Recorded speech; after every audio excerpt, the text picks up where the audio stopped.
A large crowd gathers at the Inner Harbor, causing chaos. The concern for residents heading into the summer months. Plus, a bombshell report revealing the sexual abuse in Baltimore's Archdiocese. We hear from the survivors. We are weather alert today, tracking the potential for some strong thunderstorms later this afternoon. We're going to break it down for you coming up.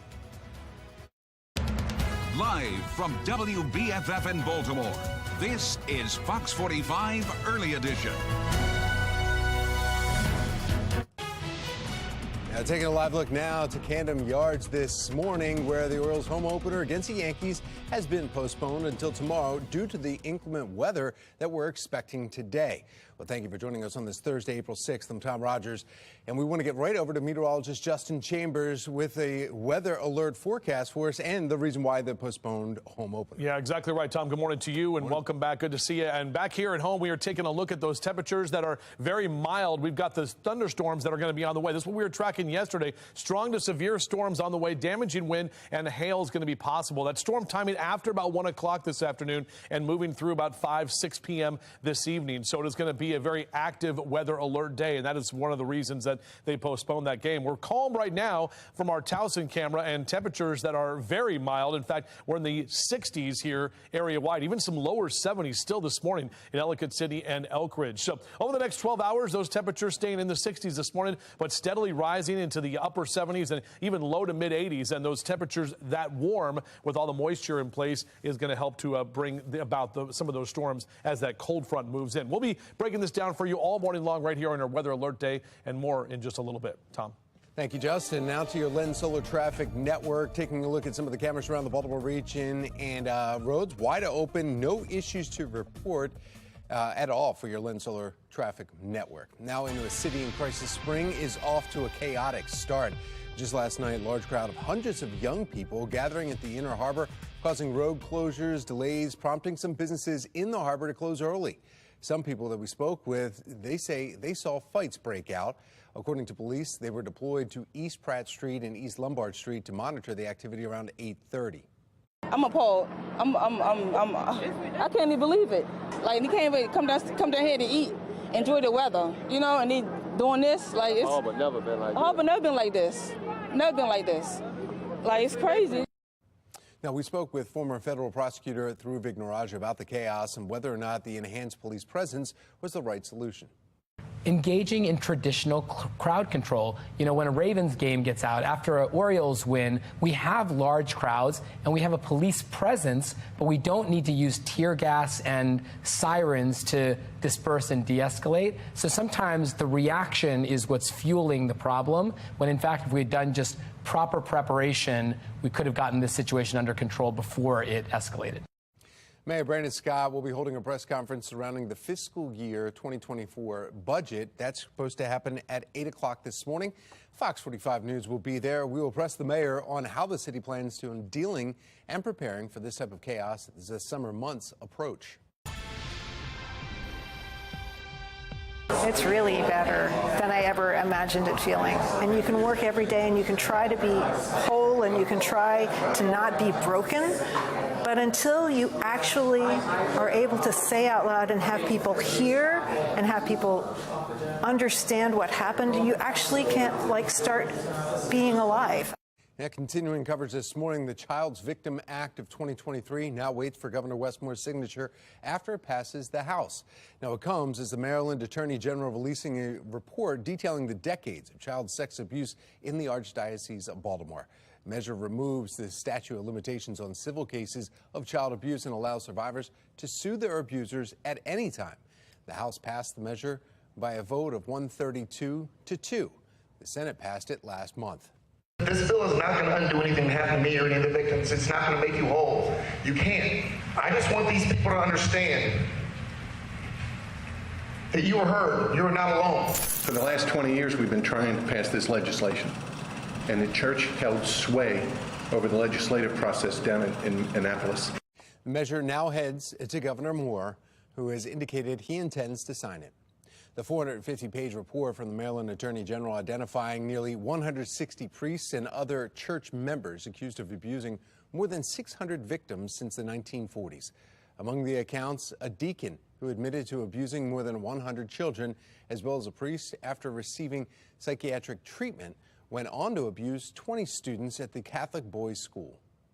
While it may be too late for the survivors to see criminal justice served, we hope that exposing the Archdiocese's transgressions to the fullest extent possible will bring some measure of accountability and perhaps encourage others to come forward. The Archbishop of Baltimore has since offered an apology to survivors, confirming the accounts in the report and vowing to prevent future abuse. You can find all of their full statements on our website, foxbaltimore.com. An out-of-control fire now contained. Still ahead, just how many acres of land have been damaged. Plus, we are weather alert this morning. A weather authority team letting us know how it will impact your Thursday plans. 4:35 is the time. You're watching Fox 45's Early Edition.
.38 is your time right now. Our weather alert day for Thursday. We are tracking the strong to severe storms later this afternoon with damaging wind gusts and hail that will be possible mainly after about 2-3 o'clock. Most of the models are shifting this a little bit further to the south. However, it's still going to impact a lot of us right here in central Maryland. You can see that HD radar very quiet right now. You pull out a little bit further and you can actually see some of those storms developing from Memphis up into Nashville. That's where that cold front resides. That's going to be moving closer into a very warm and moisture-rich environment that we are going to be seeing today. We'll break this down a bit further for you and tell you when we can see the clearer conditions and what we can expect for your Easter weekend. That's all coming up.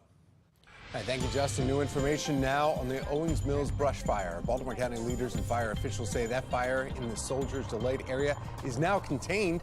The 8-alarm fire was at one point the biggest in the area since the 1970s. More than 200 units came in to help contain it. Over 700 acres of land have been burned, but luckily crews were able to limit the damage.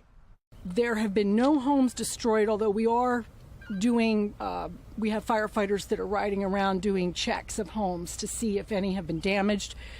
From the beginning of a scene of an incident like this, that is obviously the priority, is protection of lives and property. And when this thing was really going yesterday afternoon, there was real fear that people's homes could be affected. One firefighter was injured, the only known injury related to the fire at this time. The State Department of Natural Resources will monitor the area and begin recovery efforts.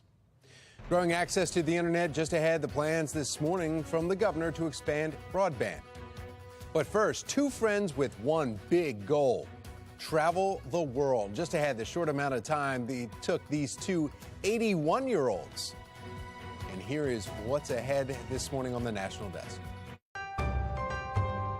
I'm Scott Thuman. This morning on the National Desk, arraignment aftermath. Donald Trump in uncharted presidential waters. Famed lawyer Alan Dershowitz joins us to discuss. That is this morning on the National Desk, America's News Now, weekday mornings.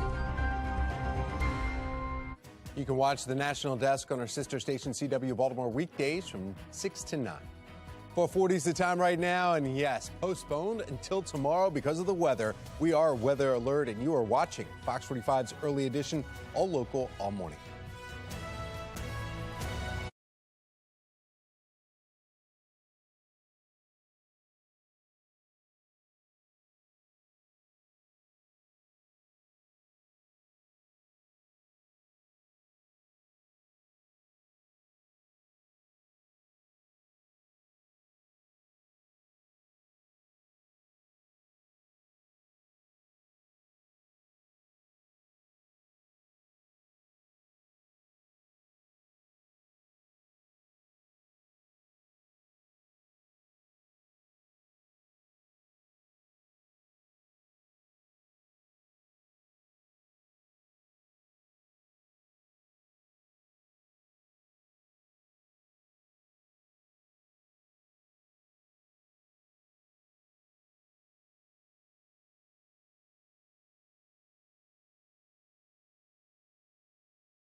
Making your headlines this Thursday morning, two best friends from Texas took their friendship all around the world. Karina Hollingsworth from our Sinclair sister station in Abilene has more on this story.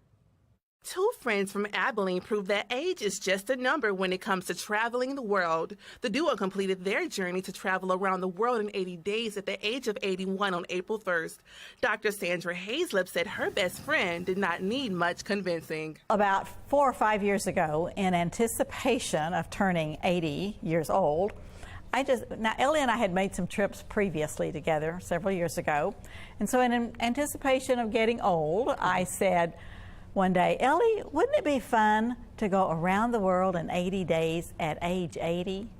Well, Ellie's eyes got about that big around. Woohoo, she says, you know, and so planning starts. Let's go for it. So we started planning. After being friends for more than 23 years, the besties couldn't imagine embarking on this trip with anyone else. No.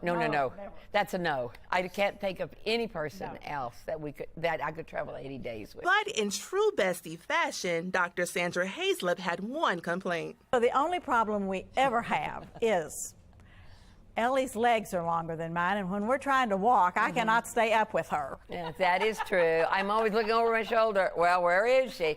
Then I can stop and rest because I have to wait for her to catch up. After finally making it back home to the big country, the two agreed on their favorite part of the trip. Ellie has made the statement before. We love the scenery, we love the all of the beautiful architecture and places that we go, but we love most the people that we meet. The two friends, who are also widows, dedicated their trip around the world to the love of their lives. Oh, Kelly would be proud. We traveled a lot together.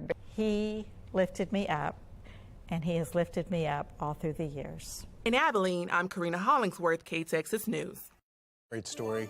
Well, trending this morning, a major broadband investment on the way across Maryland. Governor Wes Moore announcing nearly $92 million to expand high-speed internet to thousands of homes and businesses. It's all part of Connect Maryland. That's an initiative to close the digital divide statewide.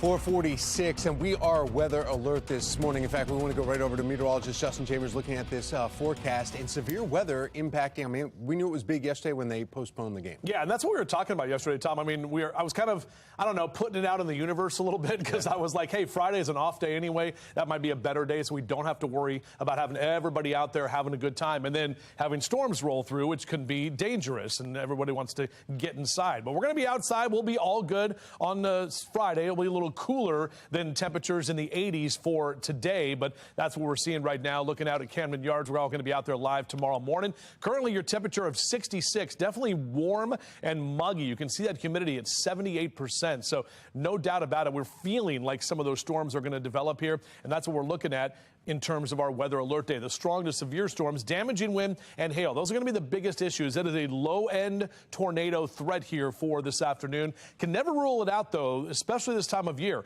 We're in the springtime now where we get those severe storms, especially when we have all that warm air and then that cold air comes in back behind it, which is exactly what's going to be taking place today. The timing, after about 2, 3 o'clock is when things really start to get going. And I'll show you the future scan here in just a second. Now, our HD radar is all quiet right now. You look back toward the west, and that's where we're seeing some showers and thunderstorms develop from Memphis up into Nashville and West Tennessee in the Mid-South. That is all going to be tracking in our direction. The Storm Prediction Center has updated this now. We do have a marginal risk for severe weather. All of Baltimore City, southern Baltimore County, Harford County, and then our eastern shore counties as well down through D.C. Notice the yellow areas, for some of you, east and down through Cambridge and toward Salisbury and Ocean City, under a slight risk for severe weather. So that's 2 on a scale of 1 to 5. That means we have a better chance of seeing some storms there kind of south of 95. All right, here's what's going on, excuse me, with our future scan. This is through noon today. Notice we stay dry. Those red arrows indicating that warm air, that Gulf moisture that we're tapping into. And then right about 2, 3 o'clock is when we're going to see those thunderstorms that will start to develop. They're going to move right through the area into that 4 and 5 o'clock hours. So it's going to affect your afternoon and evening commutes. And then as we get into about 9 p.m., watch those showers kind of move out of here and that cold front comes through, changing up the wind mainly from the north. That will dry things out. And we'll still see some cloud cover around on Friday afternoon. But overall, maybe a stray shower late Friday evening with some of that leftover moisture. But all of that is all out of here by the time we get into Easter weekend. Temperatures mid to upper 60s here next few hours as you rise and shine with us. Probably an iced coffee this morning with those temperatures that are mild and muggy as well. And check our high temps today in the low to mid 80s. Now, we hit 84 yesterday, so we tied that record set back in 2010. We're going to see temperatures maybe even a couple degrees warmer for today with a high of 86 in Baltimore City and 84 in Columbia. Temperatures up and down the mid-Atlantic. You can see those warm air, all of the orange areas here for Philly and Baltimore down through D.C. Then you go in western Maryland, and it's only going to be 71 in Cumberland. So that's where we're seeing that colder air start to move in as we get into the later part of the day. And what a difference in our temperatures. After a high of 86 today, we dropped to the 60s, even below average numbers, excuse me, on Saturday and Sunday. And then those numbers will steadily climb as we head toward next week. Here's an update on the holiday countdown. Of course, the opening day now tomorrow, 3 days out until Easter Sunday, Mother's Day in about 38 days, and we're just 53 days out from Memorial Day. All right, so here's that 7-day forecast. You get weather alert day today, back to the 60s tomorrow with mostly cloudy skies. We'll keep some of that cloud cover around on Saturday. Easter Sunday looks very nice, and then overall next week really also looking nice with temperatures that will be warmer and no rain in sight. Tom? Hi, thank you, Justin. Let's take a look now at your Lens Solar Traffic Network here. And one of the cameras on the inner and outer loop here just right near the Parkville area, and it looks like there's some flashing lights there, but it's not indicated anywhere on the map that it's slowing anybody down. So we'll monitor that and let you know if there's anything that escalates from that. Now we want to get a check of your mass transit. We have Mark Jones with the MTA. Good Thursday morning, Mark. Well, good Thursday morning, Tom. Good morning, everyone. Out there on the BART train system, you'll find on-time service on the Camden, Penn, and Brunswick lines. No delays or issues there. Light rail link starting off without delay in both directions on time service, and Metro subway link looking good between Owings Mills and Hopkins Station for travel. For the MTA Transit Team, I'm Mark Jones. Thank you, Mark. I'm Angela Brown in Washington, D.C. Non-compete contracts. Millions of American workers have them, but that could soon change. The proposed rule and how you can still weigh in. Parents are divided in North Carolina over policy that could ban pride flags and all other flags in school. Coming up, the proposal with possible blurred lines, leaving many to question what's included within the policy. 4:51, you're watching Fox 45's Early Edition.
.53 and making your headlines this Thursday morning. Time is running out for Americans to weigh in on a policy change impacting nearly 30 million workers. And it all boils down to what employees can do after they leave their job. The National Desk, Angela Brown, joins us now with more on the battle over non-compete contracts.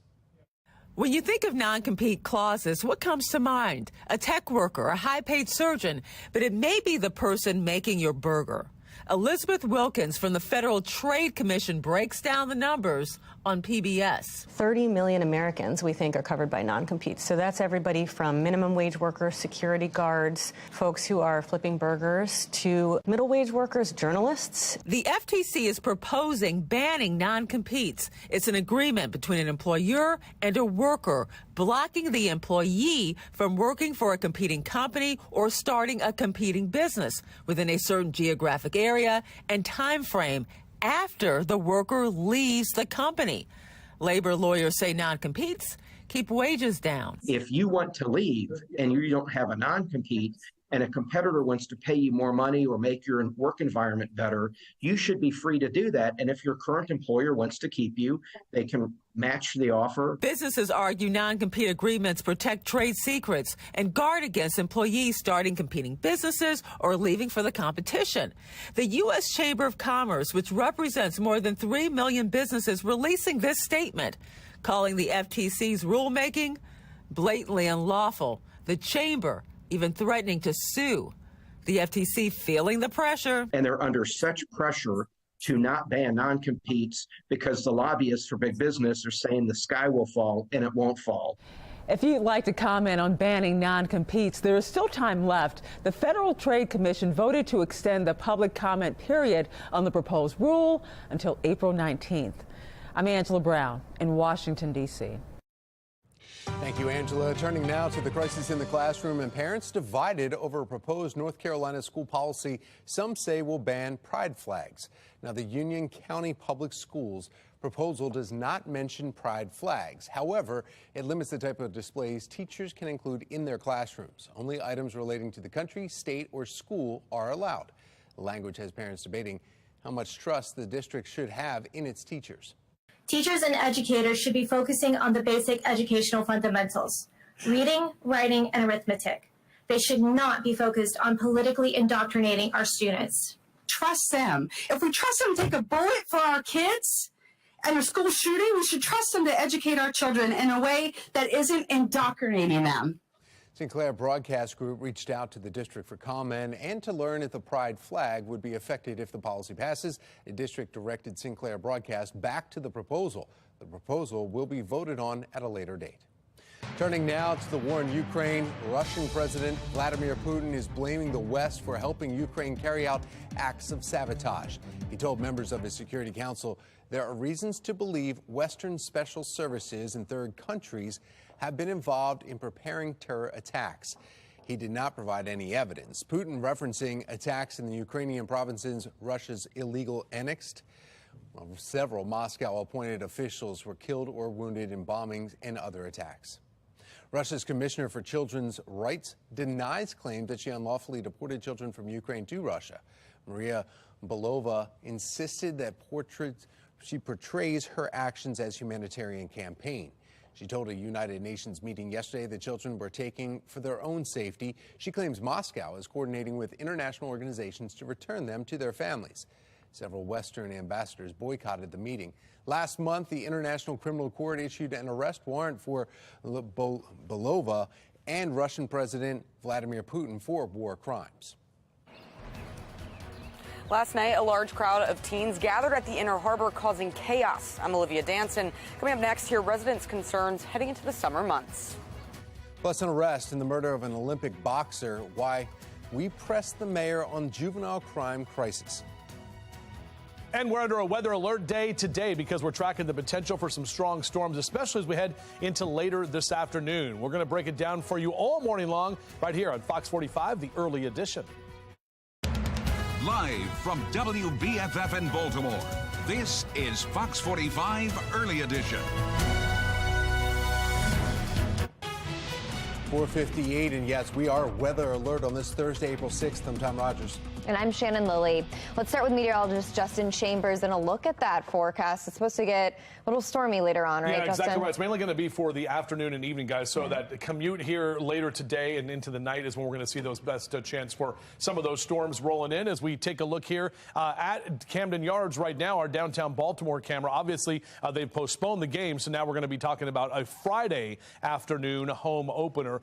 Good news, because we are tracking the storms right about 2, 3 o'clock is when things are going to start to get going this afternoon. We do have that potential for some damaging wind gusts, even some large hail that could be rolling through, and those strong to severe storms is why we're under the weather alert. Now, nothing to get in our way right now on our HD radar. We're tracking some of these storms that are moving through parts of Tennessee and down through the Mississippi River Valley. So overall, this is going to continue to move closer to us, that storm system. And then as we head into the later part of the afternoon is when we'll be affected here at home. Overall, your morning drive warm. Look at these numbers in the low to mid 60s over the next couple of hours. So no issues this morning. However, as I mentioned this afternoon, that's when things will be a little bit more dicey trying to drive on the roads. Back with your full forecast. We'll break that down for you coming up in just a few minutes from right now.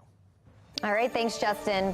Now to the Lens Solar Traffic Network here. You can see cameras across the region, and really there's not a lot of cars out on the road. Traffic is non-existent, so good time to get out this morning. The city is getting out of control, really. They need some type of activities or something, or some kind of counseling.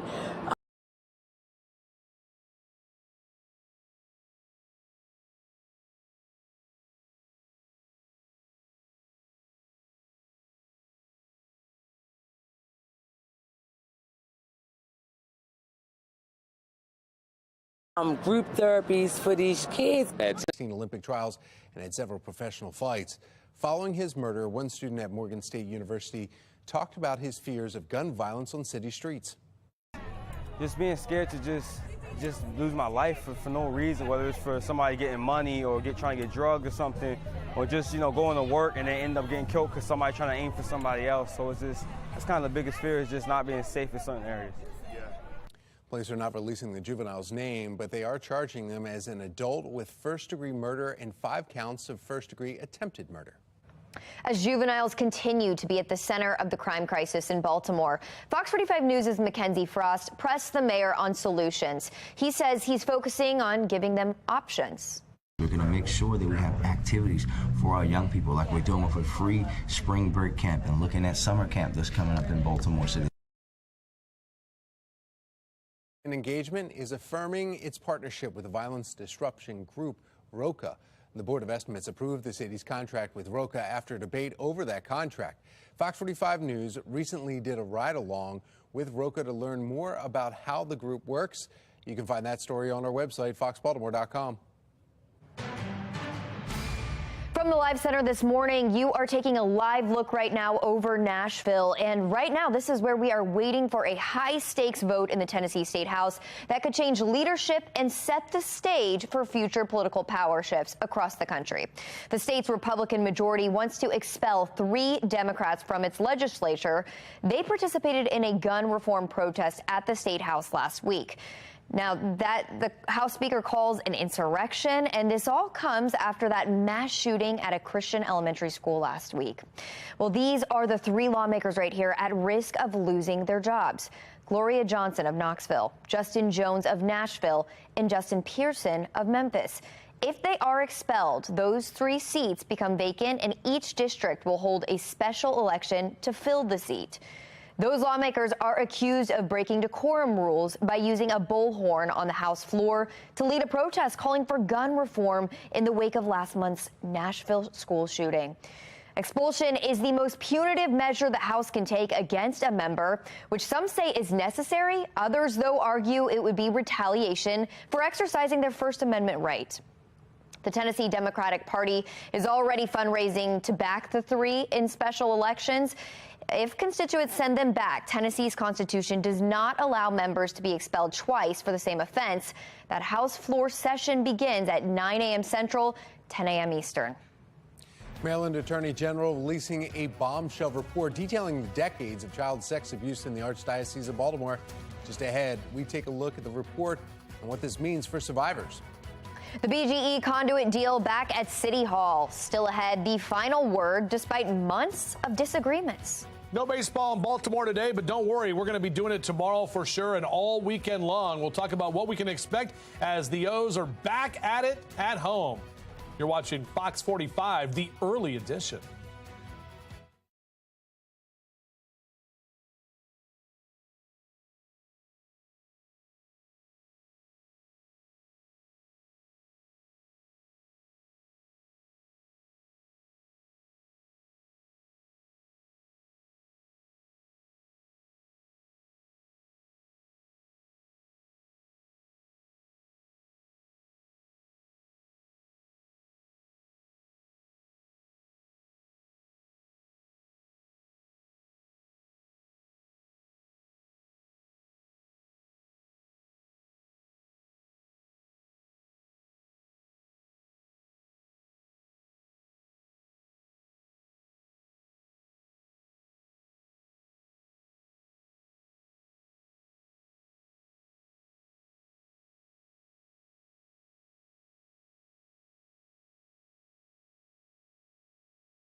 Welcome back. 5:09 is your time right now. It is Thursday morning, and we are in weather alert mode. We're tracking the potential for some of those strong storms moving through a little bit later this afternoon. You can actually see on our HD radar those storms are getting going in parts of Memphis and Nashville there in West Tennessee. That's going to be continuing to track right along the backside of the Appalachians and then in our area by the time we head into the afternoon and evening as well. Check out some of these numbers statewide. We are in the 60s, even upper 60s in Laurel right now, 60 in Annapolis and 65 in Baltimore. So again, we're going to have a very warm and kind of muggy morning here. Our morning drive, Mr. Bo says we're good to go. Just know you may even need the AC on here because it is so warm as you get out and about on your Thursday. Back with your full forecast. We'll take you hour by hour through when those storms could impact you and what we can expect for Easter weekend as well.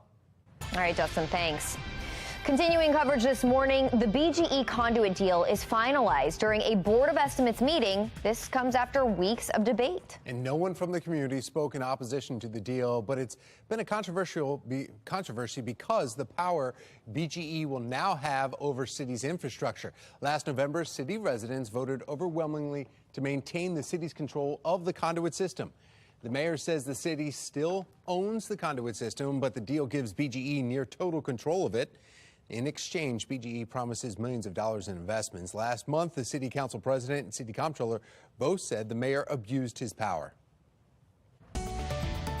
Making headlines this morning, Donald Trump speaking to supporters at his Mar-a-Lago resort, criticizing Manhattan District Attorney Alvin Bragg.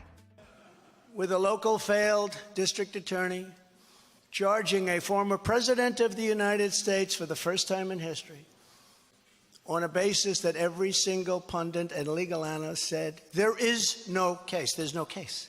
They kept saying, there's no case. Well, Trump claims the case is politically motivated, pointing to Bragg promising to go after him while Bragg was on the campaign trail.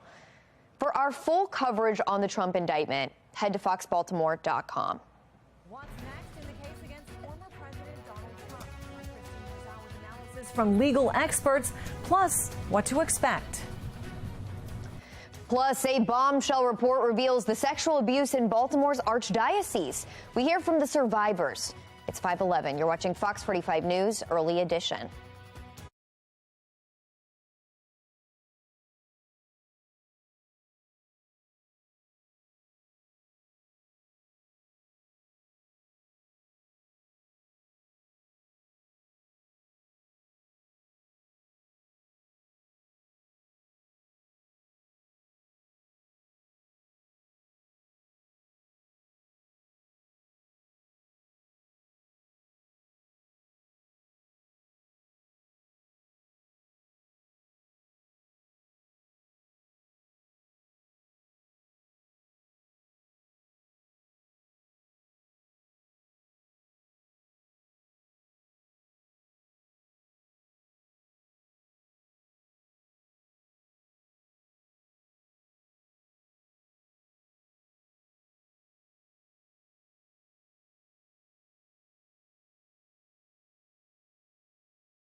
5:14, and we are hearing new reaction to the indictment of former President Donald Trump. Former Harvard law professor Alan Dershowitz joined the National Desk with his opinion of the indictment. Will anyone in the history of the United States ever pay hush money and then make full disclosure of the reason he paid the hush money? That is absurd. And that's the theory underlying the entire 34-count indictment in this case.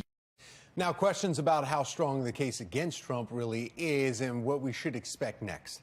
National correspondent Christine Frizzau takes a closer look. That show of support Tuesday night for former President Donald Trump matched in part with reaction from legal scholars, calling the case against him weak, politically motivated, and unprecedented. I challenge you to come up with a single case in the history of the New York DA's office in which a person was indicted for failing to disclose on a corporate form the fact that he paid hush money to cover up an adulterous affair. The alleged hush money payments and falsifying documents, though, will likely be easy to prove, legal experts say. The harder one to prove is that he did it for the purpose of violating federal election law. And that, of course, is what converts it from a misdemeanor into a felony. He and others argue this is where the greatest challenge lies. And it's a particular challenge legally because, of course, that's not a statute within his jurisdiction. But District Attorney Alvin Bragg insists he has the evidence to prove his case, which centers around a, quote, catch and kill scheme to suppress negative stories about Donald Trump in order to influence the 2016 presidential election to benefit his electoral prospects. Why did Donald Trump repeatedly make these false statements? The evidence will show that he did so to cover up crimes relating to the 2016 election. Some now calling for the case to be moved out of Manhattan. Attorney Alan Dershowitz arguing Alvin Bragg simply carried out a promise he made when running for office to, quote, get Trump. Also the title of Dershowitz's book. Now he's going to have a jury consisting of people who voted for him on the platform of getting Trump. Is that justice? These questions of justice now loom large as Donald Trump navigates a new legal landscape and a presidential campaign. In Washington, I'm Christine Frizzau. Thank you, Christine. Taking a live look now from Camden Yards this morning. The inclement weather expected to hit our area later today forces the Orioles home opener against the Yankees be postponed 24 hours. The game will be made up tomorrow at 3:05. Tickets that have already been purchased for today will be valid. If you have already bought a ticket and cannot make it tomorrow, you can go to the Orioles website and exchange them for a future game this season.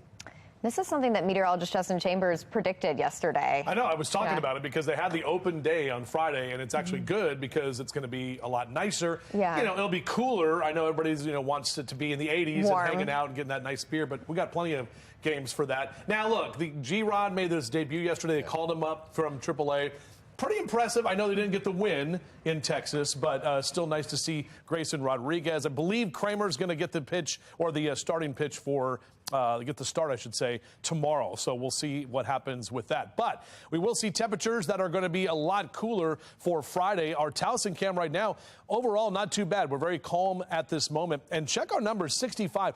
That's about how warm we are going to be tomorrow. So the numbers right now is about our highs for the afternoon on Friday. Our weather alert day, we got that warm air that is in place, and that's going to prompt that potential for the strong to severe thunderstorms. Damaging wind gusts will be the biggest issue. A very low-end tornado threat. We could have some hail roll through as well. That storm timing after about 2 o'clock, and this is what I was talking about yesterday, how it's going to be, how it would have been right as we're trying to get that game going in that 3, 4, and 5 o'clock hours. So overall, our HD radar, all quiet right now. These are where the storms are at this time, from Nashville down through Columbia, Tennessee, into Jackson, and even down through Memphis as well. That's the line of storms. Now, nothing severe at this time, just some thunderstorms and some scattered showers. But as we get the heat of the day, you can see this is the large cold front that is to the west of us. So we have the warm front where we are, and we're in that warm sector.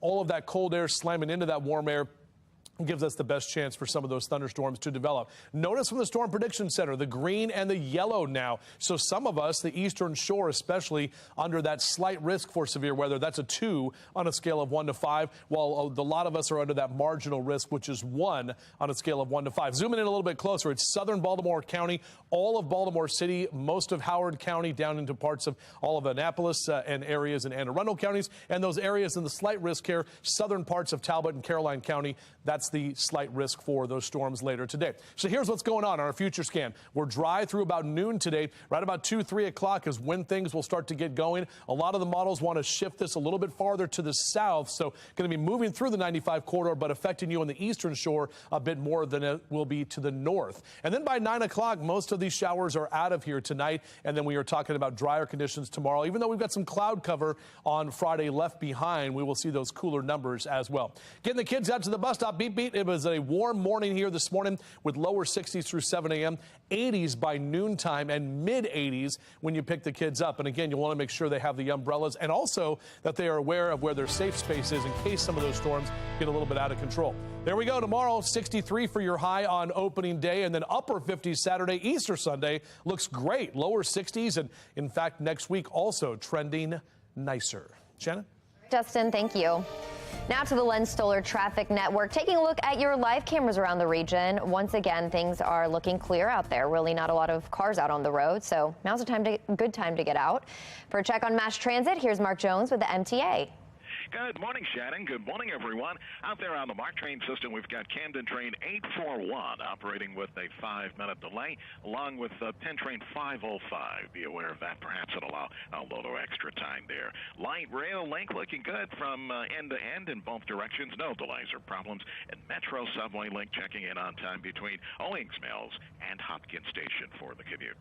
For the MTA Transit team, I'm Mark Jones. All right, Mark, thanks. The middle jewel of the Triple Crown gets some 24-karat magic in the air. Bruno Mars is coming to the Preakness. Still ahead, all the details that you need to know. That's exciting. Oh, yeah, and your next trip to Hawaii may cost a little bit more than usual. What lawmakers in the state are trying to implement in order to help with conservation efforts. 5:21's the time. You're watching Fox 45's Early Edition, all local, all morning.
524 and in your consumer news this morning, Social Security program and Medicare could run short of cash in the next decade. That is according to the latest projections by the Treasury Department. The Hospital Insurance Trust Fund is expected to run out of money by 2031. Social Security Trust Fund expected to be depleted by 2033. Lawmakers could look into a host of changes to address the issue, but a new report highlights what changes financial experts think lawmakers should prioritize. And they include capping the maximum Social Security benefit and making Medicare spending more efficient. Now, Walmart is expecting inflation to persist this year. Labor Department reports the consumer price index in February rose by 6% compared to the previous year. Walmart says inflation has forced customers to spend more on groceries and less on higher margin products such as apparel and home goods. The company currently laying off more than 2,000 workers at multiple warehouses in the U.S. Now, Walmart also announced this week it plans to have more than 2/3 of its stores serviced by automation, which is expected to lower unit costs by about 20%. U.S. dealerships are seeing sales reach pre-pandemic levels as more cars and trucks hit the lots. J.D. Power says first quarter auto sales expected to be up 6% to 3.5 million compared to last year.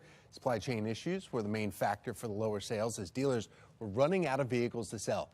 Data from the Ward's intelligence shows that available stocks at dealerships and in transit was 1.85 million in March. That's a 50% increase from a year ago. Taking you live to Hawaii this morning, the state is considering implementing a tourism fee to help with conservation efforts. Hawaii lawmakers are looking at legislation that would require tourists to pay for a year-long license or pass to visit state parks and trails. Governor Josh Green argues travelers should help pay for their environmental impact on the islands. Other tourist destinations have imposed similar fees, like Venice and the Galapagos Islands. The Pacific island nation of Palau charges arriving international travelers $100.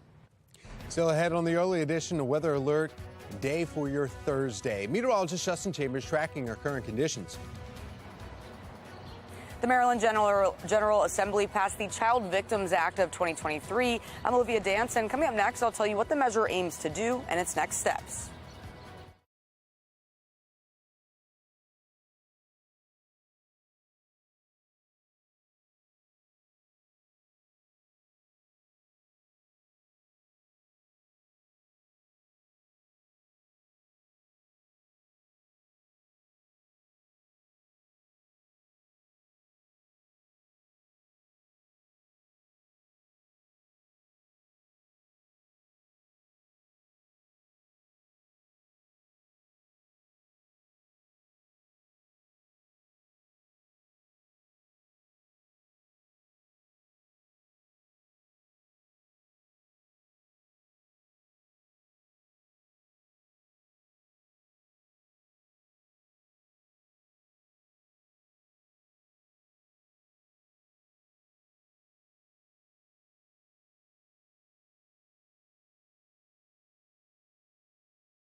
Live from WBFF in Baltimore, this is Fox 45 Early Edition.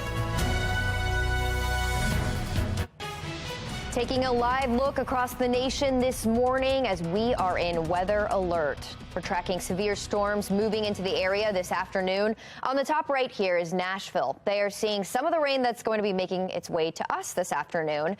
And then on the top left, you're looking at a live look at Camden Yards. The severe weather has postponed the Orioles home opener against the Yankees until tomorrow. Well, welcome back on this Thursday, April 6th. 5:29 is the time. I'm Shannon Lilly. I'm Tom Rogers, and we want to get right over to our meteorologist, Justin Chambers, looking at this forecast, especially as we are in weather alert. Justin. Yeah, good morning, Tom. Shannon, good morning to all of you as well. On your Thursday morning, later this afternoon, those storms are going to be making their way across the region and into our backyards, and that's why we have to be in that weather alert mode. You can see right there on our HD radar, there are some of the showers we just showed you, and some of the thunderstorms in Nashville back down through Memphis. That's where the cold front is, and that cold air is going to move into all of this very warm and moist air that we have here at home. That's why our temperatures right now are in the 60s. In fact, area-wide, even lower 70s in Salisbury right now, mid-60s for Baltimore down through Richmond, even 60 in Cumberland this morning. So all of that warm air in place ahead of that next weather maker. So the severe weather threats, large hail possible, strong wind are going to be the biggest issue that we're going to have later today. It is a very low-end tornado threat, but either way, after about 2-3 o'clock is when we're going to have the best chance for some of those storms. No issues for your morning commute. In fact, next couple of hours, our temperatures in the low to mid 60s here, even upper 60s by about 9 a.m. May need the AC on, at least the windows down for your drive to work this morning. Back with your full forecast. We'll coming up in just a few minutes right now. We'll talk about what we can expect for Easter weekend as well. Tom? Thank you, Justin. Now let's take a look at your Len Solar Traffic Network and taking a look at some of the cameras around the region. No issues to report. In fact, we are doing really well this morning. As Justin was just saying, it's going to be the evening commute we really need to watch out for. It's really better than I ever imagined it feeling. And you can work every day and you can try to be whole and you can try to not be broken. But until you actually are able to say out loud and have people hear and have people understand what happened, you actually can't start being alive. Continuing coverage this morning, Maryland Attorney General releasing a bombshell report detailing the decades of child sex abuse within the Archdiocese of Baltimore. The 450-page document identifies nearly 160 priests and other church members accused of abusing more than 600 victims since the 1940s. While it may be too late for the survivors to see criminal justice served, we hope that exposing the Archdiocese's transgressions to the fullest extent possible will bring some measure of accountability and perhaps encourage others to come forward. And just hours later, the Maryland General Assembly passes the Child Victim Act of 2023. That's a bill making it easier for sex abuse victims to get justice. And in just a few minutes, we'll take a closer look at that bombshell report and some of the standout sections. And we begin with the newly passed legislation. Olivia Dance is joining us live this morning with what it means for survivors. Olivia. Yeah, Tom, the measure is now making its way to the governor, who says that he intends to sign it, but it removes the statute of limitations, allowing survivors to sue their abusers at any time. And Fox 45 News spoke with survivors and their attorneys who thought this legislation would never come. I think that it makes an opportunity for people to reevaluate what happened to them in a way that could be incredibly powerful. For the last 20 years, we've been trying to pass this legislation, and the church held sway over the legislative process down in Annapolis. Currently in Maryland, the law prevents abuse victims who are over the age of 38 from suing their abusers, but this measure would change that. The House passed the measure by a vote of 132 to 2, and before getting passed, some lawmakers said that they want victims to know that they're not alone. Again, this now moves on to Governor Moore, who is expected to sign it. For now, reporting live in Baltimore, I'm Olivia Dance, Fox 45, Early Edition. Thank you, Olivia. And that report is nearly 500 pages long, but we want to give you a closer look at some other standout points, like this one, where the report says that church documents show the Archdiocese was, quote, more concerned with avoiding scandal and negative publicity than it was with protecting children. The report goes on to talk about how deep-rooted sex abuse was within the Archdiocese, calling the huge number of abusers and victims and abusers' actions astonishing. Another section talks about how the abuse was even possible in the first place. And it says here that it's because leaders were complicit, saying they failed to protect its faithful. Finally, the report claims that church leaders failed to act even when they were told about the abuse and would sometimes try to, quote, quash such reports. The Archbishop of Baltimore has since offered an apology to survivors, confirming the accounts in the report and vowing to prevent future abuse. You can find their full statement on our website, foxbaltimore.com. From your live center this morning, this is a live look from Washington here on this Thursday, and we are waiting on new unemployment numbers to come out, used as a rough estimate of whether layoffs are rising or falling. Now, in the meantime, we are taking a look at major cuts at General Motors. The company driving out employees, about 5,000, chose to accept the buyout offers projected to save the company $1 billion annually, enough to avoid any layoffs. Amazon is also announcing more layoffs, this time in the company's video gaming division. The cut to about 100 jobs is part of a larger effort to downsize. Amazon says they plan to cut more than 18,000 jobs in total, nearly double what they had predicted earlier this year. And layoffs at Meta beginning to impact customer satisfaction. Its parent company of Facebook and Instagram announcing layoffs totaling roughly 21,000 across its customer service division, leaving them virtually unable to address user issues. Again, we are waiting on those new unemployment numbers to come out just a few hours from now. They normally release them about 8:30, and we'll share those with you as soon as they drop right here from our live center. A crowd of hundreds of juveniles gathering in the Inner Harbor, causing road closures and delays. Just ahead, what leadership can do to stay prepared as we look ahead to the summer months. And the Owings Mills brush fire is now contained. After the break, we take a look at the damage and how many acres of land it burned. Plus, we are weather alert this morning. Meteorologist Justin Chambers tracking the conditions all morning long. It's 5:36. You're watching Fox 45 News, early edition, all local, all morning.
Welcome back, everybody. Our weather alert day. Our temperatures are very mild this morning. You can see all the yellow on the map right there. Most of us in the 60s as you step outside, so kind of a warm and muggy morning. Not the fog that we dealt with yesterday. Mr. Bo says we're good to go on your morning commute with temperatures staying in the 60s for the most part. However, your evening commute is going to be a little bit more dicey as those storms roll through as we head later into the afternoon. So we're going to top out at 86 today, still shy of the record high of 90, so not breaking or tying records like we did yesterday.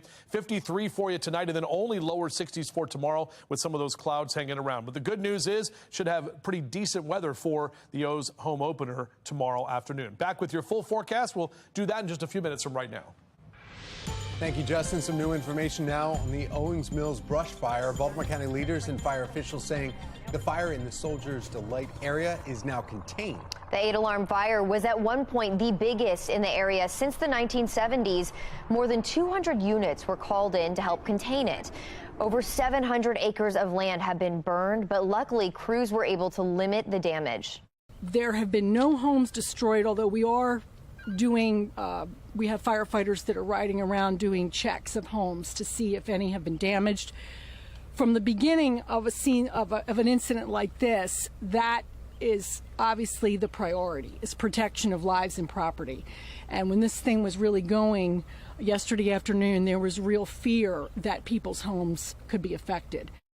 Well, one firefighter was injured. That's the only known injury related to the fire at this time.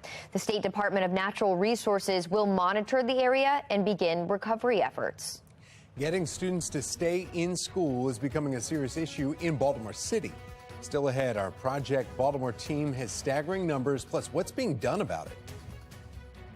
New body camera footage from a deadly police shooting in Washington, D.C. A 17-year-old killed, why his mother now wants police in jail. It's 5:41. You're watching Fox 45 Early Edition, all local, all morning.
Fox 45 News, winner of 17 2022 Regional Emmy Awards, more than all other Baltimore news stations combined.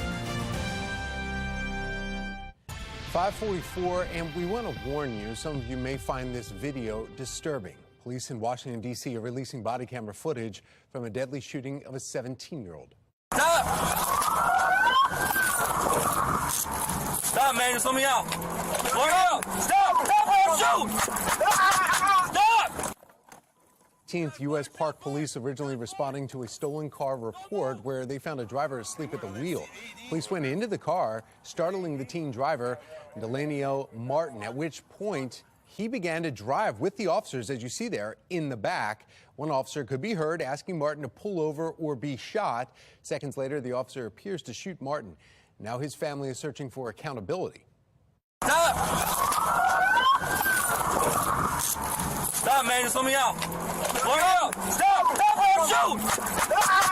Stop!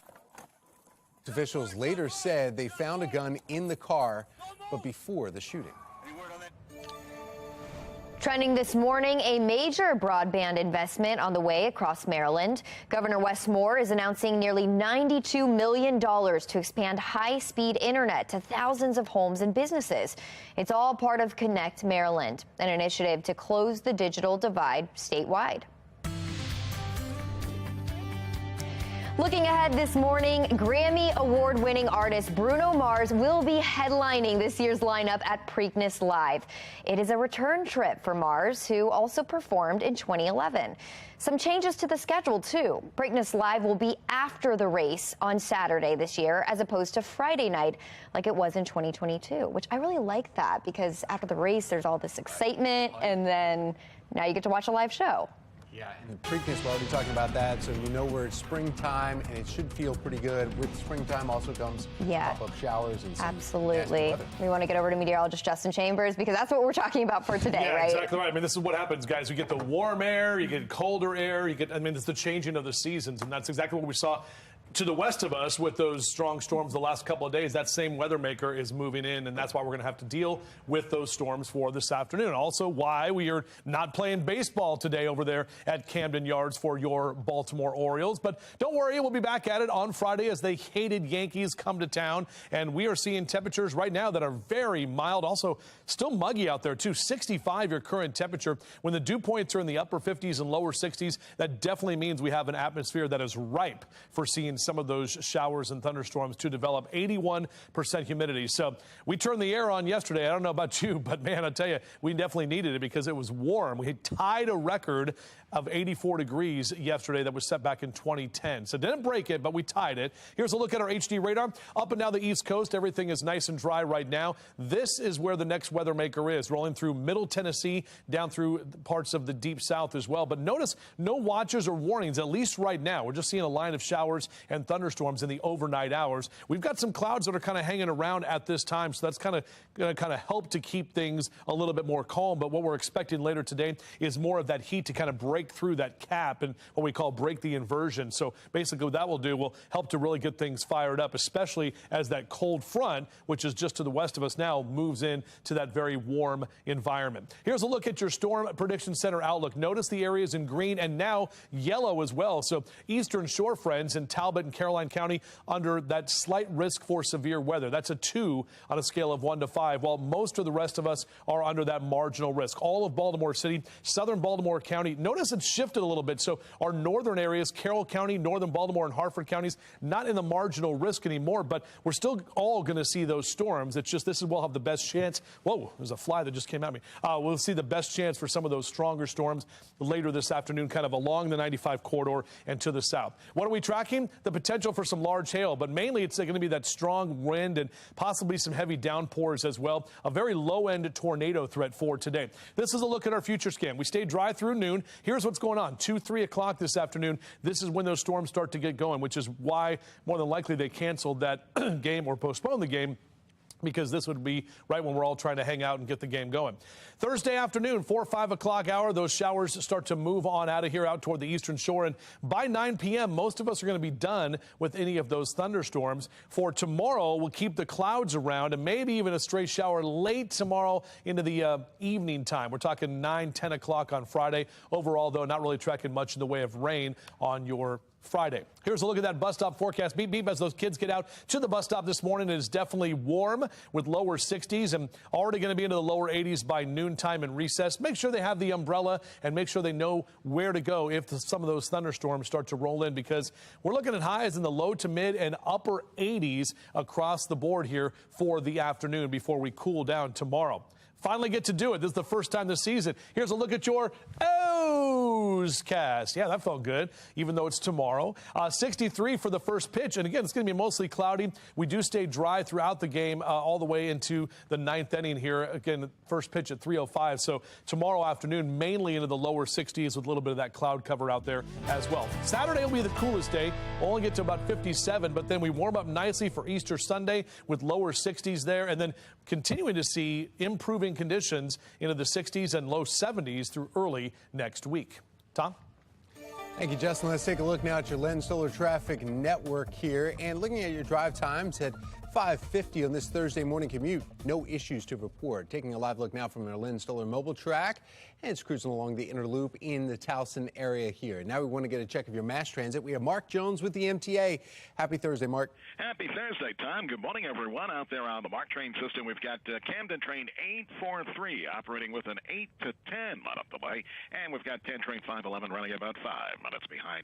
Allowed time for travel there. Light rail link looking good for the start. No delays or issues. And Metro Subway link checking in on time in both directions of that line. For the MTA Transit team, I'm Mark Jones. Thank you, Mark. Cornell University leadership striking down a resolution by students on campus for teachers to require trigger warnings ahead of sensitive content. I'm Kayla Gaskins with that story straight ahead. Complete chaos as large crowds gather in the Inner Harbor. The concern now heading into the summer months. 5:51, and you are watching Fox 45's Early Edition, all local, all morning.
weather alert mode this morning. Our weather authority team is tracking the severe storms expected to hit our region later on today. Stay with Fox 45 News all morning long as we bring you the latest both on air and online. Well, Cornell University leadership is striking down a student resolution for professors to give trigger warnings ahead to introducing sensitive topics. National correspondent Kayla Gaskins joins us to explain.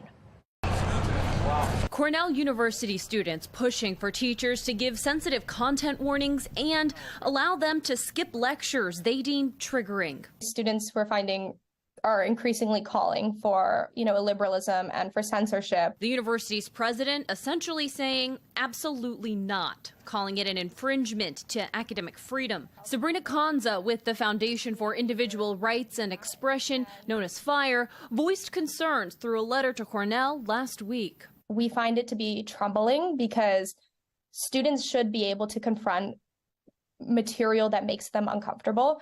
And when they want a warning prior to that, it's not actually, the research has shown that that's not actually helpful. Trigger warnings don't work and actually increase levels of anxiety, according to an analysis of recent studies by Flinders University in Australia. When they hear, oh, this is going to make me uncomfortable, it's a self-fulfilling prophecy. Then they are uncomfortable. Critics say these warnings are getting out of hand. A theater in Brooklyn alerted the audience to expect moments of darkness and violence, and this was for Oklahoma. Stanford among schools standing up to students. The law school dean now requiring mandatory free speech training after a conservative judge was shouted down on campus. With apparent support from the school's dean of diversity and inclusion. It's uncomfortable to say that for many people here, your work has caused harm. The university issued an apology to the judge and placed the DEI administrator on leave. 2 federal judges announcing this week they will not hire clerks from Stanford Law School because of the incident. Other colleges moving forward with their list of words to avoid using on campus. Michigan State updating their inclusive guide, telling their community to avoid mentioning religious holidays or using words like obese, bonkers, and tone deaf. In Washington, I'm Kayla Gaskins. Kayla, thanks. Well, in North Carolina, parents are divided over a proposed school policy some fear will ban pride flags. The Union County Public Schools proposal does not explicitly mention pride flags. However, it limits the type of displays teachers can include in their classrooms. Only items relating to the country, state, or school are allowed. The language has parents debating how much trust the district should have in its teachers. Teachers and educators should be focusing on the basic educational fundamentals: reading, writing, and arithmetic. They should not be focused on politically indoctrinating our students. Trust them. If we trust them to take a bullet for our kids and a school shooting, we should trust them to educate our children in a way that isn't indoctrinating them. The proposal will be voted on at a later date. The Carroll County school system has a similar policy in place. It bans political flags in classrooms, including the pride flag. Critics of both Carroll County's policy and the policy in North Carolina say banning the pride flag would alienate LGBTQ students. Making our headlines this Thursday morning, the White House is blasting a bill signed by a governor of Indiana banning gender-affirming care for minors. A bill would take effect July 1st. It blocks transgender youth under the age of 18 from accessing hormone therapies, puberty blockers, and surgeries. Those against the legislation argue such care is critical for transgender kids. Well, White House Press Secretary Karine Jean-Pierre says President Biden will continue to fight for trans youth. No one should have to be brave just to be themselves. And so this is a president that has been committed to this community, that has been committed to our kids in the trans community. Now, those in support of the legislation say they are protecting children from treatments they may later regret. At least 12 other states have enacted laws with similar bans or restrictions. Legislators in Ontario, Canada, are looking to ban certain remarks from being said within 100 meters of a drag show. The proposed bill bans harassment, intimidation, and hate speech against members of the LGBTQ community. Doing so could earn someone a fine of up to $25,000. What we do know is that hate crimes are oftentimes underreported. And even though it is underreported, what I've heard from our drag communities as well as their audiences, it has been alarming. The bill would also establish an advisory committee. The committee would provide recommendations for preventing anti-LGBT hate crimes in Ontario. We are under weather alert today, tracking the potential for some strong storms later this afternoon. Break down how it's going to impact you and what we can expect for Easter weekend. But at the end of the day, my hope is to save someone else the life sentence. A new bill passes in Maryland following a bombshell report on decades of sexual abuse inside Baltimore's Archdiocese. Topping our next half hour, why it will now be easier in the future for sex abuse victims to get justice. Ridiculous. The city is getting out of control, really. Last night, a large crowd of teenagers gathered at the Inner Harbor, causing chaos. I'm Olivia Danson. Coming up next, hear residents' concerns heading into the summer months. Live from WBFF in Baltimore, this is Fox 45 Morning News. We are on weather alert mode here at Fox 45 this morning. Our weather authority team is tracking the chance of severe storms moving into the region this afternoon. Those expected storms are the reason the Orioles home opener game is now postponed until tomorrow at 3 p.m. Well, thank you for joining us and waking up with us on this Thursday, April 6th. I'm Tom Rogers. I'm Shannon Lilly, and with it being weather alert mode this morning, we want to get over to meteorologist Justin Chambers to talk about that. This is what we were talking about yesterday, guys, how they had that open date on Friday, and so good that they postponed it. Now we wouldn't have to worry about everybody being outside trying to take cover. Now, all of us are going to be outside doing some stuff. It doesn't matter if you're not there at Camden Yards, and you want to make sure that when thunder roars, you head indoors. Very important to do. And later this afternoon, we are going to have some of those storms that could be strong to severe at times. Look at outside right now. Definitely a mild and muggy start to your morning. Our weather alert day is for some of those storms. We're going to be talking about damaging wind gusts, some hail that will be possible. That storm timing after about 2, 3 o'clock this afternoon and lasting until about 6 or 7 o'clock this evening. So kind of right in the heart of the afternoon, especially as you pick the kids up from school and as you are heading back home from work later today. Here's a look at our HD radar. We're quiet right now. This is the next weather maker we're tracking. Some showers and storms for Middle Tennessee and moving up toward Kentucky as well. That's that strong cold front, which is moving into a very favorable environment for some of these storms to start to fire later today. And check out these numbers too. A lot of us in the 60s, even mid to upper 60s as you wake up here in the 6 o'clock hour. So maybe the AC on, definitely the windows down as you're out to work here and driving on your morning commute. You can see those numbers staying in the 60s for the next couple of hours. We'll take a look at just how warm we get later today and how much cooler we'll be for the upcoming weekend. Tom? Thank you, Justin. Let's take a look now at your Len Stoller traffic network and some of the cameras we have pulled up around the inner and outer loop. Everyone's moving along just fine. No issues to report. What are you thinking? You know, what is actually going through your mind? Because in a split second, you can throw your life away. And once that split second has passed, you can't get it back and you can't take it back. Hang around the positive people, you get positive outcome. But if you hang around the negative people, you go down the wrong road. We begin this morning in a city in crisis and the ongoing chaos among young people. Just last night, a crowd of hundreds of juveniles gathered in the Inner Harbor, causing road closures, delays, and prompting some businesses in the harbor to close early. Some people we spoke with say they saw fights breaking out. Now, many are looking ahead to the summer months and whether this will become the new norm downtown. Olivia Dance joins us live this morning with the concern from residents and what leadership can do to stay prepared. Olivia? Yeah, Shannon and Tom, that's definitely a concern because yesterday it felt like summer, but the massive crowd of teens gathered right here at the Inner Harbor just off of Pratt Street, some of them even standing in the road. Now let's pull up video from around 9:30 last night. You can see just how many teenagers were gathered in this area. Police were called here to monitor the situation and even told some businesses like the Shake Shack and Chick-fil-A that they should close. Fox 45 News spoke to some residents who came down to the Inner Harbor just to get some food. They were shocked by what they saw.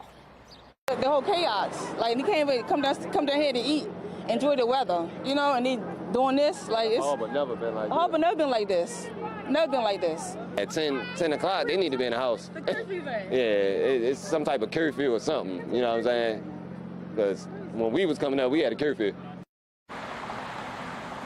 As you just heard, some residents think putting a curfew in place would be a good idea to avoid this from happening, especially heading into the summer months. Shannon, back to you. Well, Olivia, I know you said that police were monitoring the situation and the businesses had to close. Were there any reports of violence, though? Yeah, so there were reports of some fights, but our news crews didn't see any. We were told, though, that there were no injuries and no arrests. For now, reporting live in Baltimore, I'm Olivia Dance, Fox 45 Morning News. Thank you, Olivia. Now the chaos among juveniles comes after police arrest a 15-year-old for the murder of an Olympic boxer in Baltimore. According to police, Ernest Hall was one of 6 people who were shot in West Baltimore just 2 weeks ago. Hall was a local boxer and owned the Lightning Quick Fit gym in Mount Vernon. He had participated in 2016 Olympic trials and had several professional fights. Following his murder, one student at Morgan State University talked about his fears of gun violence on city streets. Just being scared to just lose my life for no reason, whether it's for somebody getting money or trying to get drugged or something, or just, going to work and then end up getting killed because somebody trying to aim for somebody else. So it's kind of the biggest fear is just not being safe in certain areas. Now, police are not releasing the juvenile's name, but they say he is being charged as an adult with first-degree murder and 5 counts of first-degree attempted murder. In light of this recent chaos today, Fox 45 News will continue to press the mayor on how he will address the ongoing crime crisis, especially preparing for the summer months. Mayor Brandon Scott will be holding a press conference surrounding the fiscal year 2024 budget at 8 o'clock this morning. Fox 45 News will be there. Well, now to an update on that massive Owing Mills fire, that brush fire. The Baltimore County leaders and fire officials are saying the fire in the Soldiers Delight area is now contained. Yeah, the 8-alarm fire was at one point the biggest in the area since the 1970s. More than 200 units were called in to help contain it. Over 700 acres of land have been burned, but luckily crews were able to limit that damage. There have been no homes destroyed, although we are doing, we have firefighters that are riding around doing checks of homes to see if any have been damaged. From the beginning of a scene of an incident like this, that is obviously the priority, is protection of lives and property. And when this thing was really going yesterday afternoon, there was real fear that people's homes could be affected. One firefighter was injured, the only known injury related to this fire at this time. State Department of Natural Resources will monitor the area and begin recovery efforts. After weeks of debate, there's finally an answer to BGE's controversial Conduit deal. Still to come, how the deal played out at City Hall. And today, lawmakers in Tennessee voting on the futures of 3 other lawmakers who participated in a recent gun reform protest. How this could set the stage for future political power shifts across the country. Our weather alert day, not for this morning, but for the afternoon when we're tracking some of those stronger storms to move into the area. We'll break down exactly the impacts it could have on your outdoor plans coming up.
Our weather alert day at 6:09. We are tracking temperatures that are definitely well above average. We have that cold front to our west, and that is going to be what will help to fire off some of those storms as we head later into the afternoon. Temperature-wise, we are so mild and muggy out there right now, and you are out for a run or a jog, definitely getting that sweat on for sure, with temperatures staying in the 60s for the next couple of hours. Back with your full forecast in just a few.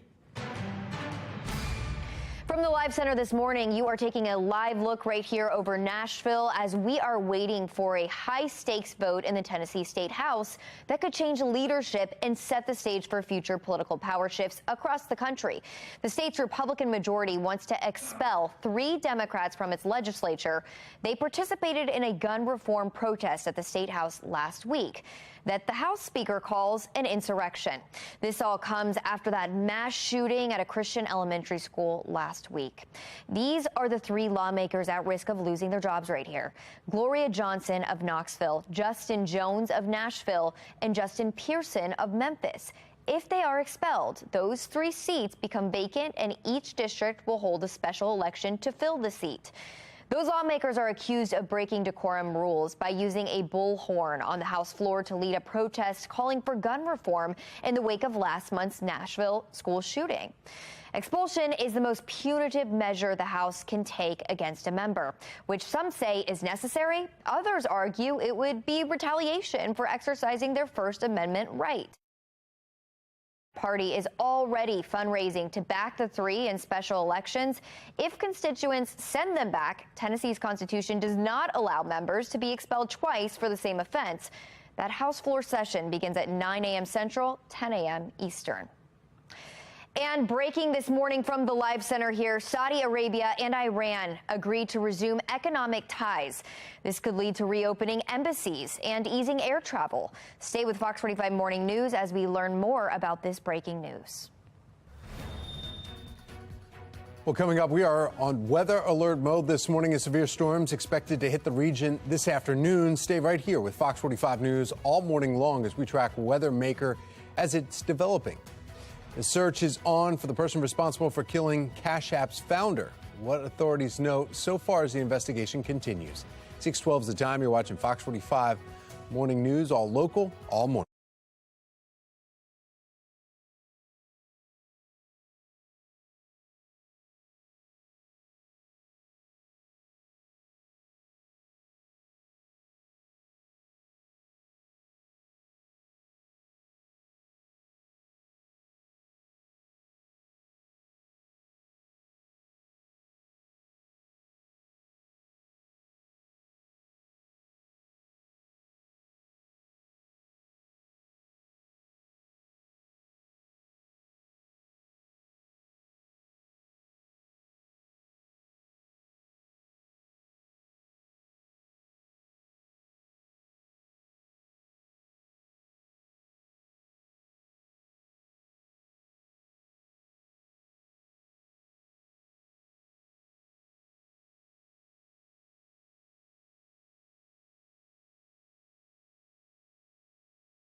6:15 and taking you live to San Francisco this morning, where police are searching for the suspect responsible for the killing of founder of Cash App.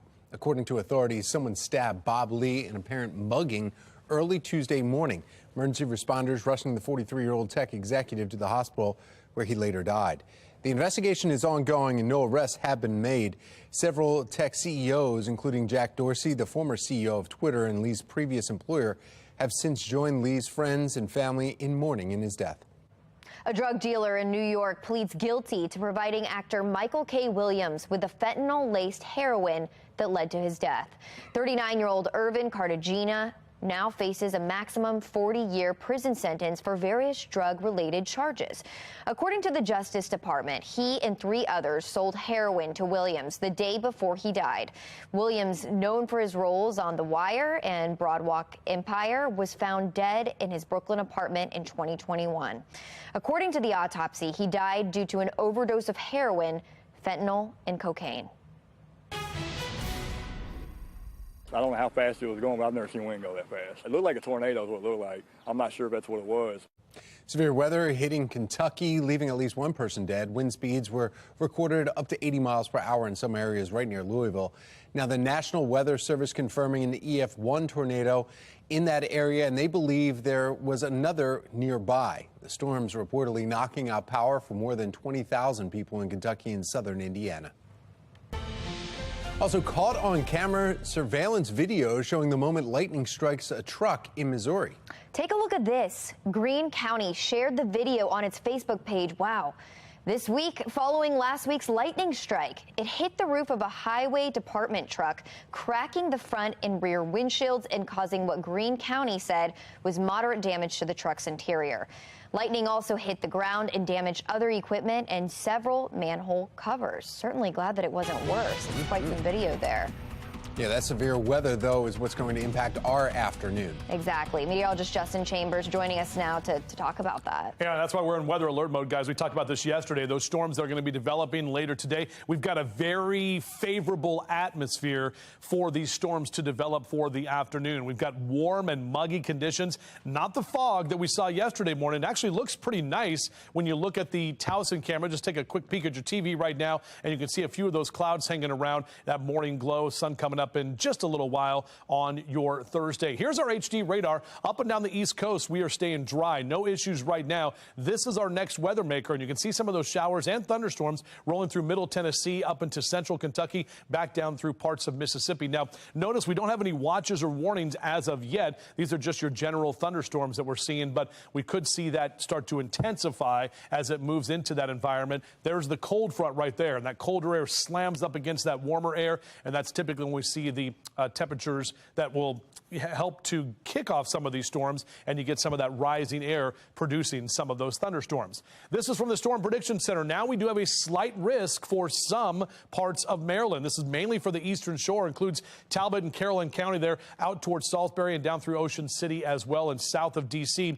That slight risk is 2 on a scale of 1 to 5, while the marginal risk is for most of the rest of us, all of Baltimore City, all of Anne Arundel County, most of the rest of the eastern shore. Notice the areas to the north, not in the marginal risk, but doesn't mean you won't see storms. It's just that the strongest storms are going to be focused 95 and areas to the south. And there's that slight risk we talked about south of Easton and Denton. So the severe weather threats after about 2 o'clock this afternoon: strong wind, heavy rain, some hail possible, a low-end tornado threat. We can never really rule it out this time of year, but the parameters are just not quite there for that spin up that we are going to see this afternoon, or that we're not going to see. All right, here's our future scan. So again, this is through noon today. Notice those arrows bringing in the warmer air. Right about 3, 4 o'clock is when some of those thunderstorms will start to develop and push out toward the south and to the east in that 5 and 6 o'clock hour. Moving out toward the eastern shore by about 9 p.m., most of the showers and storms should be done. As we head into the overnight and tomorrow, we'll have those clouds kind of lingering. And overall, tomorrow afternoon will definitely be cooler. Not really tracking much in the way of rain. You may get a couple of passing showers late Friday night into Saturday as that system exits off toward the east. Overall, though, our next 12 hours, our temperatures climbing steadily. We're going to see those 70s through 11 a.m. and into the low and mid 80s for our highs this afternoon. The record for the day is 90, so that record should be safe. But we tied a record yesterday, and we're going to have another day with low to mid 80s across central Maryland. Not only here, but up and down the East Coast here. 86 in D.C., almost 90 in Richmond this afternoon. Even a little bit warmer down in Ocean City with lower 70s there. All right, so here's a look at our 7-day forecast. The weather alert date to date. Home opener tomorrow should be fine. We're talking about lower 60s with mostly cloudy skies. Coolest day will be Saturday in the upper 50s, and then Easter Sunday looks pretty nice. We'll wake up in the 40s, but lower 60s for the afternoon with plenty of sun and even warmer next week. Tom? Thank you, Justin. Remember, you can track our severe storms even when we are not on the air by downloading the free Fox 45 Weather Authority app. Just go to your app store and search WBFF to get started. Now to the Len Stoller Traffic Network. We're taking a look at some of our cameras around the region, and there are no incidents or accidents to report this morning, so a great time to get up and out on the roads. Let's check in now with Mark Jones of the MTA. Good morning, Mark. Well, good morning. Out there right now, you'll find on the BART train system, Camden Train 843 operating with a 10 to 15-minute delay. Allow time for travel there. Train number 511 running 5 minutes behind. On Light Rail Link, you'll find on-time service. If that's your ride, looking good for the commute start there. And Metro Subway Link on time in both directions between Owings Mills and Hopkins Station. For the MTA Transit team, I'm Mark Jones. Well, breaking news this morning, we are hearing reports of a dwelling fire on East Federal Street right near Collington Square Park, where firefighters have contained that blaze into a second-story bedroom. We'll bring you more information when it becomes available. This morning, we are waiting on the release of new unemployment numbers. How this will help estimate where the numbers of layoffs are sitting. TikTok's parent company creates a new platform that is similar to Instagram and Pinterest. How the photo-based app is doing here in the U.S. compared to Asia. 6:21, and you're watching Fox 45 Morning News, all local, all morning. Fox 45 News, winner of 17 2022 Regional Emmy Awards, more than all other Baltimore news stations combined.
624, and we are on weather alert mode this morning as we are tracking our next weather maker bringing severe storms to the region.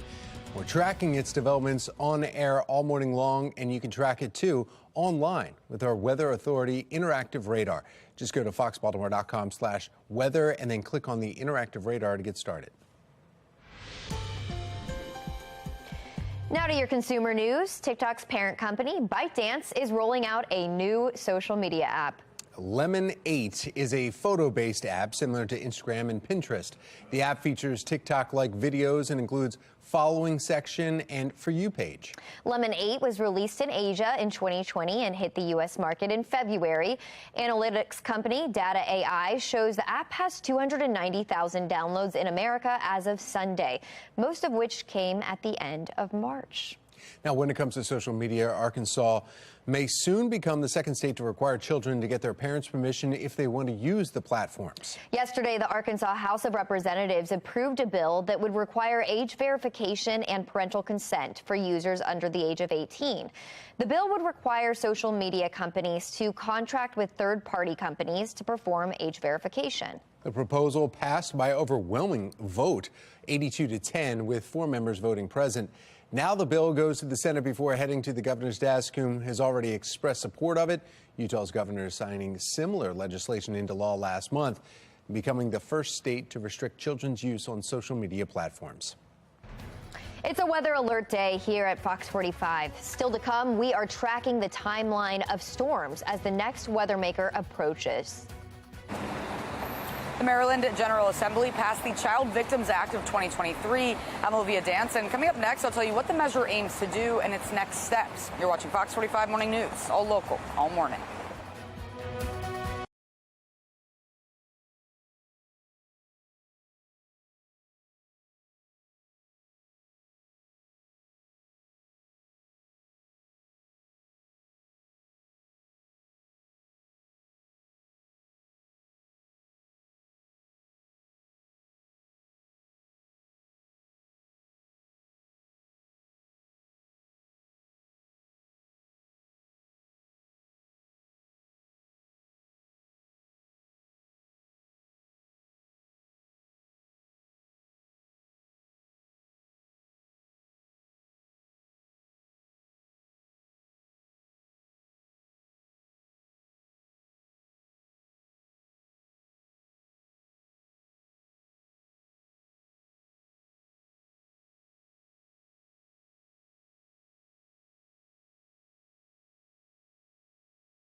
Live from WBFF in Baltimore, this is Fox 45 Morning News.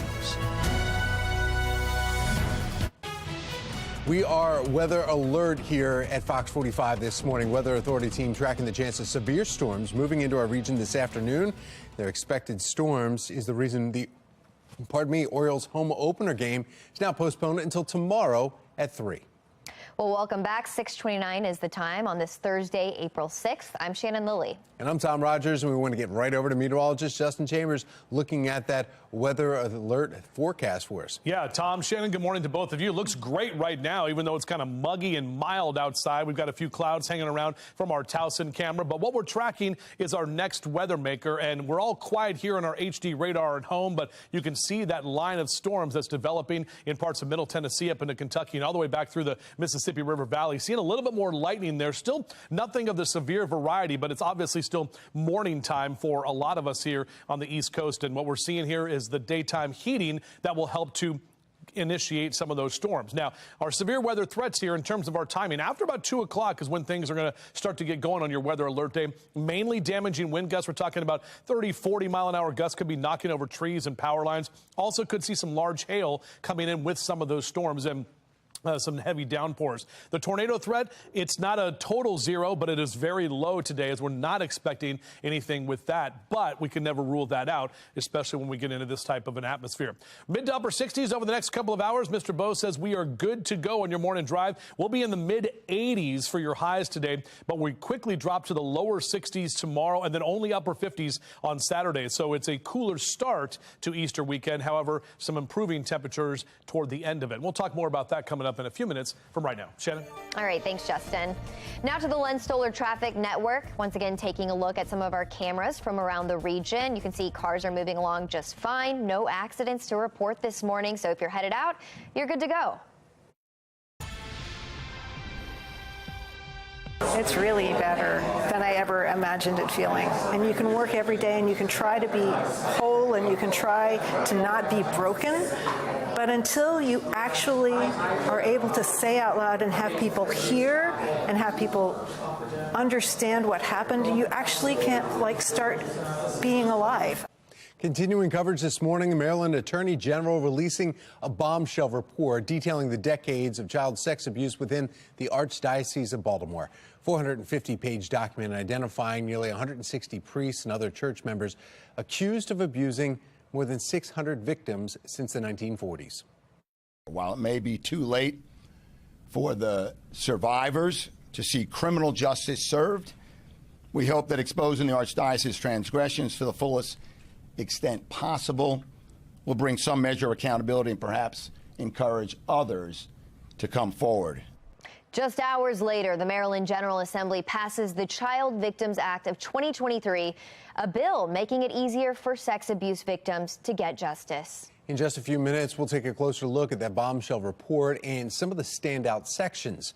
We begin right now with newly passed legislation. Olivia Dance is joining us live this morning with what this means for survivors. Olivia.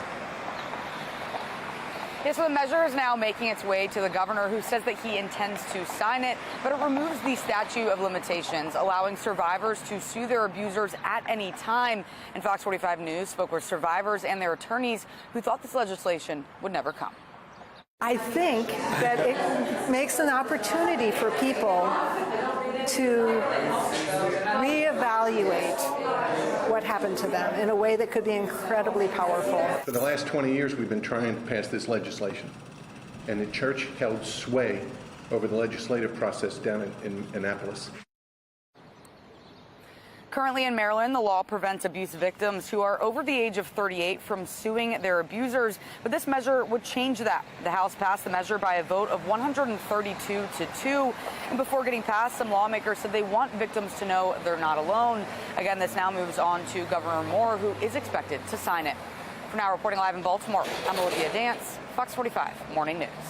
Thank you, Olivia. The report is nearly 500 pages long, but we want to give you a closer look at some other standouts in this report, like this one right here, where the report says church documents show the Archdiocese was, quote, more concerned with avoiding scandal and negative publicity than it was with protecting children. The report goes on to talk about how deep-rooted sex abuse was within the Archdiocese, calling the huge number of abusers and victims and abusers' actions astonishing. Another section here talks about how the abuse was even possible, saying it's because leaders were complicit, saying they failed to protect its faithful. And finally, the report claims that church leaders failed to act even when they were told about the abuse, and would sometimes try to, quote, quash such reports.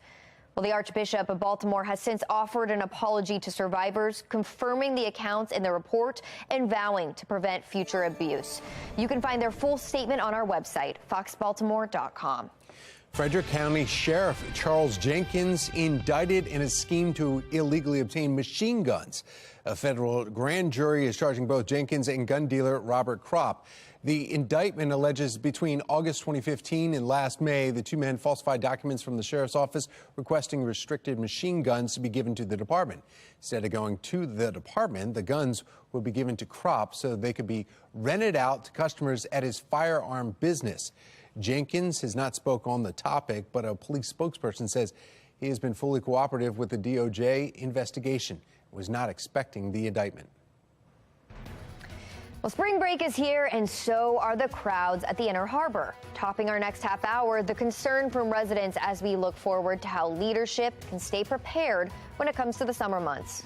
And it's a weather alert day today. All morning long, Weather Authority team of meteorologists tracking the latest batch of storms moving through the Baltimore region. Stay right here with us both on air and online for the system's latest developments. 6:36 is the time. You're watching Fox 45 Morning News, all local, all morning. Weather Window, presented by the National Weather Desk. There's something about sunrise atop a mountain, the beautiful colors and the serenity. This from the Asheville, North Carolina area. Now to Chicago, where things got electric as strong thunderstorms moved through the area Tuesday night. And in Texas, a beautiful shot of storm clouds a couple of hours outside of San Antonio. For more content like this, follow the National Weather Desk on Instagram.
Welcome back, everybody. 6:39 is your time right now. We are under weather alert as we're tracking the potential for storms later this afternoon. Right now, taxi, there it is. Water taxi going across the Inner Harbor this morning. Beautiful conditions. I just stepped outside myself. You can definitely feel that moisture and also those warm temperatures that are out there. Now, we're really going to warm up this afternoon, and the reason why we're weather alert, strong to severe storms, especially after about 2, 3 o'clock. Damaging wind gusts and hail. Those are going to be the biggest issues and the biggest threats that we are going to have to the storms later today. So pretty much everything as you head out the door. Maybe just a rain jacket for later. Sunglasses, because we will have sun before we get into those storms, and then the umbrella as those storms roll in later this afternoon. We're back with your full forecast. We'll talk about what we can expect for the O's home opener tomorrow, as well as the rest of Easter weekend. Tom?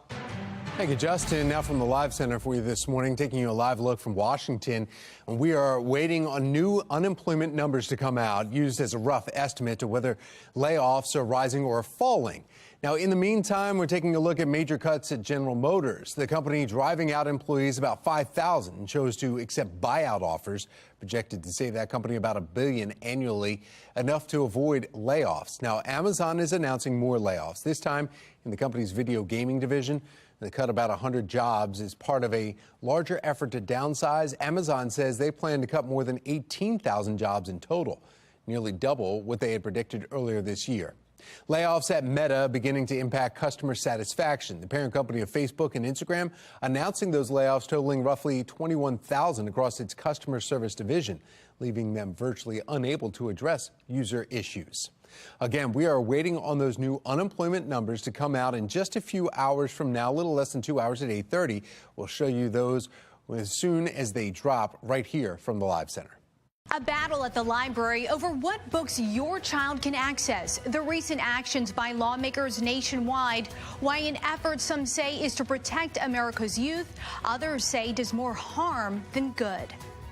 Oh, the headliner for this year's Preakness Live is now official. The talent coming back to Baltimore for his second showing. 6:40 is the time. You're watching Fox 45 Morning News, all local, all morning.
Topping your morning rush, we are on weather alert mode this morning.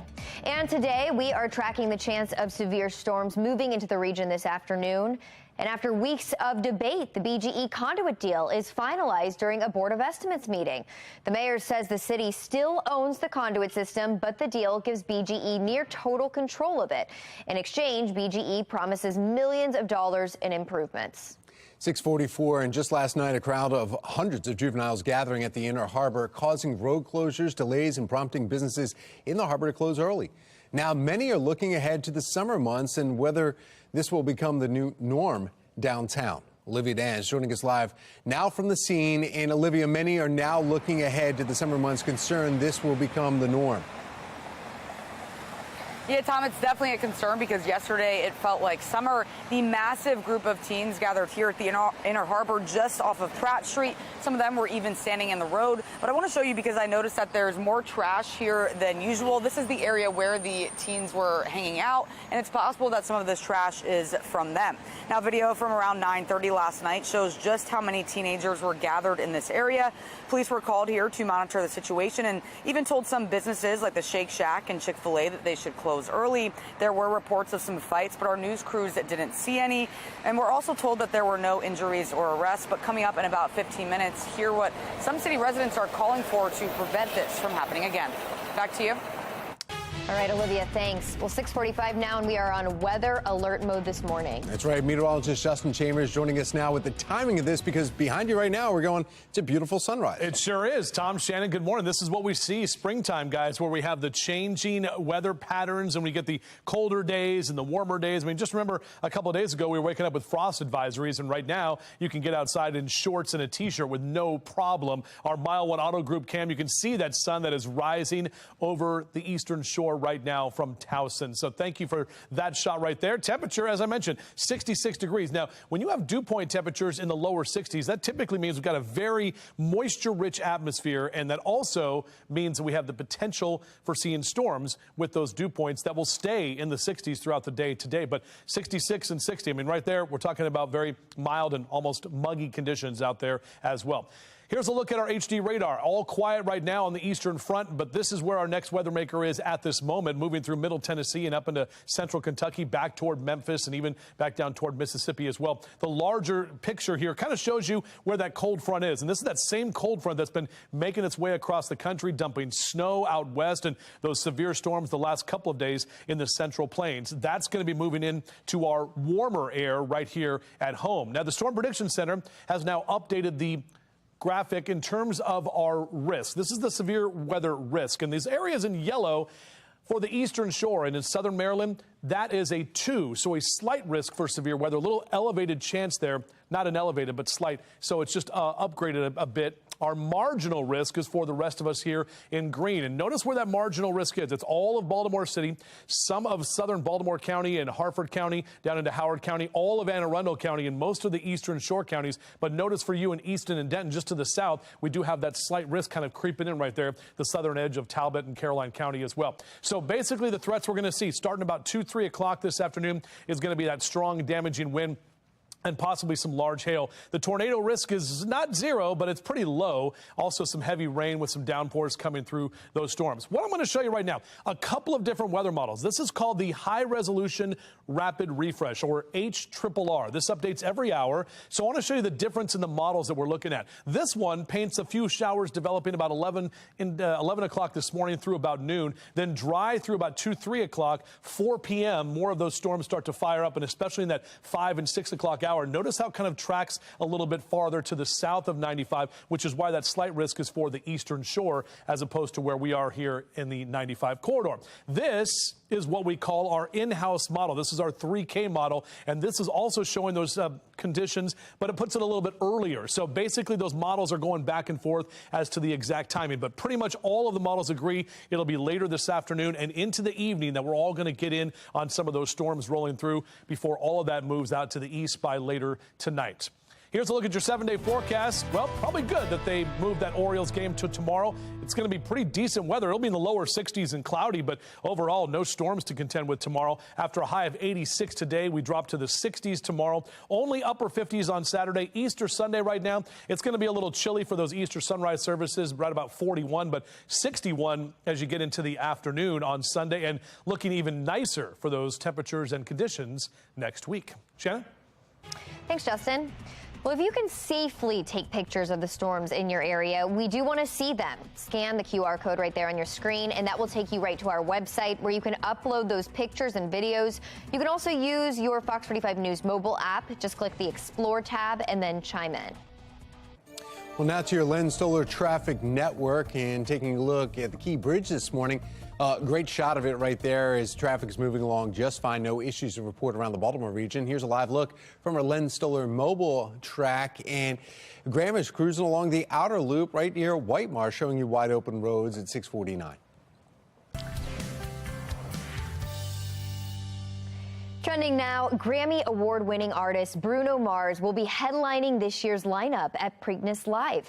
It's a return trip for Mars, who also performed here in 2011. Now, some changes to the schedule. Preakness Live will now be after the race on Saturday this year, as opposed to Friday night, like it was in 2022, which we talked about this earlier, Tom, but I really like that because you're all excited from the race. And then you get to watch the show. You get to watch Bruno Mars perform live. So it really doesn't get any better than that. No, it doesn't, because normally it was like the day before, so you'd have to show up. Yeah. And this concert coming afterwards, it's great. You're there all day long. The race is kind of quick. I mean, you're like, all right, now what? Right. Boom, Bruno Mars comes And it up. builds up all day, and then now you have something to look forward to afterwards, even if, you know, the horse you're rooting for doesn't win. The song Locked Out of Heaven is like, you know, 24 Magic, I think, is the other one. 24 Karat Magic in the air. Mm-hmm. Those are the songs that popped in as soon as we heard Bruno Mars was going to be performing. That's what I thought of automatically. But I'm When like, I Was Your Man. yeah, there's so many of them now. So many good ones. And they're all different genres, so it's great. So he appeals to the entire family. Exactly. Can't go wrong there. No, not at all. All right, well, today we are tracking the storms traveling into the Baltimore region later this afternoon, because if you step outside now, you're like, what storms, right? Well, still to come, how you can prepare for this weather alert day. A Westminster nonprofit youth organization is doing big things. Still to come this morning, how Find Your Purpose is making a lasting impact in the community. And if you need help to do big things this morning, you might need some coffee to get you going. Caffeine, right? It's the lifeblood. It's time for a coffee break.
6:54, and turning now to the crisis in the classroom. Parents divided over a proposed North Carolina school policy some say will ban pride flags.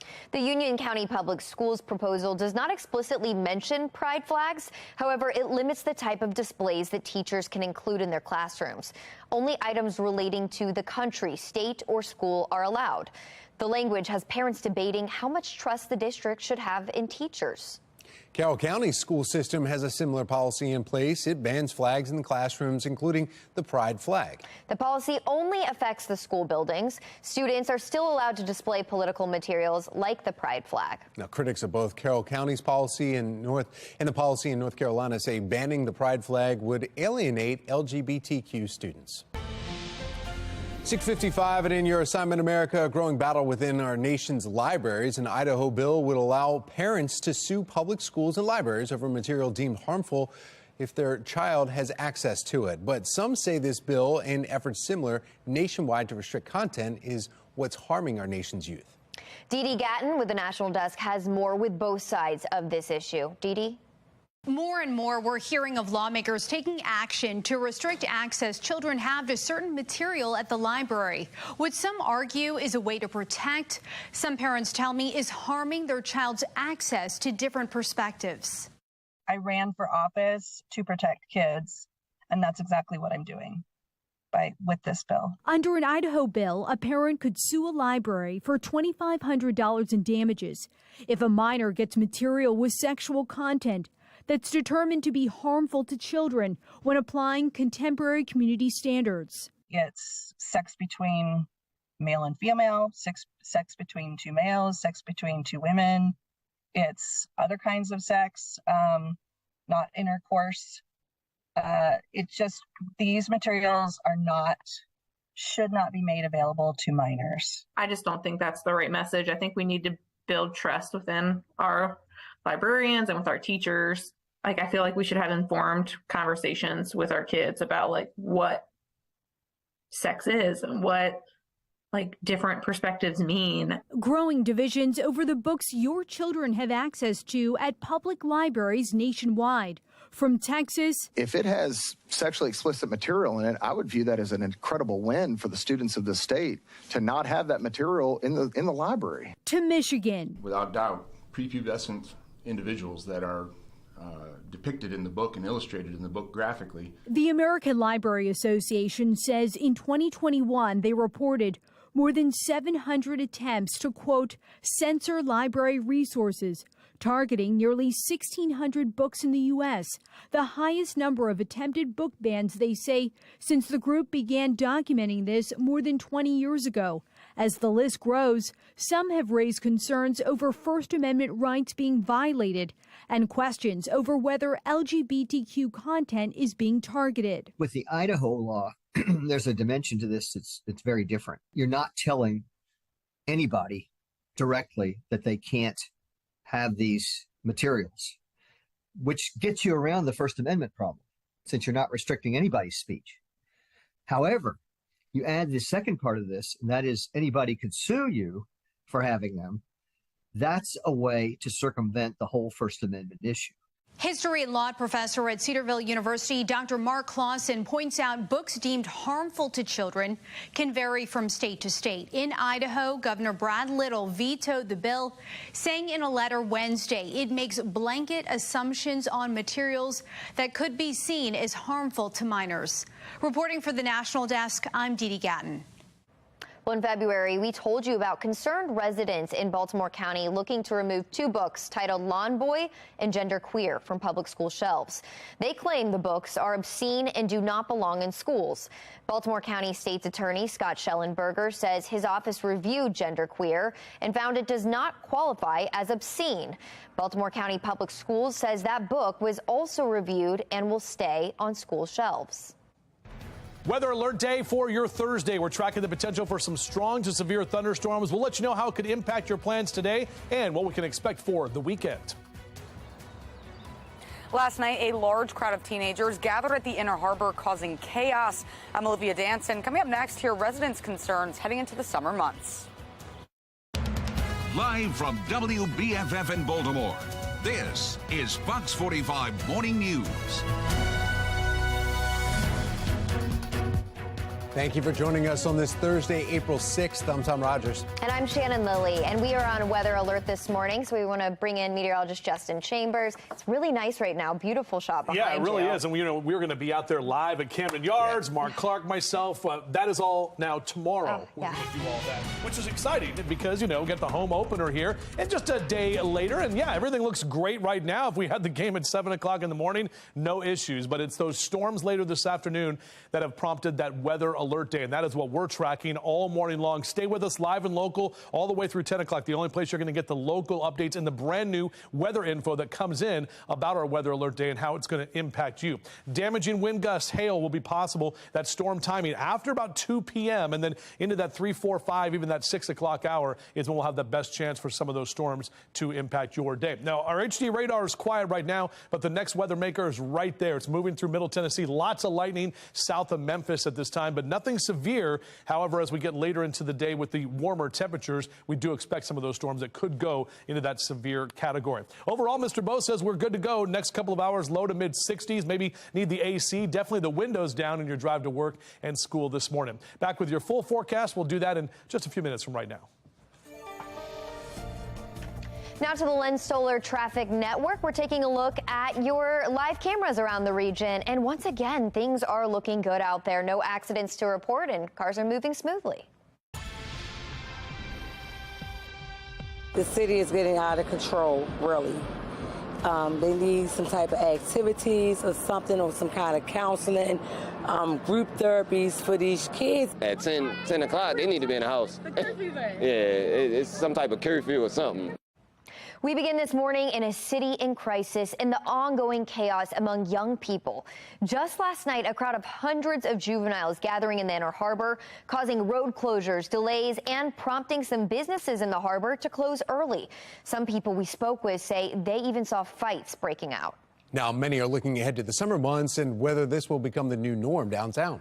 Olivia Dance joining us live this morning with a concern from residents and what leadership can do to stay prepared. Olivia? Yeah, Shannon and Tom, that's definitely a concern because yesterday it felt like summer.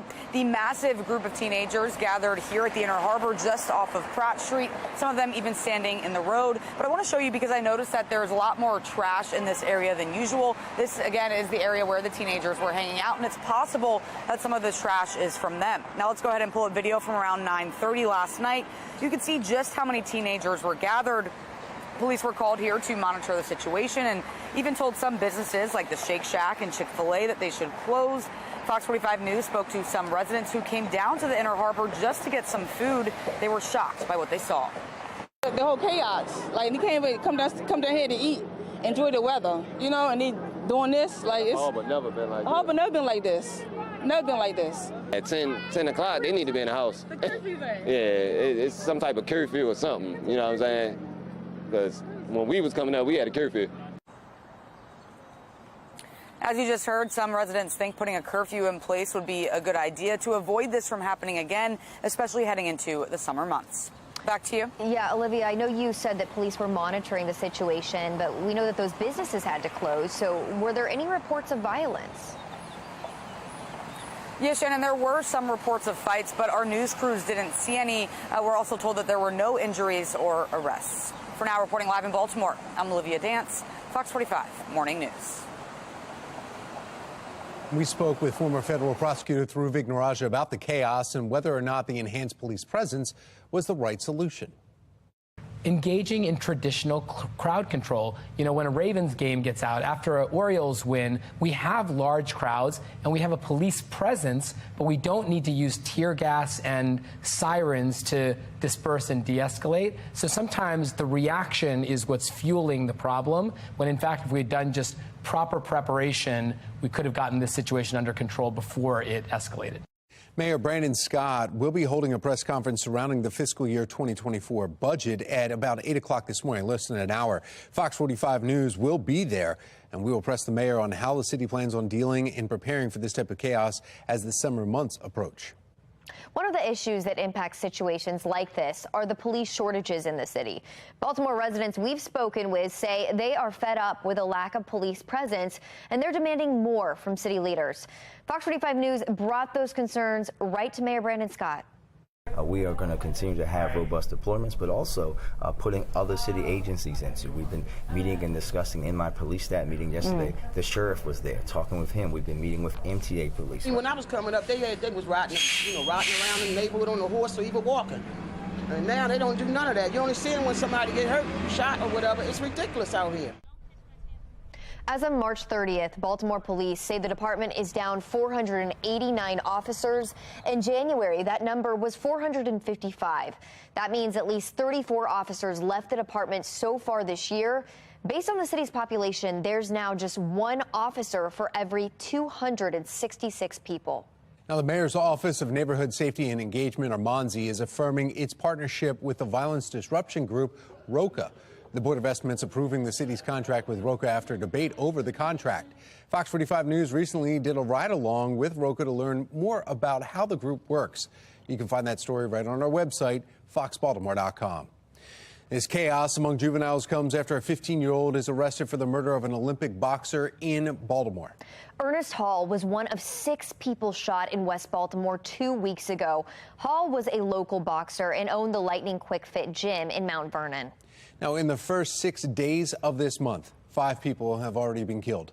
And as this year's legislative session winds down, Fox 45 News is sending concerns from residents, asking if enough is being done to address this crime crisis. When you lose a child, you can never imagine how that pain feels. We've been seeing young men and women getting murdered every day. It's time that we start holding these people accountable. Police are not releasing the juvenile's name, but they say he is being charged as an adult with first-degree murder and 5 counts of first-degree attempted murder. Fox 45 News is marking 100 days since City State's Attorney Ivan Bates took office. On Thursday, April 13th at 7 p.m., Mackenzie will host a town hall with Mr. Bates to talk about this milestone. We invite you to join us at New Metropolitan Baptist Church at 1501 McCullough Street or watch the town hall live on foxbaltimore.com. Continuing coverage this morning after weeks of debate, the BGE Conduit deal is finalized during a Board of Estimates meeting.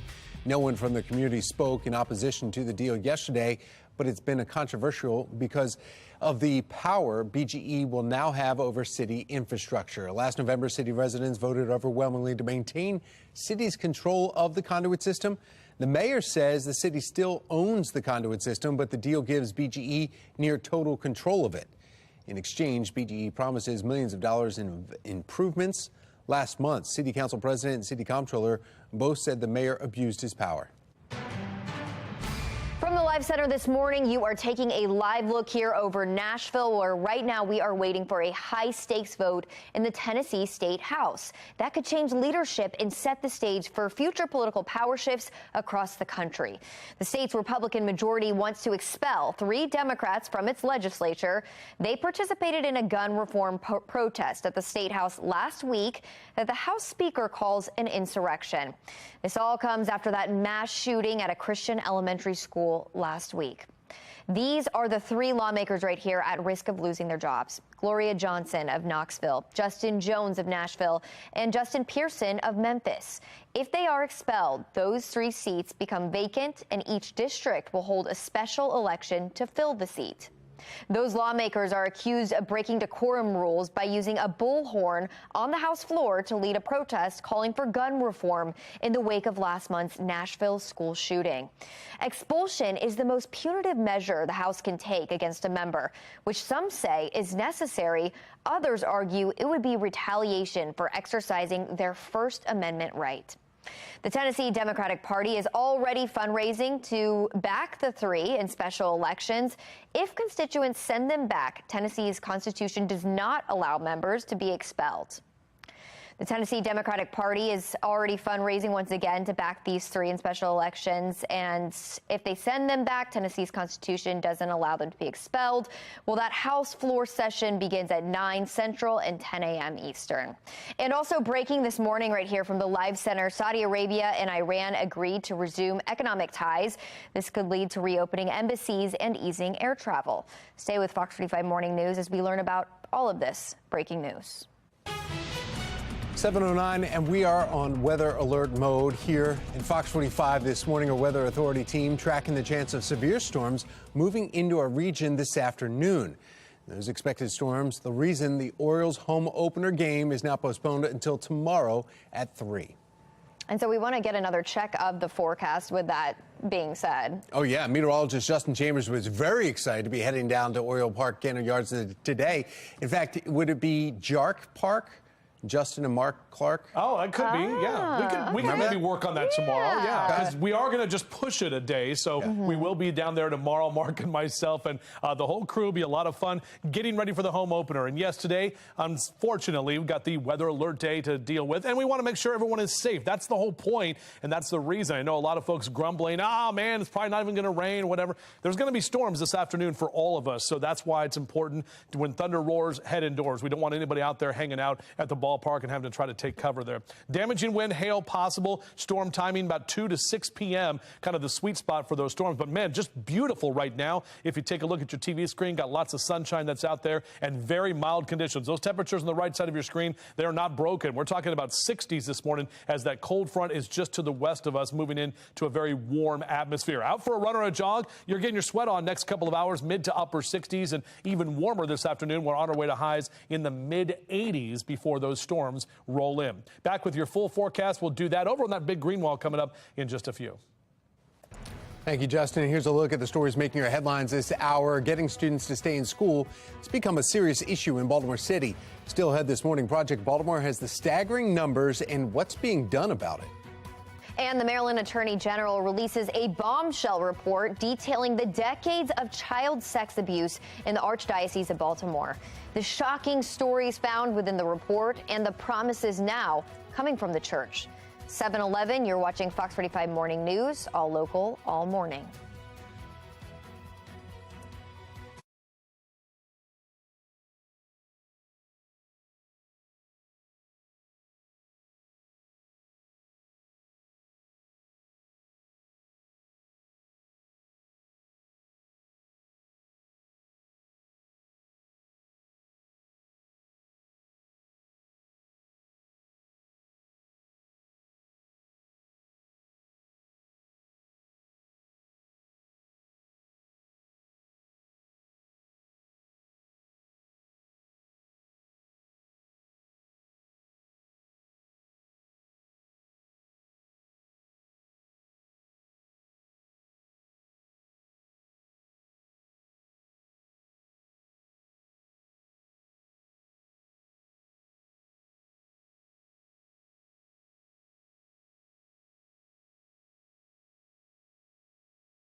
Fox 45 News, winner of 17 2022 Regional Emmy Awards, more than all other Baltimore news stations combined. 7:14 and making your headlines this Thursday morning. We want to warn you, some of you may find this video disturbing, but police in Washington, D.C. releasing body camera footage from a deadly shooting of a 17-year-old. Stop! Stop, man, just let me out. Stop! Stop! Stop! On March 18th, U.S. Park Police originally responding to a stolen car report. They found a driver asleep at the wheel. The driver later identified as 17-year-old Delanio Martin. Now, police went into the car, eventually startling Martin, at which point he began to just drive with the officers, as you see right here, in the back seat. One officer could be heard asking Martin to pull over as he was speeding up or be shot. Seconds later, that officer appears to shoot Martin. Now his family is searching for accountability. Stop! Stop, man, just let me out.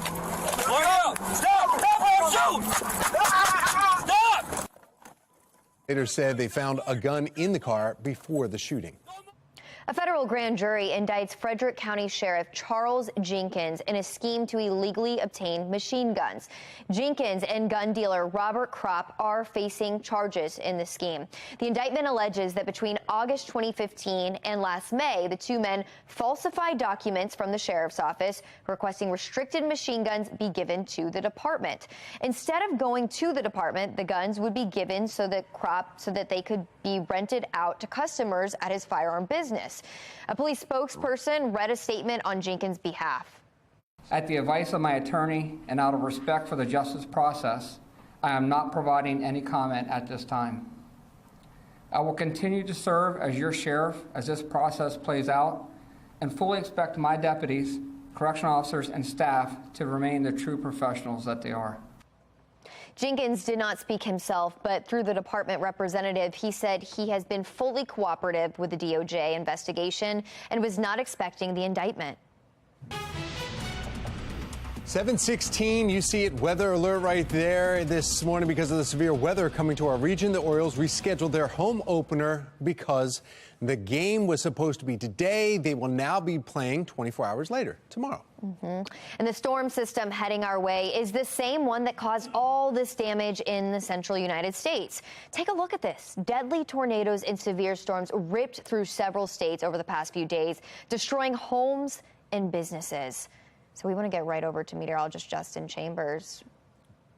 That's why we take weather alerts so seriously, guys, because we're not looking at a tornado outbreak here.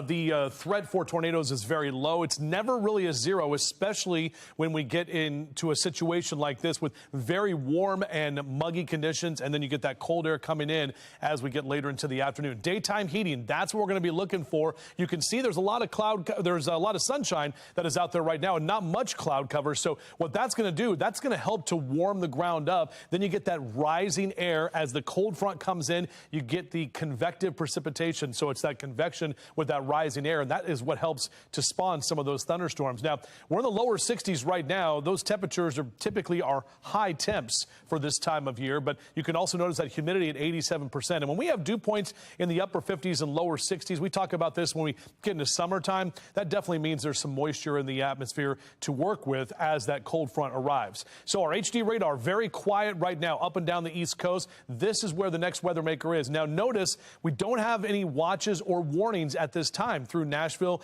down into parts of Memphis and parts of the Mississippi River Valley, but a lot of lightning with the storm, especially south of Memphis. So already things are getting a little bit fired up there. There's the cold front. It is still to our west, hanging out on the other side of the Appalachians this morning. It's going to be crossing the mountains and moving in by the time we get into the afternoon. And again, once that cold air rams into that warmer air, that's when you get those storms to fire. Now, the Storm Prediction Center has updated and brought us into a slight risk, at least for southern Maryland and the eastern shore. That is a 2 on a scale of 1 to 5, while the rest of us are under a marginal risk 1 on a scale of 1 to 5. For Baltimore City, southern Baltimore counties, Howard and Arundel counties, Queen Anne's and Kent counties, as well as parts of Talbot and Caroline County. And notice it's kind of split. So south of Denton and Easton, that's where that slight risk kind of comes in there. just because you're not in a marginal slight risk doesn't mean we won't see those storms. It's one of those days where you want to pay attention to the forecast and have that FOX45 radar right there in the palm of your hand. So the severe weather threats after about 2 o'clock this afternoon, it's the strong wind, possibly some hail as well. Tornadoes, we're just going to keep that on the low category for right now. Also could see some downpours as well. A couple of different weather models we're going to show you. This is the hourly future scan here, taking you through 11 o'clock this morning. May get a straight pop-up shower moving through, but then we're dry through the middle of the day as those temperatures start to heat up. 4 or 5 o'clock is when this model brings in those showers and storms to the 95 corridor and then pushes it down to the south and east with the heavier storms in the eastern shore through about 6 o'clock this evening and then pushing out of here by about 8, 9 o'clock tonight. This model, our in-house model, also showing those storms developing a little bit earlier on this one, depending on the timing. But either way, pretty much all of us this afternoon and evening are going to be dealing with that line of storms rolling through. And then it is all out of here by tomorrow with cooler and drier conditions for your Friday. That's why it'll be better to have that baseball game tomorrow afternoon. All right, so as the kids get out to the bus stop, beep, beep, 63 here this hour, lower 80s by noon. How about mid 80s when you pick them up later today? We're talking about a very warm afternoon. We had a record high yesterday, close to the record today, but 86, and then we're going to drop to about 63 tomorrow with cloudy skies, and some of those clouds linger on Saturday with temps in the upper 50s. Easter Sunday looking pretty good. Sunshine, lower 60s, and then a nice warming trend toward the middle of next week. Tom? Thank you, Justin. Let's take a look now at your Lynn Solar Traffic Network. Overall, not bad on the roads. There is a crash, though. We're seeing 95 northbound, and that is right at, let's see exactly where that is, though, on 95 northbound. It's right at Eastern Avenue, not causing any delays. The cameras don't show any flashing lights either there, but still, you can see it looks like they're clearing it up through the toll booth right here. So no issues to worry about on your morning commute. There's a live look now from our Lynn Solar mobile track. Just cruising along 695's outer loop right in Halethorpe. Beautiful shot right there this morning. Well, it is cherry blossom season, and you can celebrate with a nice cocktail. That's ahead in our 9 o'clock hour with the easy recipes that you can make right at home. It's 7:21. You're watching Fox 45 Morning News, all local, all morning.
724, and it is so Baltimore. A nonprofit youth organization in Westminster is doing some big things. Find Your Purpose is committed to serving the youth in our community. Be More Lifestyle host Mark Clark is live learning more. Mark, good morning. That's right. I'm with the executive director. Billy Live is here. And, man, tell us about the program. I see the kids are here. We got the Easter eggs getting ready. The bunny's on the way. Absolutely. Tell us about the program. My name is Billy Live. Find Your Purpose, Inc. is a local nonprofit in the Westminster area, and we specialize in the creative arts. We also, I found a need, because growing up here, I felt like there was nothing that I could really relate to or whatever. So I found a need for me to step up to be a mentor and reach out to the different kids and all the minorities throughout Carroll County, because there's a lot of us. So I'm kind of like the spokesman of that. It's great, when we pulled up, it was great to see the energy around it, the young people outside, the colorful, T-shirts, and you can just feel the positive energy. I think it's so important for young people to have something to do creatively, right? Mm-hmm.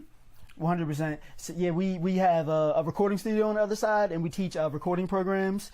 We have a dining etiquette program with Rock Salt Grill. We do a lot of cool things to kind of keep the kids engaged throughout the months.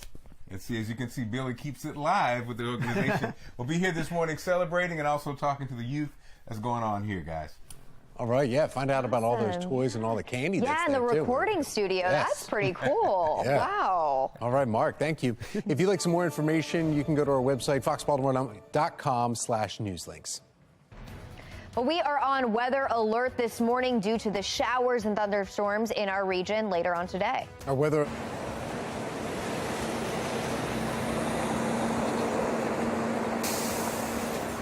The Maryland General Assembly passed the Child Victims Act of 2023. I'm Olivia Danson. Coming up next, I'll tell you what the measure aims to do and its next steps. You're watching Fox 45 Morning News.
Live from WBFF in Baltimore, this is Fox 45 Morning News.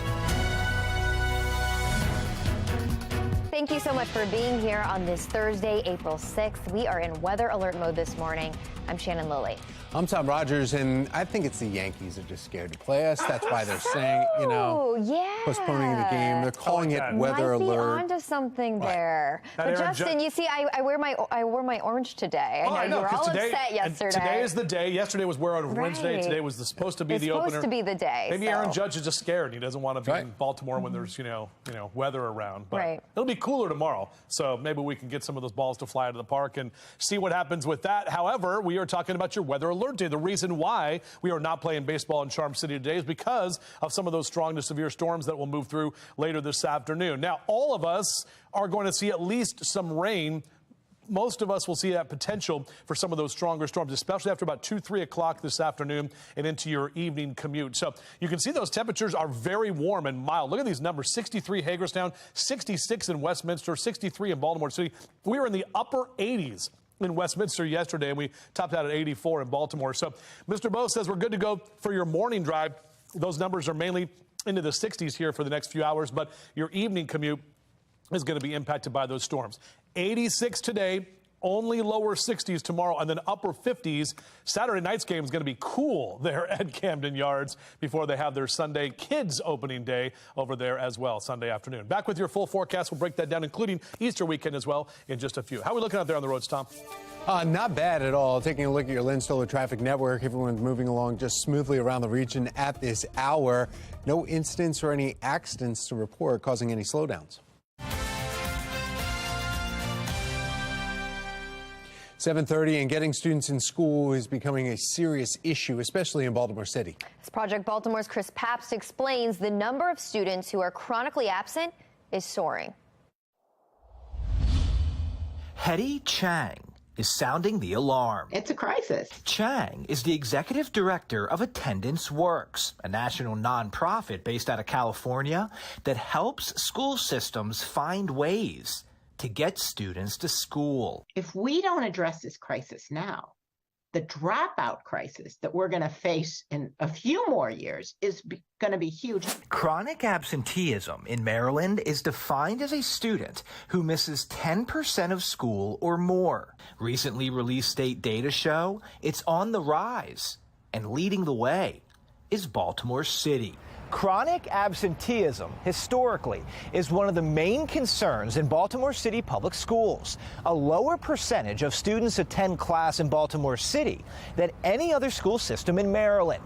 And last school year, chronic absenteeism hit its highest level in at least 20 years. In 2016, state requirements for chronic absenteeism changed. City schools began recording half-day student attendance, which caused a significant increase in the absenteeism rate.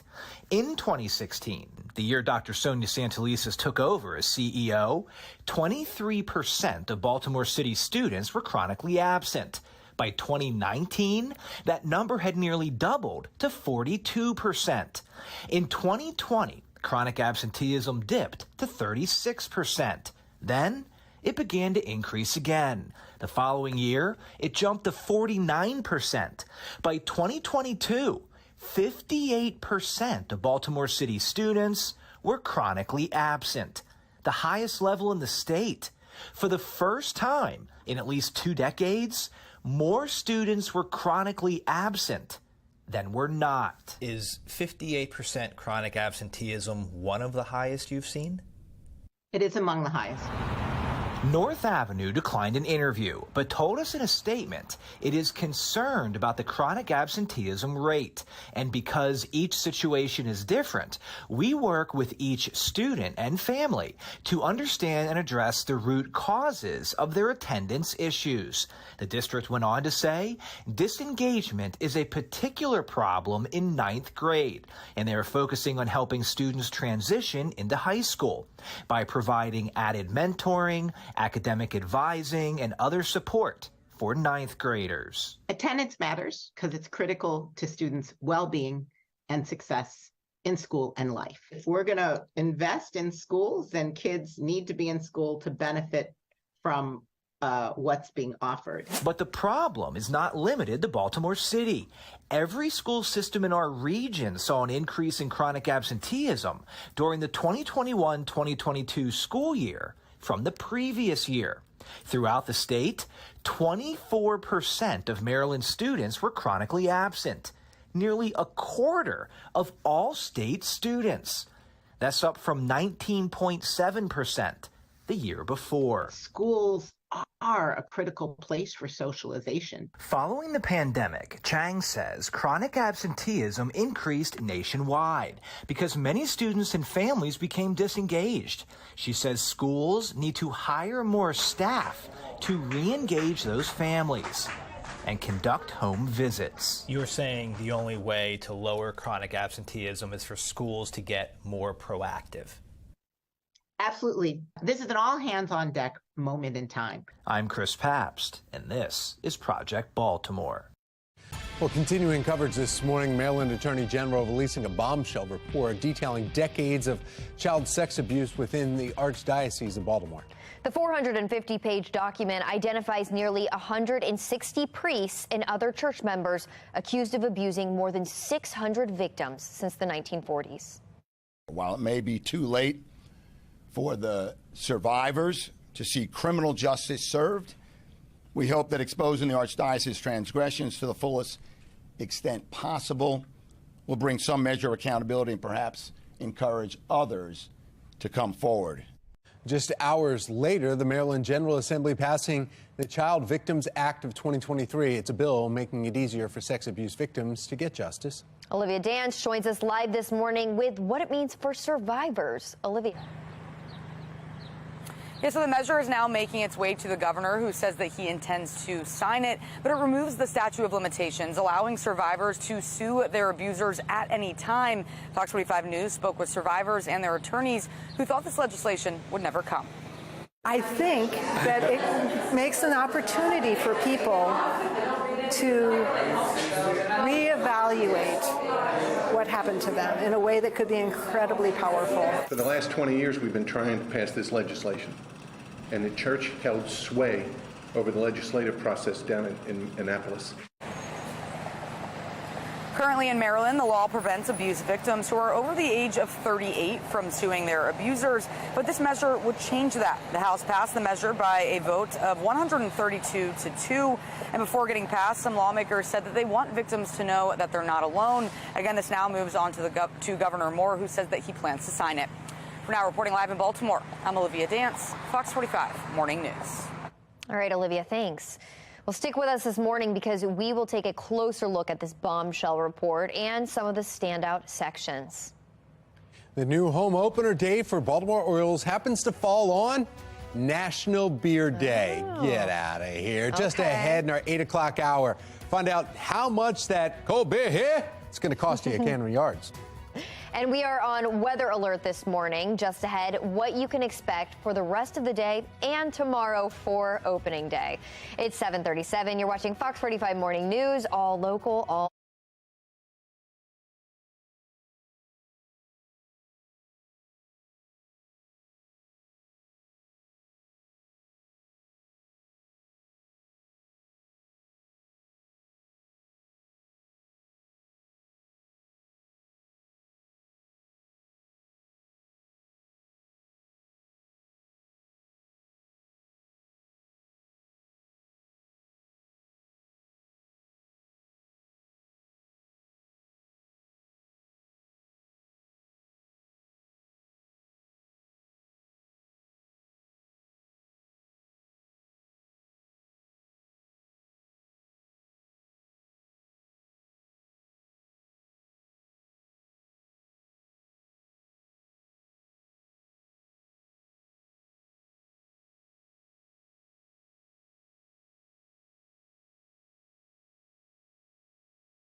7:40, 20 minutes in front of 8 o'clock. We are weather alert today, tracking our next weather maker. This storm right here south of Nashville down through Memphis, giving a lot of lightning there, but we're not seeing any severe weather at this time. However, as we get into the daytime heating here at home, that cold front moving in, and that's what's going to help to prompt some of those thunderstorms, which is why we're weather alert. Notice the strong wind and large hail. Those are the biggest threats that we're going to be facing this afternoon after about 2, 3 o'clock and into that 6 and 7 o'clock hour tonight. That's the timing for these storms. Looking great right now. That sun is out there from our Mile 1 Auto Group cam, and temperatures are only going up from this point going forward. We're going to see those numbers in the 70s through 10 a.m. on our way to the mid-80s later this afternoon. We're back with your full forecast. We'll do that in just a few minutes from right now. All right, thanks, Justin. A crowd of hundreds of juveniles gather in the Inner Harbor, causing road closures and delays. Just ahead, what leadership can do to stay prepared as we look ahead to the summer months. Here in Baltimore, it's terrible. It makes you want to stay in your house. Another teen charged with first-degree murder for a mass shooting in West Baltimore. Why more teens are getting involved with crime and what needs to change now. 7:41 is the time. You're watching Fox 45 Morning News, all local.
Here in Baltimore, it's terrible.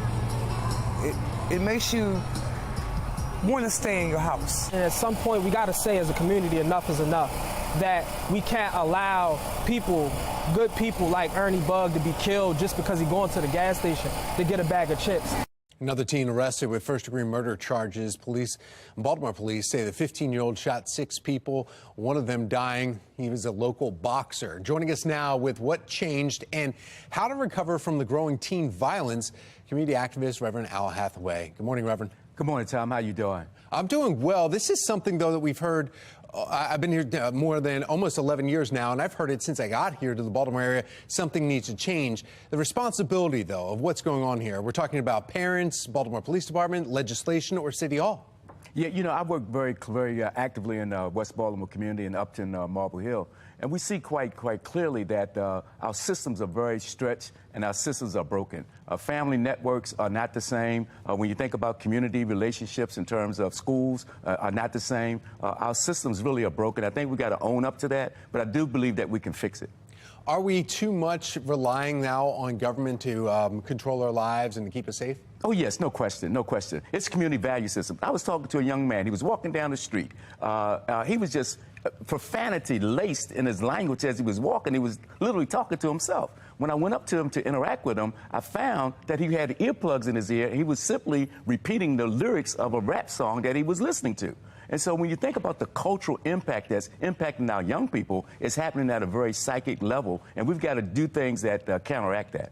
So what changed, though? Why are more teens getting involved in really violent attacks on people? Well, much if you think about it, our culture kind of really glorifies violence. It monetizes violence, and so therefore they find themselves as violence as the norm. We've got to make certain that we say that violence is an anathema. We cannot allow and tolerate violence, and we've got to teach our young people, particularly in our schools, particularly in our recreation centers, that violence is not the way.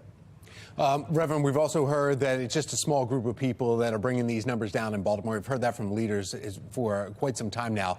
It's almost like a battlefield, and now they have younger fighters since old ones have either died off or are no longer involved with it. 8 years of heightened violence here in Baltimore City as we started looking at the numbers above 300 murders. When you think about it, I got to commend programs like ROCA that really understand that there's something happening in the brain, something happening in the mind, and we've got to change the thinking. That's the work that needs to be done. That's tough work, that's difficult work, but we got to change mindsets.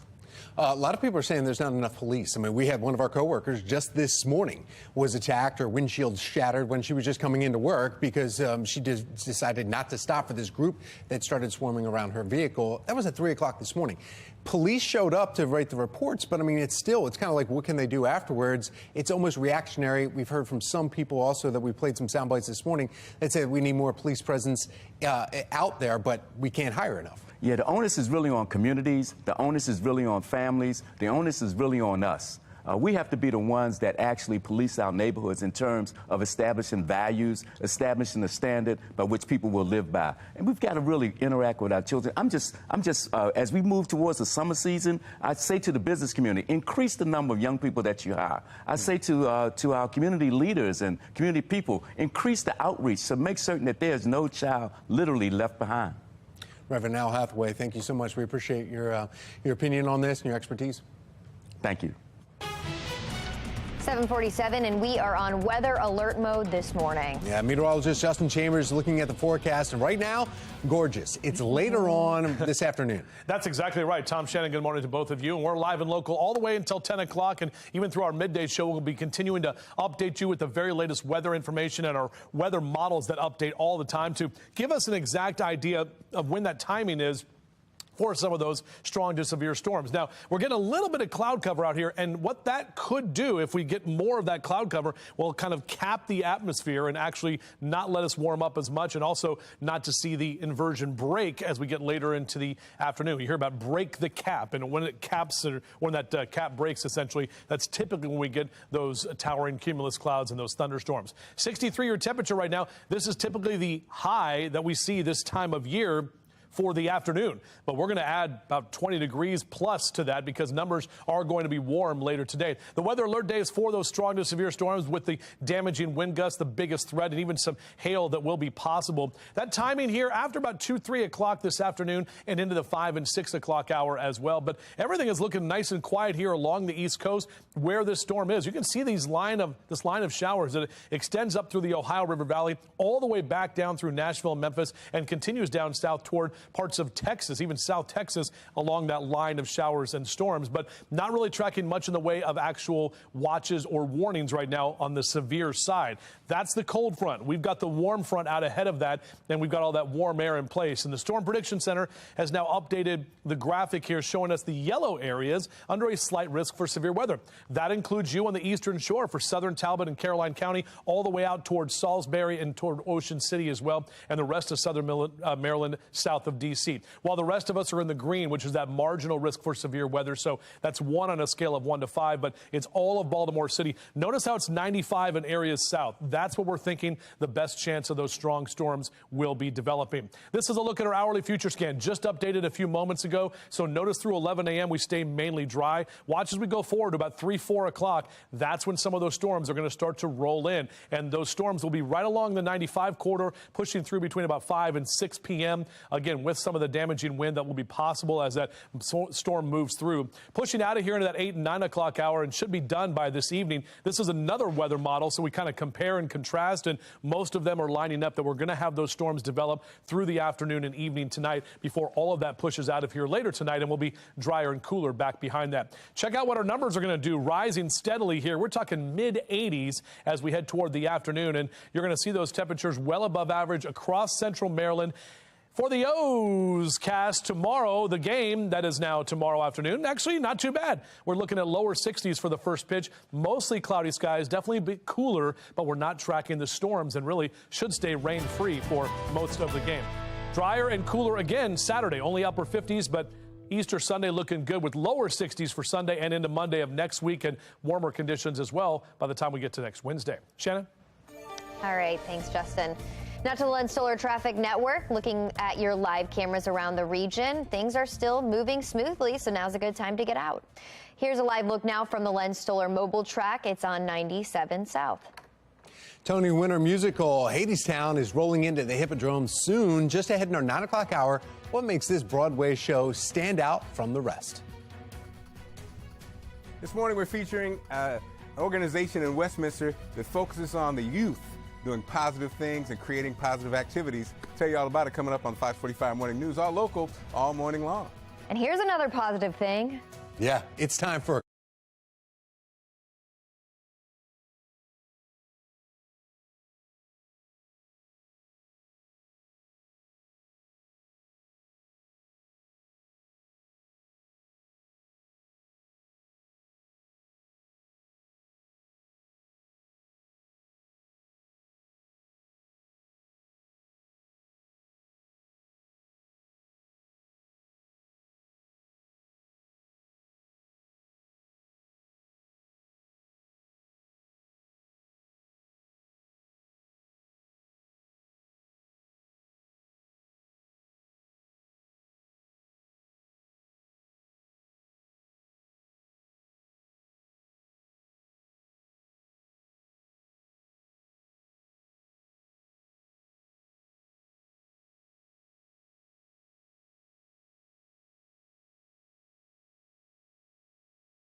From the Live Center this morning, a live look from Washington now, and we are waiting on new unemployment numbers to come out. They're used as a rough estimate on whether layoffs are rising or falling.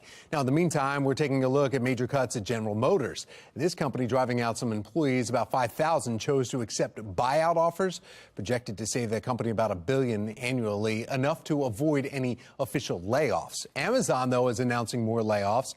This time, the company's video gaming division. The cut to about 100 jobs is part of a larger effort to downsize. Amazon says they plan to cut more than 18,000 jobs in total, nearly double what they had predicted earlier this year. And layoffs at Meta beginning to impact customer satisfaction. The parent company of Facebook and Instagram announcing those layoffs totaling about 21,000 across the customer service division, leaving them virtually unable to address user issues. Again, we are waiting on those new unemployment numbers to come out. They will be coming out in just about 35 minutes from now. They normally drop at about 8:30, and we'll show you those as soon as they do drop right here from our Live Center. We'll be in the mid-80s on this weather alert day. A beautiful start to it, but it is going to change this afternoon. Meteorologist Justin Chambers letting us know what we can expect for your Easter weekend. 7:55, you're watching Fox 45 Morning News, all local.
We're tracking our weather alert day storms this afternoon that could be impacting your outdoor plans and what to expect for the O's home opener on Friday.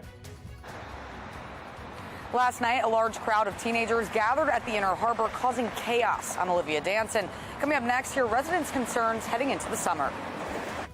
Tennessee's Republican majority wants to expel 3 Democrats from its legislature. Coming up, a high-stakes vote that could alter and set the stage for future political power shifts across our country. Live from WBFF in Baltimore, this is Fox 45 Morning News.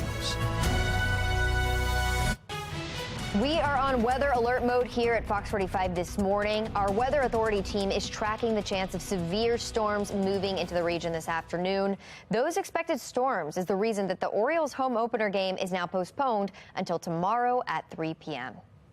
We're just about 7:59 right now on this April 6th. I'm Tom Rogers. And I'm Shannon Lilly. And we want to bring in meteorologist Justin Chambers because I think the big story, of course, is the weather. Yeah, absolutely, guys. And we're talking about not bad this morning. Definitely mild and muggy, as we've seen here for most of the morning. Those temperatures on the right side of your screen. A lot of us are still hanging out to the 60s here. So maybe even short sleeves and shorts as you make your way out, if you can wear that to work or school. Our Towson Cam, we've got some cloud cover that's out there, but the sun is up. But the reason why we're in weather alert mode is we're tracking those storms. Could be bringing damaging wind gusts and hail possibly this afternoon. The timing after about 2 or 3 p.m. and into that 5 and 6 o'clock hour as you're heading home from work and school. But you can see our HD radar. We're still not tracking anything here locally. This is the next weather maker, that cold front right there. And you can see some of those showers and storms developing in the mid-south. That's going to be moving in our direction over the next 4, 5, or 6 hours. So here's a look at their temperatures right now. Most of us are very mild. We're talking low to mid and even upper 60s throughout the region, and the warmer we get, the better chance we have for some of those storms moving in for the later part of the day. We're going to be in the 70s here in the next couple of hours and on our way to the low and mid 80s for your highs today. We're back with your full forecast. We'll do that in just a few minutes from right now. All right, now let's take a look at your Lens Solar Traffic Network, and these cameras are showing open roads. Taking a look at your top left, though, that's Ruxton Road. So if you just got off of 695 and you're headed to 83 down to the city here, you need a serpentine around some multiple fire trucks there, one on the right shoulder and then one again on the left. And right behind that sign on your top left, there's a vehicle in the median there, and then there's one on the right in front of the other fire truck. So 2 vehicles involved here, and it's causing some slowdowns just if you're traveling 83 on the JFX southbound. Ridiculous. The city is getting out of control, really. It's just sad. It's unfortunately, I feel like the juveniles got too much time on their hands. We begin this morning in a city in crisis and the ongoing chaos among young people. Just last night, a crowd of hundreds of juveniles gathering in the Inner Harbor, causing road closures, delays, and prompting some businesses in the harbor to close early. Some people we spoke with even say they saw fights breaking out. Now, many are looking ahead to the summer months and whether this will become the new norm downtown. Olivia Dance is joining us live this morning with a concern from residents and what leadership can do to stay prepared. Olivia? Yeah, Shannon and Tom, that's definitely a concern because yesterday it felt like summer. The massive crowd of teenagers gathered right here at the Inner Harbor, just off of Pratt Street. Some of them were even standing in the road. But I want to show you because I noticed that there's a lot more trash in this area than usual. This, again, was where the teenagers were hanging out, and it's possible that some of this is from them. Let's go ahead, though, and pull up video from around 9:30 last night.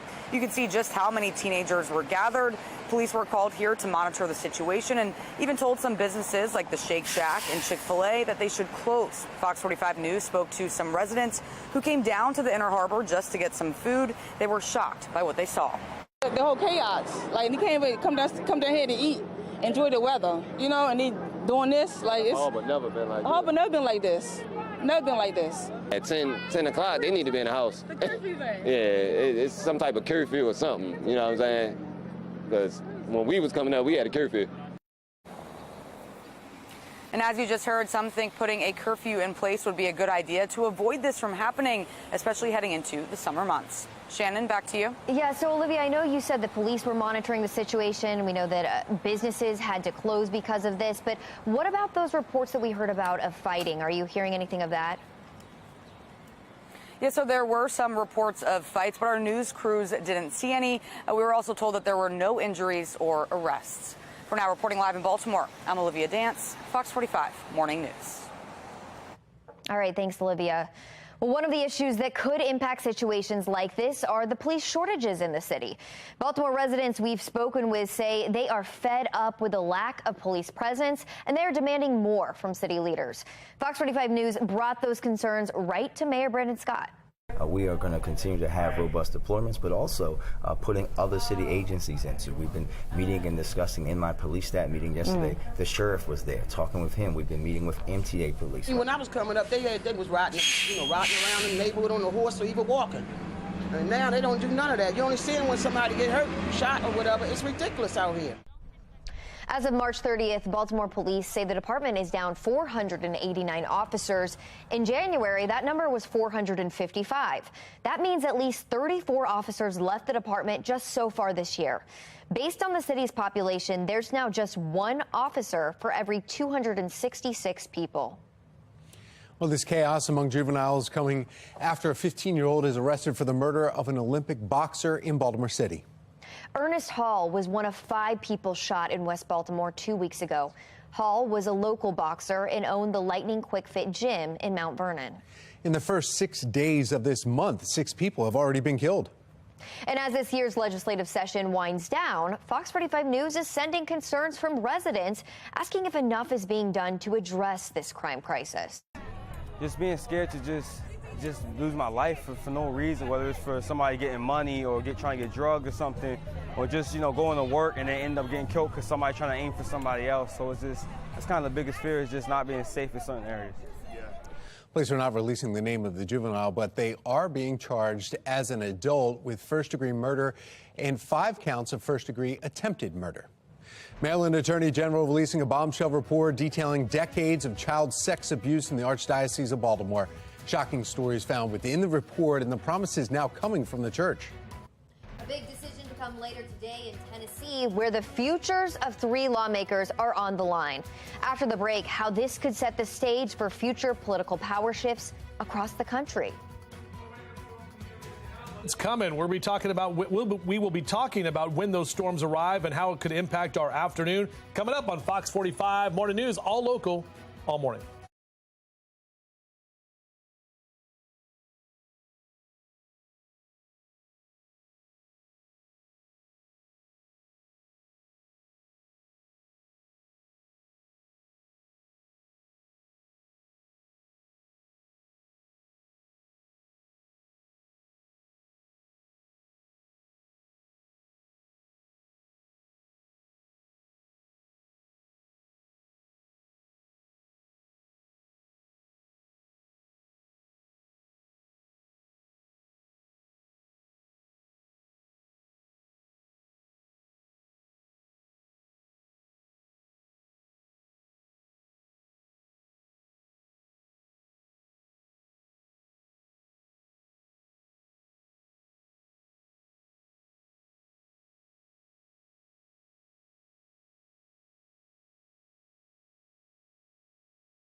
Time right now is 8:08. Our weather alert day does continue. We're tracking those storms later this afternoon. Right now, we're getting a little bit more cloud cover here in our Towson camera shot. And if we keep getting those clouds rolling in, that could help to kind of cap the atmosphere and not bring those storms to be in that severe category. However, all of us will at least see some of those rain showers and storms for the afternoon. We're talking about temperatures right now that are mainly in the mid to upper 60s. Look at these numbers: 66 in Westminster, 60 in Annapolis, almost 70 in downtown Baltimore right now. So if you do want to get out for a run or a jog in the next couple of hours, it will be mild, even warm, heading out for some outside exercise. And high temps today in the low to mid 80s for a lot of us. So that daytime heat will help to fire up some of those storms by this afternoon. We'll break it down for you hour by hour, give you the very latest weather forecast that we have with our weather models coming in. And we do that all the way through 10 o'clock this morning. From the Live Center this morning, you are taking a live look here over Nashville, where we are waiting for a high-stakes vote in the Tennessee State House that could change leadership and set the stage for future political power shifts across the country. The state's Republican majority wants to expel 3 Democrats from its legislature. They participated in a gun reform protest at the State House last week that the House Speaker calls an insurrection. This all comes after that mass shooting at a Christian elementary school last week. These are the 3 lawmakers right here at risk of losing their jobs: Gloria Johnson of Knoxville, Justin Jones of Nashville, and Justin Pearson of Memphis. If they are expelled, those 3 seats become vacant, and each district will hold a special election to fill the seat. Those lawmakers are accused of breaking decorum rules by using a bullhorn on the House floor to lead a protest calling for gun reform in the wake of last month's Nashville school shooting. Expulsion is the most punitive measure the House can take against a member, which some say is necessary. Others, though, argue it would be retaliation for exercising their First Amendment right. Now, the Tennessee Democratic Party is already fundraising to back the 3 in special elections. If constituents send them back, Tennessee's Constitution does not allow members to be expelled twice for the same offense. That House floor session begins at 9 Central and 10 a.m. Eastern. The new home opener date for the Baltimore Orioles happening to fall on National Beer Day. Come on. After the break, the factors that may increase the cost of beer. And today is a weather alert day. You're taking a live look across the region right here. A lot of sun now, but meteorologist Justin Chambers will break down the impact of this afternoon's severe weather. 8:11 is the time. You're watching Fox 45 Morning News, all local, all morning.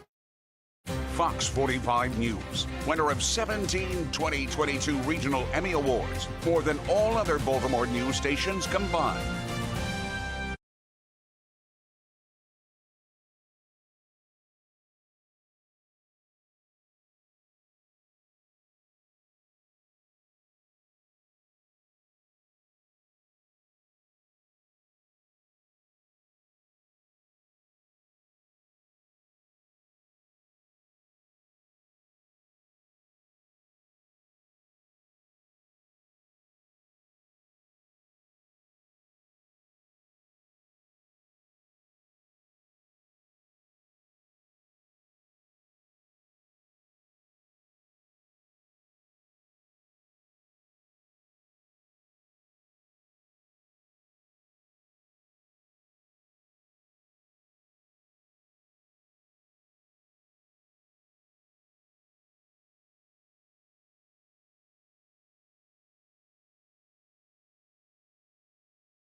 Well, tomorrow is National Beer Day, and it just so happens to fall right on the new home opener date for the Baltimore Orioles. That means baseball is back, and many of you will be drinking plenty of beer, but it could cost you more at Camden Yards than at other ballparks. Joining us this morning for a sobering discussion about beer prices, we have David Williams with the Taxpayers Protection Alliance. So, David, what factors increase the cost of beer? Good morning. And beer and baseball are big business. A lot of bees there, right? And beer in particular in Maryland, we're talking about $1 billion economic impact. There's about 140 different breweries in Maryland that employ, thousands and thousands of people. And when you talk about the increase in the price of beer, you really have to look at three factors. You look at inflation, taxes, and tariffs. Now, inflation has hit everything, right? But it seems like it's hit beer pretty hard because between November 2021 and November 2022, the cost of beer increased almost 8%, outpacing a lot of other things with inflation. And then, of course, we have to talk about taxes. I hate to talk about taxes, but we have to talk about taxes. And Maryland has one of the highest beer taxes in the United States. I think it's 7th highest. So right now, the sales tax is 6% for almost everything else. For beer, it's 9%. So you see that, the sales tax on purchasing beer is a little bit more than other things. And of course, that hurts lower income folks, right? Because they have less disposable income, and those are the ones that are impacted by these taxes the most. And again, it just increases the cost of this. And tomorrow during, the home opener, people are going to be taking a sip of the beer and realizing that it's pretty expensive. Yeah, more expensive than most. I think 4th most expensive ballpark beer. Yeah. Wow. So you mentioned tariffs too. How does that affect prices? So this is kind of the unsung story or the untold story about the beer prices is aluminum and aluminum tariffs, because right now 70% of all beer that is brewed in this country goes into a can, an aluminum can. And right now there are high tariffs on aluminum coming from outside the United States. And the whole point of tariffs was supposed to build the steel and aluminum industry in this country. It hasn't happened. So that's why prices are so high, and it's really hurting, consumers, because if you look at it, it's about $1.7 billion a year in added cost to these breweries to buy this aluminum. And if you look at the government, only about $100 million goes to the U.S. Treasury. The other is passed along to consumers in higher prices. So all of this is tied in together, and that's why beer is so expensive. Wow. Well, great insight once again. David Williams with the Taxpayers Protection Alliance. Thank you for being here. Thank you. Well, now let's get over to meteorologist Justin Chambers with a look at your full Weather Authority forecast for what we can expect come opening day. Justin? Yeah, exactly right, Shannon. The whole reason that we are weather alert this morning is because of those storms developing later this afternoon. That's why they moved opening day till tomorrow, where we'll have some better conditions. It's going to be cooler. However, we're not going to be dealing with the storms. Maybe a stray shower or two late tomorrow afternoon, evening time. But overall, our live cam over downtown Baltimore, we are seeing a little bit more of that cloud cover. Those clouds will act to kind of cap the atmosphere and potentially hold off on some of the strength of those storms this afternoon. We're looking at temperatures close to 70 degrees. Notice the dew point at 63 degrees. When we have dew points in the lower 60s, that typically means we've got a very moist atmosphere and a very an atmosphere that's very capable of getting storms to develop as we head toward the afternoon. That humidity right about 81% here this morning. No rain to track right now up and down the 95 corridor, but what we're looking at is to the west, the cold front, and bringing showers here from Nashville and Memphis down into parts of the Mississippi River Valley. We do have from the Storm Prediction Center areas in southern Maryland and the eastern shore under a slight risk for severe weather. That's 2 on a scale of 1 to 5. Most of us here in central Maryland under that marginal risk, including all of Baltimore City and down through Columbia and Anne Arundel counties.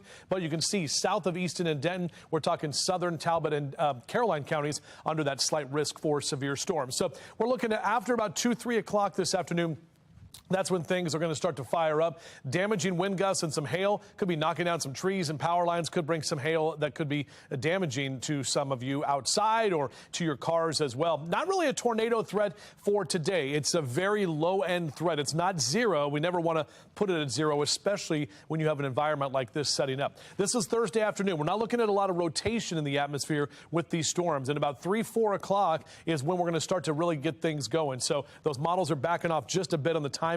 It's a little bit later. Still, anywhere after 2 is going to be that chance for those storms to start popping through. And you can see those areas in orange and red indicating some of the heavier rain and the possibility of those stronger storms through about 6, 7 o'clock tonight, moving out toward the eastern shore. Another round of showers here in that 8, 9 o'clock hour as well for you in Arundel counties and moving across the bay. But we should be all done with everything by the time we get into the overnight hours for tonight. Check some of these numbers. Low to mid 80s for your highs this afternoon. Those numbers are well above average. And you can see up and down the 95 corridor just how warm we are just on the other side of that front, where we'll see in cooler temperatures, 50s in Pittsburgh and even lower 70s in Cumberland for the afternoon. As we take a look at your O's cast for tomorrow and the game against the Yankees, should be good. It's just going to be a little cloudy tomorrow with temperatures that will be cooler, but 63 for that first pitch, about 3:05, and temperatures dropping into the lower 60s throughout the course of the afternoon. But should be a good day at the ballpark again this weekend. A little bit cooler. That game Saturday night will be cool because we're only going to be in the upper 50s on Saturday afternoon. Easter Sunday looks great. We're talking about 40s in the morning, but lower 60s for the afternoon with plenty of sun and even warmer numbers by next week. All right, Justin. Well, we'll be out at opening day tomorrow, and if you also plan to be out, we want to see your pictures at the ballpark. Just scan the QR code that's there on your screen, and that will take you right to our website where you can upload your pictures and videos. You can also use your Fox 45 News mobile app. Just click the Explore tab and then chime in. Hey, Jack. Now to the Lens Solar Traffic Network. There is an accident on I-83 southbound in Ruxton. Both shoulders are blocked. Be sure to give yourself some time if you are heading that way. Here's a live look now from the Lens Solar mobile track. This is on 695 in the inner loop.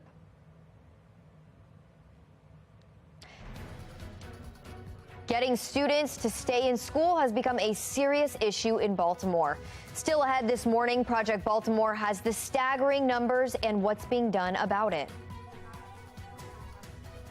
We're in Westminster with an organization called Find Your Purpose that helps young people do just that. We'll check in with them coming up right here on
Well, it is so Baltimore. Find Your Purpose. A youth organization is building the community, creating youth mentors, and helping them to follow their dreams.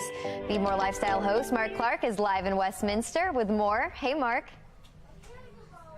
What's going on, guys? Again, I'm with Billy, the executive director again. And so, Billy, you actually work with the kids, the little kids, all the way up to adults. Correct. Give us the secret, man, because, again, this seems to be challenging, especially our teenagers. What's the secret to helping? Well, my secret is having youthful energy. You know, different programs we do where we will go to, we go roller skating, we'll go to like the trampoline parks, the aquarium. I'm out there with the kids. I'm doing the backflips. I'm doing everything. I'm hiding Easter eggs. I'm doing everything with them.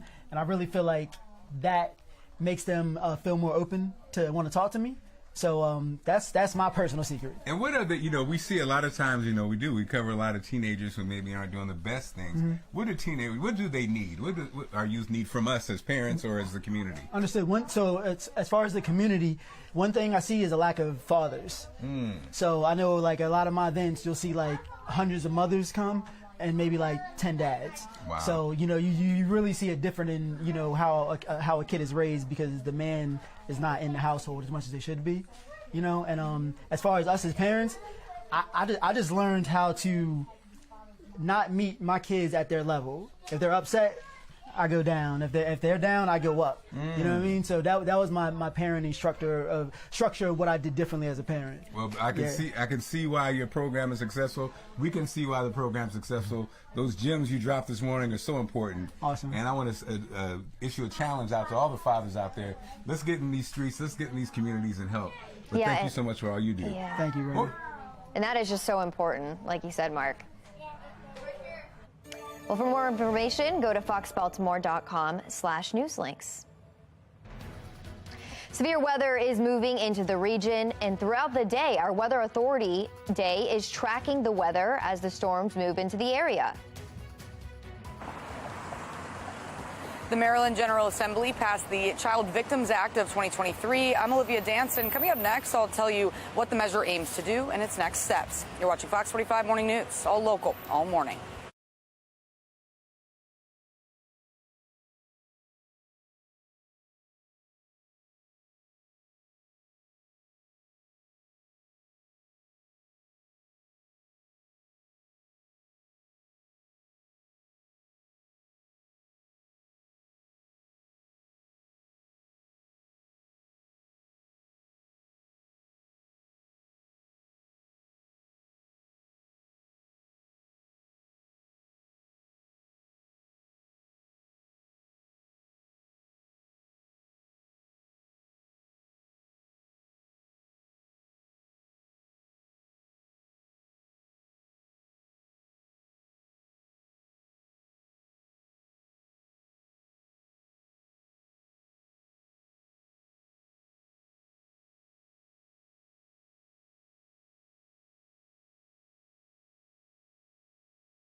Live from WBFF in Baltimore, this is Fox 45 Morning News.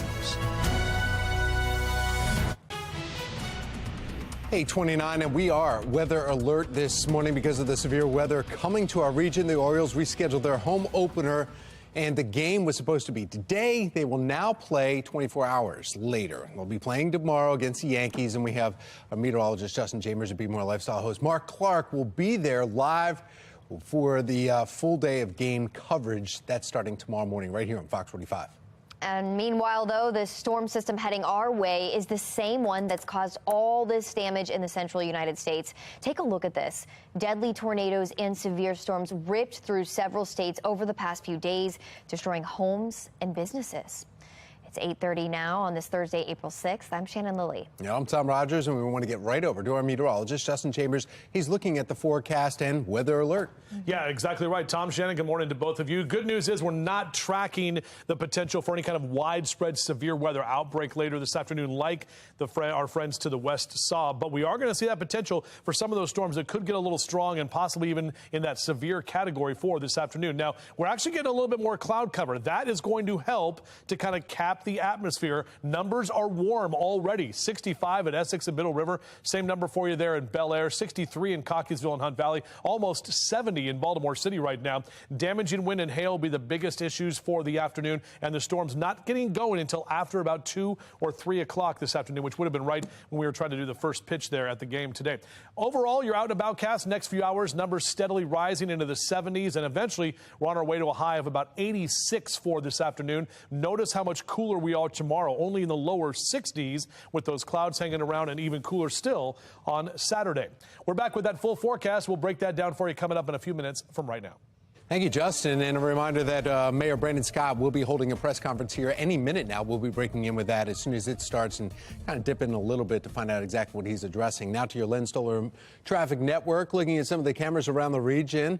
Accident, this is top left right there. You see it's now still split. Left side, the median right behind that sign, and on the right, the police are there with 2 vehicles that were involved there. That was traffic, caused some slowdowns as you serpentine between the flashing lights. 2 lanes getting by. That's JFX just south of 695.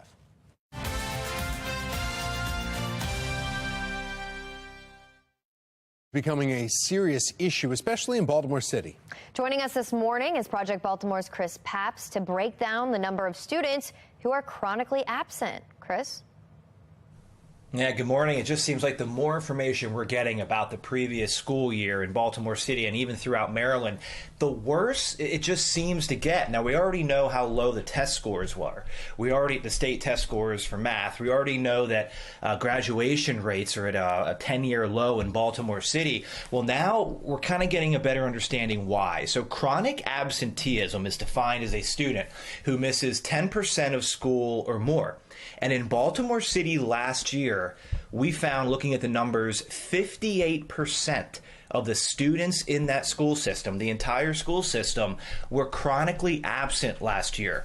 That is the highest number that we can find on record. And if we go back and look over the past 5 or 6 years, we can see that it was steadily going up before COVID hit, and now it's just continued that trend upward. But now 58% of students in Baltimore City chronically absent, which means there are more students chronically absent than not chronically absent. And that is the first time that we can tell, in looking at the numbers, at least going back 20 years, that has ever happened in Baltimore City.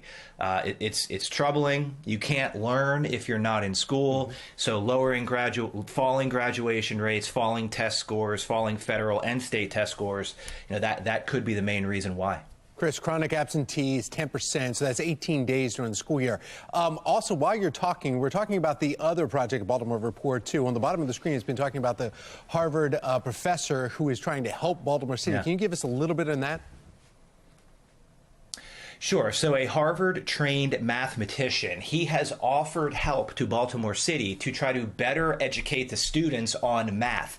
So a couple weeks ago, we had broken a story that went national that 23 Baltimore City schools had 0 students who took the state math test last year score proficient.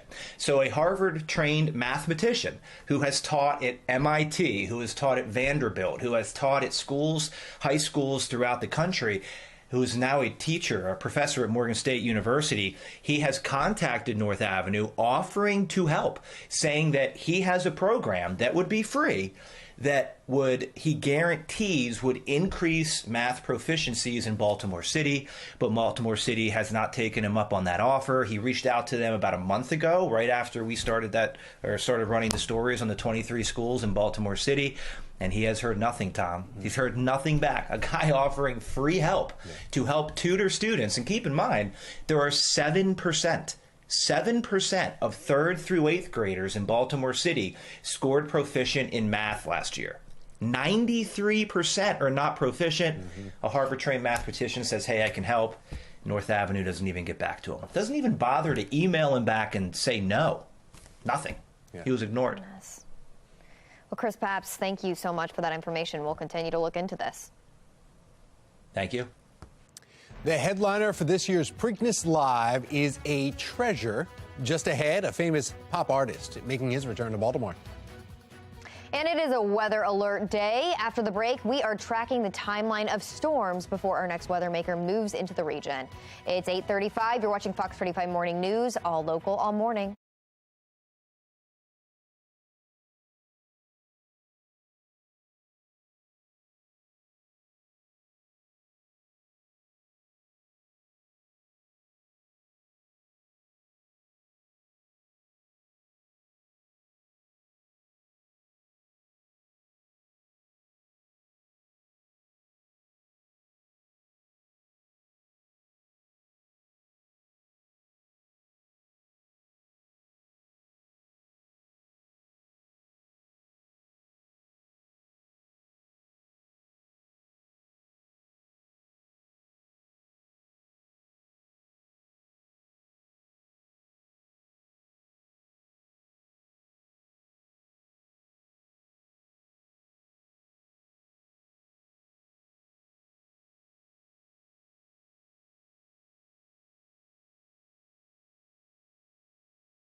Well, 8:38 and happening now, taking a live look now from the Waxter Center on Cathedral Street, where Mayor Brandon Scott is set to reveal the budget for fiscal year 2024. City Administrator Officer Faith Leach and the City Budget Director Laura Larson will be joining the mayor. Fox 45 News will be questioning the mayor and demand answers on how leadership plans on preparing for the possibilities of more large crowds gathering again in the summer months, like what we experienced downtown just last night. Time right now is 8:39. Our weather alert day does continue. We are tracking our next weather maker moving through the Mid-South right now from Memphis up into Nashville, where they're getting quite a bit of lightning strikes there and some thunderstorms, but nothing of the severe variety. That is good news as this cold front moves into a very warm and favorable atmosphere for some of these storms to fire later today. If you do want to get a run or a jog in next couple of hours, mild, even warm conditions, low to mid-70s. It's later today that those storms are going to be impacting you. Check out some of these high temps, guys. We're talking about low to mid 80s for most of us later this afternoon. Big cool down for tomorrow for the game, and as well as we head into our Easter weekend. We'll talk about all of that coming up in a few. It's really better than I ever imagined it feeling. And you can work every day and you can try to be whole and you can try to not be broken. But until you actually are able to say out loud and have people hear and have people understand what happened, you actually can't start being alive. Continuing coverage this morning, the Maryland Attorney General releasing a bombshell report detailing decades of child sex abuse within the Archdiocese of Baltimore. The 450-page document identifies nearly 160 priests and other church members accused of abusing more than 600 victims since the 1940s. While it may be too late for the survivors to see criminal justice served, we hope that exposing the Archdiocese's transgressions to the fullest extent possible will bring some measure of accountability and perhaps encourage others to come forward. Just hours later, the Maryland General Assembly passed the Child Victims Act of 2023, a bill making it easier for sex abuse victims to get justice.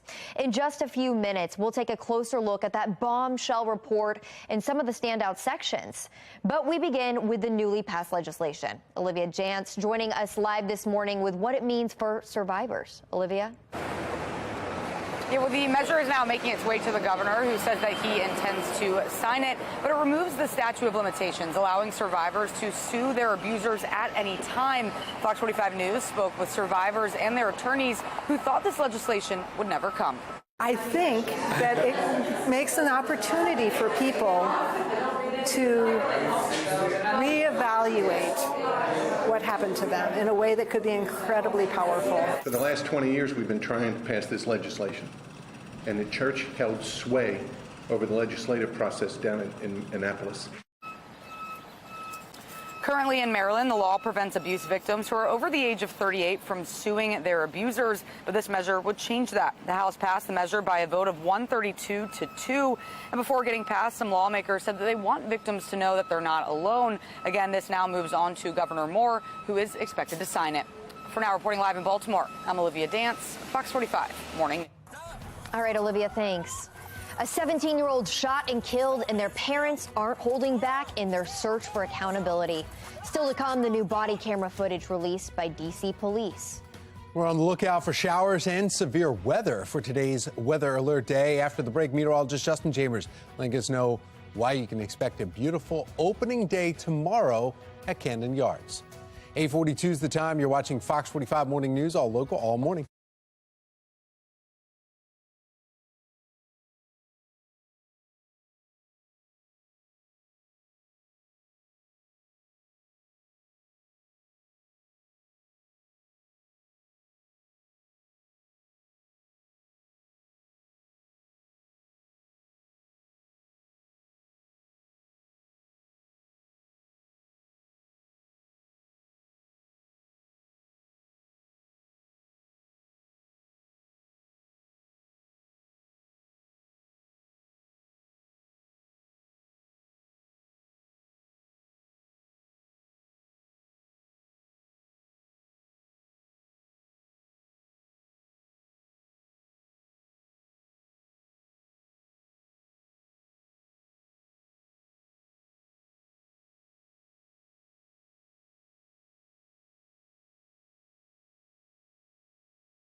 8:45 and making your headlines. We want to warn you, some of you may find this video disturbing.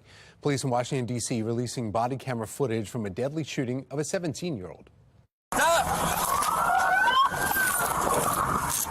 Stop, man. Just let me out. Stop! Stop or shoot! Stop!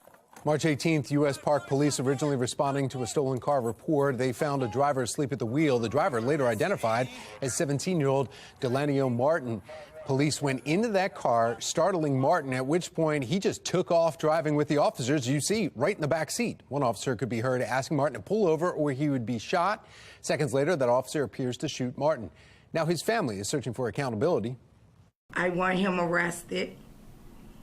I want him to stop getting paid while he murdered my son and still home with his family, not doing no work and getting paid for murder. Well, police officials later said they found a gun in the car before the shooting. Frederick County Sheriff Charles Jenkins is indicted in a scheme to illegally obtain machine guns. A federal grand jury is charging both Jenkins and gun dealer Robert Kropp.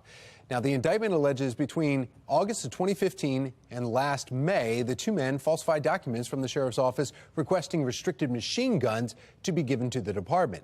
Instead of going to the department, the guns would be given to Kropp so they could be rented out to customers at his firearm business. Jenkins has not spoke on the topic, but a police spokesperson says that he has been fully cooperative with the DOJ's investigation and was not expecting the indictment. I don't know how fast it was going, but I've never seen wind go that fast. It looked like a tornado is what it looked like. I'm not sure if that's what it was. Well, severe weather hitting Kentucky, leaving at least one person dead. Wind speeds recorded up to 80 miles per hour in some areas near Louisville.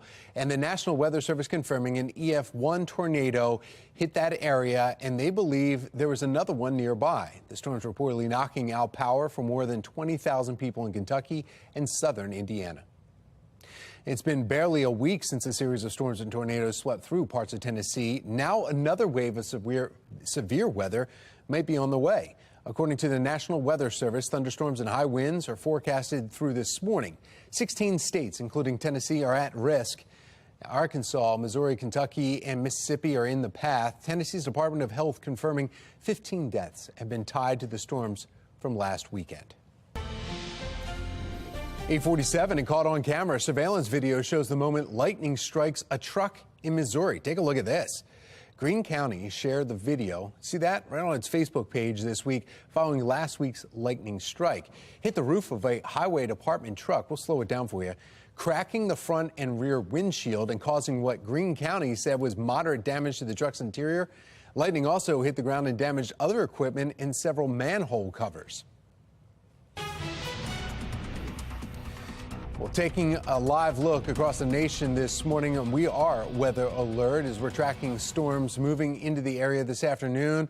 You see that on the right-hand side there. That is our radar here, interactive radar. And then on the left, that's downtown Baltimore. It looks beautiful, but we are weather alert because there's some systems that are moving our way here. And the weather has been postponed Orioles home opener against the Yankees until first pitch will be tomorrow at 3:05. And we want to get over to meteorologist Justin Chambers. He's got a first look at our Weather Authority forecast on Weather Alert Day Thursday, right, Justin? That's exactly right, Tom. Yeah, and we see that interactive radar that's on our website as well as on your FOX45 mobile weather app. You can just search that in the App Store. That way you have that right there in the palm of your hand. You know if those storms are coming and if they're moving into your neighborhood. Also, push alerts are sent out from that app, so that way you know if it's going to be any watches or warnings that you'll have to deal with. Right now, yeah, just as Tom said, everything looking good. Our temps are almost at 70 degrees. Got kind of a mild and muggy start to your morning. Some of those clouds kind of hanging around right now. What we're tracking later today, the potential for some damaging wind and some hail that will be possible. The timing after about 2 or 3 o'clock now into the 5 and 6 o'clock hour and even a little bit later for the evening time moving into the area. So all our HD radar sites are quiet, at least here around the local region, but you go a little bit farther to the west, already seeing some showers move up into Lexington, Kentucky, and the Ohio River Valley, back through Nashville. Memphis, still seeing some thunderstorms there, but nothing of the severe variety as of right now. This is the cold front, so kind of behind the cold front is where we're seeing some of those storms. That front is going to move into a very favorable atmosphere for some of those pop-up showers and storms to develop because we are so warm, and we've also got a lot of that moisture in play. Remember all that fog we had yesterday? Muggy for sure, and continuing to see that here today, just not with that fog. Now, with our Storm Prediction Center, the outlook here, the areas in yellow under a slight risk, which is 2 on a scale of 1 to 5, while the rest of us are in the green. And that does include parts of Caroline and Talbot County, especially south of Easton and Denton, also in areas south of D.C. But most of us here in the green, which is all of Baltimore City, all of Howard and Arundel counties, also Kent and Queen Anne's County, as you see in the northern part of Talbot County, just under that marginal risk. Either way, the very latest future scan models are now coming into our computers, and this is what we're looking at. About 2, 3 o'clock this afternoon is when those storms start. This is why they postponed the game, because we didn't want to have all those people out there having to try to take cover and having to be inside.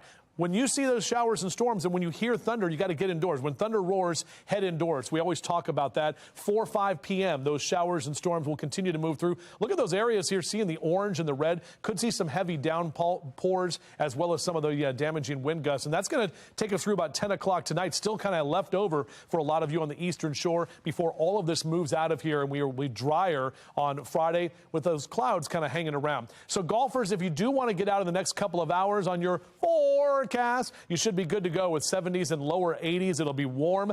Just make sure you get off the course before those storms roll in later this afternoon, as we'll have to deal with more of that active weather. Low to mid 80s across the region today, up and down the 95 corridor, keeping those very warm conditions. And as for opening day, our forecast is actually looking better in terms of the lack of storms, but cooler.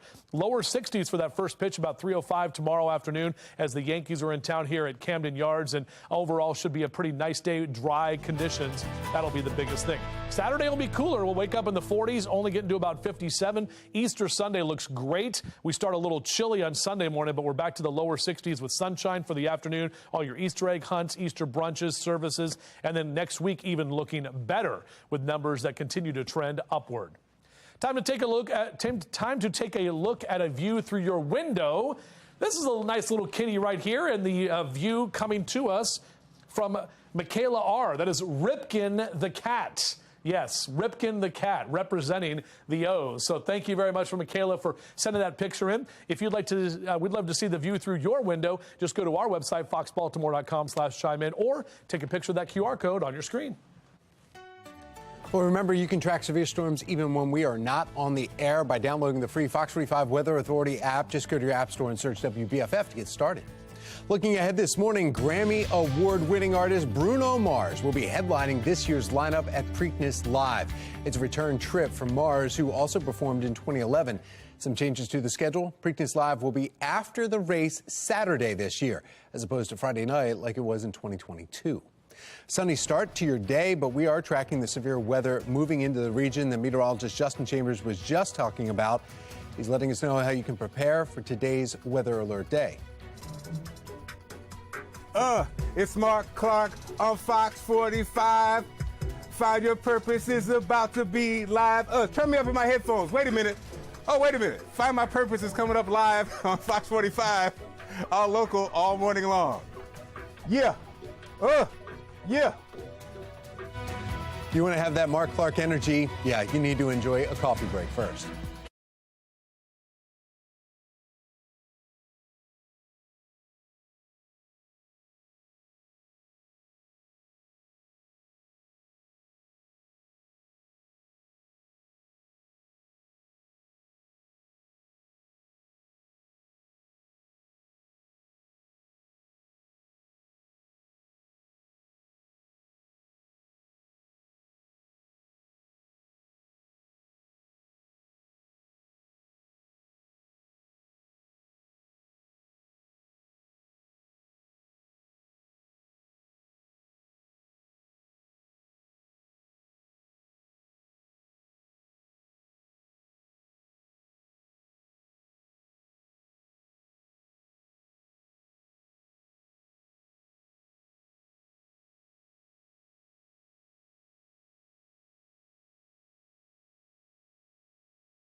8:56 and topping your business report, Maryland's 6 casinos generated more than $176 million in revenue during the month of March. It's the fifth best single, get it out there, month total in the history of Maryland's casino program. It represents nearly $6 million increase compared to March of 2022.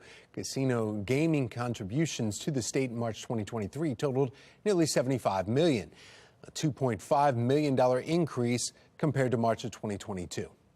Gas prices continue to rise this week. You see that on the signage, right? Well, the average cost for a gallon of gas in the U.S. is $3.55. It's 2 cents higher than the day before, 6 cents higher than last Thursday. In Maryland, AAA is reporting the average price for a gallon of gas, regular, $3.49. That's 2 cents higher than yesterday's average and 13 cents higher than just a week ago. Turning now to another means of transportation, AAA is also reporting the airline bookings are up more than 200% compared to 2022. Europe and Canada, the most popular destination, with Rome, Paris, Vancouver, and Dublin listed as hotspots. As a result, hotel bookings are on the rise, up more than 300% compared to last year. Unfortunately, higher demand for flights means higher airfares, but it doesn't seem to be deterring travelers from going abroad.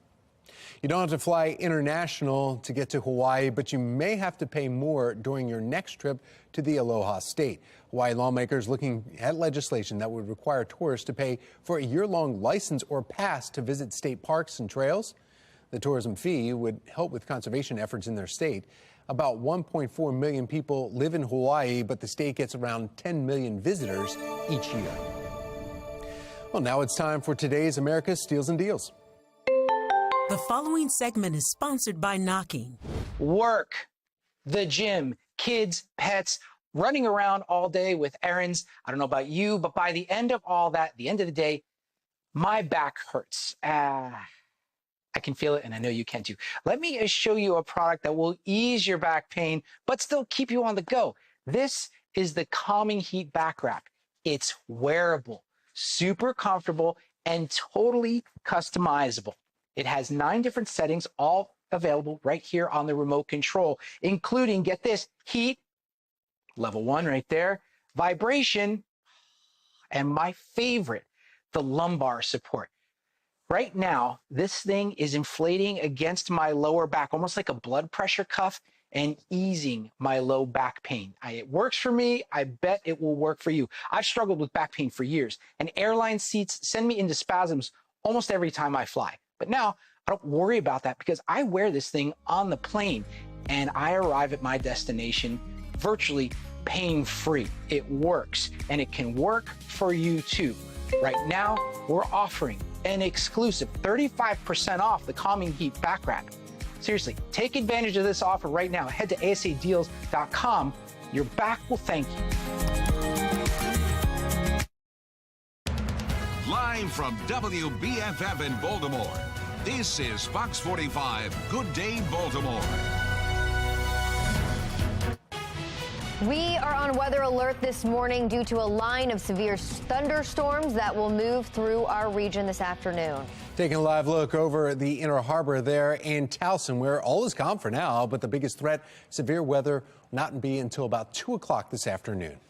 Well, thank you for joining us on this Thursday morning, April 6th. I'm Tom Rogers. I'm Shannon Lilly, and we want to bring in meteorologist Justin Chambers because the big story this morning is the weather, even though it's nice right now. Yeah, exactly right. Mainly after 2 o'clock is what we're talking about for our forecast, and that's when we're going to see some of those storms move in. We've got some clouds that are kind of hanging around right now. This is from our Towson camera. The sun has been up, but our temperatures are warming up. Notice on the right side of your screen, some of us have already moved into the 70s here in the 9 o'clock hour this morning. So damaging wind gusts and hail, those will be the biggest threats we're facing. That storm timing, as I mentioned, after about 2, 3 o'clock and really into the 4, 5, and 6 o'clock hour this afternoon. So way different for your drive home than your drive to work this morning. Your HD radar still pretty quiet, but we're already starting to see a few showers move into the Ohio River Valley, back toward Memphis and Nashville, where we're still seeing some of the stronger storms as that cold front moves into the area. So that's what we're going to be tracking here next couple of hours. Temperatures steadily rising in the mid to upper 70s, already to the 80s expected by about noontime. And we're we're going to top out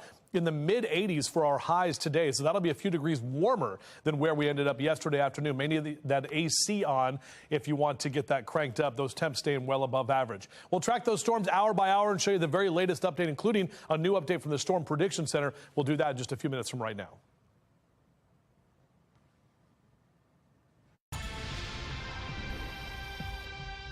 If they was more involved in extracurricular activity, it's less fortunate for them to get in trouble and do stuff, hang out with the wrong crowd and do the wrong stuff and get influenced by the wrong people. What are you thinking? What is actually going through your mind? Because in a split second, you can throw your life away. And once that split second is passed, you can't get it back and you can't take it back. We begin this morning in a city in crisis and the ongoing chaos among young people. Just last night, a crowd of hundreds of juveniles gathering in the Inner Harbor, causing road closures, delays, and even prompting some businesses in the harbor to close early. Some people we spoke with say they saw fights breaking out. Now, many are looking ahead to the summer months and whether this will become the new norm downtown. Olivia Dance joining us live this morning with the concern from residents and what leadership can do to stay prepared. Olivia? Yes, Shannon and Tom, that's definitely a concern because yesterday it felt like summer and the massive crowd of teenagers gathered here at the Inner Harbor just off of Pratt Street. Some of them were even standing in the road. Let's go ahead, though, and pull up video from around 9:30 last night. You can see just how many teenagers were gathered. Police were called here to monitor the situation and even told some businesses like the Shake Shack and Chick-fil-A that they should close. Fox 45 News spoke to some residents who came down to the Inner Harbor just to get some food. They were shocked by what they saw. The whole chaos, like you can't even come down here to eat, enjoy the weather, and they doing this, like it's. Harbor never been like this. Harbor never been like this. Never been like this. At 10 o'clock, they need to be in the house. The curfew's at. Yeah, it's some type of curfew or something. You know what I'm saying? Because when we was coming up, we had a curfew. And as you just heard, some residents think putting a curfew in place would be a good idea to avoid this from happening again, especially heading into the summer months. Back to you. Yeah, and Olivia, I know you said that police were monitoring the situation, but those businesses had to close. Have you heard anything more about the fights, the reports of fights that we were hearing about? Yeah, so Shannon, there were reports of fights, but our news crews didn't see any. We were also told that there were no arrests or injuries. For now, reporting live in Baltimore, I'm Olivia Dance, Fox 45. Good day, Baltimore. Thank you, Olivia. The chaos among juveniles comes after police arrest a 15-year-old for the murder of an Olympic boxer in Baltimore. According to police, Ernest Hall was one of 6 people who were shot in West Baltimore just 2 weeks ago. Hall was a local boxer and owned the Lightning Quick Fit gym in Mount Vernon. He had participated in the 2016 Olympic trials and had several professional fights. Following his murder, one student at Morgan State University talked about his fears of gun violence on city streets. Just being scared to just lose my life for no reason, whether it's for somebody getting money or trying to get drugged or something, or just going to work and then end up getting killed because somebody trying to aim for somebody else. So that's kind of the biggest fear, is just not being safe in certain areas. Well, police are not releasing the juvenile's name, but they say he has been charged with first-degree murder, 5 counts of first-degree attempted murder, and various handgun violations. In our 7 o'clock hour, we spoke with community activist Reverend Al Hathaway, and we asked him why we are seeing such an increase in juvenile crime in Baltimore. Our culture kind of really glorifies violence, it monetizes violence, and so therefore they find themselves as violence as the norm. We've got to make certain that we say that violence is an anathema. We cannot allow and tolerate violence, and we've got to teach our young people, particularly in our schools, particularly in our recreation centers, that violence is not the way. Juveniles in Baltimore City continue to commit crimes while others become victims of senseless violence. 15-year-old boy was shot last night in southwest Baltimore, and officers responded to an area hospital around 9 for reports of a walk-in shooting victim. Officers found the 15-year-old suffering from gunshot wounds to his thigh. Preliminary investigation revealing he was shot in the 400 block of North Chapel Gate Lane. If you know anything about that incident, you're asked to call detectives. If you wish to remain anonymous, you can call Metro Crime Stoppers. That number right there at the bottom of your screen, that's 866-7-LOCK-UP. Well, we saw a similar scenario play out on Tuesday night when a 15-year-old girl was shot around 10:30 p.m., according to police. This happened in East Baltimore on North Belnard Avenue. First responders brought her to the hospital, and she is expected to be okay. Again, anyone with information is asked to call police or Metro Crime Stoppers. The number right here on your screen, 1-866-7-LOCK-UP. As juveniles continue to be suspects and victims at the center of Baltimore's crime crisis, Fox 45 News' Mackenzie Frost pressed the mayor on solutions. He says he's focusing on giving them options. We're going to make sure that we have activities for our young people, like we're doing with a free spring break camp and looking at summer camp that's coming up in Baltimore City. The Mayor's Office of Neighborhood Safety and Engagement is affirming its partnership with the violence disruption group ROCA. The Board of Estimates approved the city's contract with ROCA after debate over the contract. Fox 45 News recently did a ride-along with ROCA to learn more about how the group works. You can find that story on our website. That's foxbaltimore.com. Developing now, House Speaker Kevin McCarthy welcomed Taiwan's president in California. National correspondent Kayla Gaskins joins us live from Capitol Hill. And Kayla, what can you tell us about this meeting and China's response? Well, Shannon, Taiwanese President Tsai met with a bipartisan group of lawmakers at the Ronald Reagan Library in California's Simi Valley. The meeting, a show of solidarity in defiance of threats from China. President Tsai said using this opportunity to send the message democracy is under threat.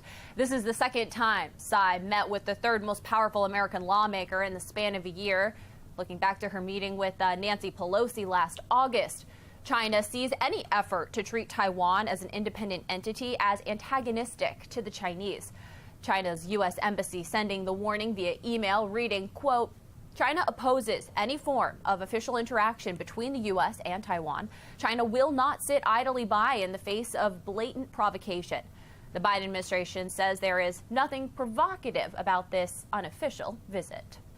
Kelly, we're also learning about a U.S. bipartisan delegation arriving in Taiwan, just as reports are surfacing of Chinese warships approaching that island. What's the latest there? Well, Tom, lawmakers are planning to spend 3 days in Taiwan as tensions heat up with China. The Chinese now moving a second aircraft carrier into the Western Pacific overnight, just 200 miles off of Taiwan's coast. The delegation is being led by House Foreign Affairs Chairman Michael McCaul, further raising the wrath of China just hours after Speaker McCarthy is meeting with Taiwan's president. Representative McCaul says the visit, quote, sends a signal to China that will make Beijing think twice about invading Taiwan. Reuters reporting China will conduct a 3-day special patrol mission to inspect ships passing through the Taiwan Strait. And that, of course, would correspond with the 3 days that American lawmakers are in Taiwan. Tom, Shannon. All right, national correspondent Kayla Gaskins, thank you so much. 9:09, our weather alert day continues as we're tracking a line of severe storms that will impact our region this afternoon. So let's get right over to meteorologist Justin Chambers with a check of your forecast. Yeah, Justin. everything is looking good so far this morning, guys. And in fact, for the next 3 or 4 hours, we're going to be fine. We're just seeing the warm conditions, temperatures continuing to warm up. We've got some cloud cover out there, but definitely a lot of sunshine and temps that are warm. Look, 50s in western Maryland, but most of us are in the 60s and even some lower 70s. Chestertown over to Bel Air, down to Baltimore City. Still a little cooler near the bay in Annapolis along the water, but 68 in Laurel. And temps are going to keep climbing. So if you do want to get some yard work done, maybe get the grass cut before the rain rolls in. We're talking about mid-80s here later this afternoon. Those numbers will be some 20 to 25 degrees above average for where we typically are this time of year. 53 for us tonight. Our temperatures will drop, and we're only going to be in the lower 60s tomorrow, but less of a chance of storms. In fact, the storm threat is basically zero tomorrow afternoon, maybe a few showers late in the day. We'll take a closer look at that game day forecast for opening day in just a few minutes from right now. All right, thank you, Justin. Let's take a look now at your Lens Solar Traffic Network, looking over Loch Raven Boulevard in Towson. Things in the inner and outer loop moving smoothly in both directions. So far, not a lot of volume. You can give yourself, just head out on your morning commute. No issues at all at 9:10. Maryland's Attorney General releases a bombshell report detailing decades of child sex abuse in the Archdiocese in Baltimore. Still ahead, we'll take a closer look at the 500-page report, plus what this means for survivors.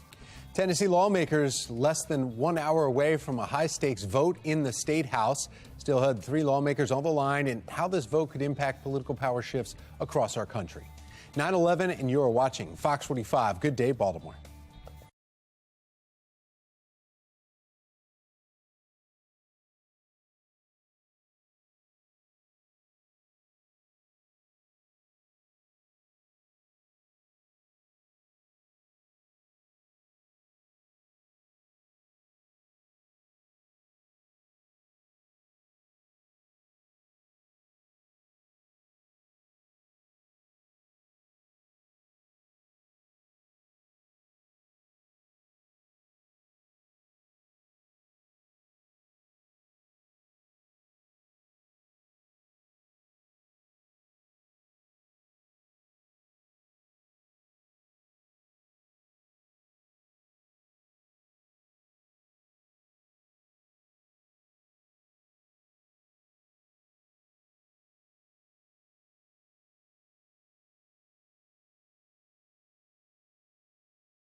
From the Live Center this morning, you are taking a live look over Nashville here, where right now we are waiting for a high-stakes vote in the Tennessee State House that could change leadership and set the stage for future political power shifts across the country.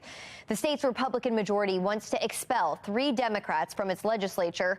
They participated in a gun reform protest at the State House that was last week, and the House Speaker called it an insurrection. This all comes after that mass shooting at a Christian elementary school last week. These are the 3 lawmakers right here at risk of losing their jobs. Gloria Johnson of Knoxville, Justin Jones of Nashville, and Justin Pearson of Memphis. If they are expelled, those 3 seats become vacant, and each district will hold a special election to fill the seat.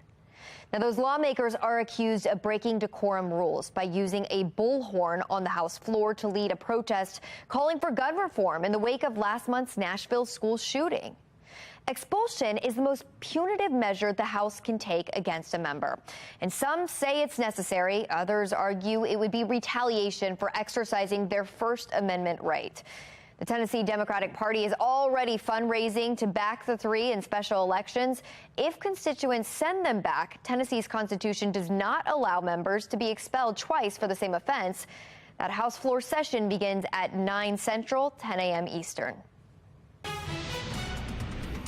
9:15, and we are on weather alert this morning as we're preparing for strong, even severe thunderstorms to move through our region this afternoon. Taking a look at the weather radar right now, you can see the line of storms that are moving in from the southwest.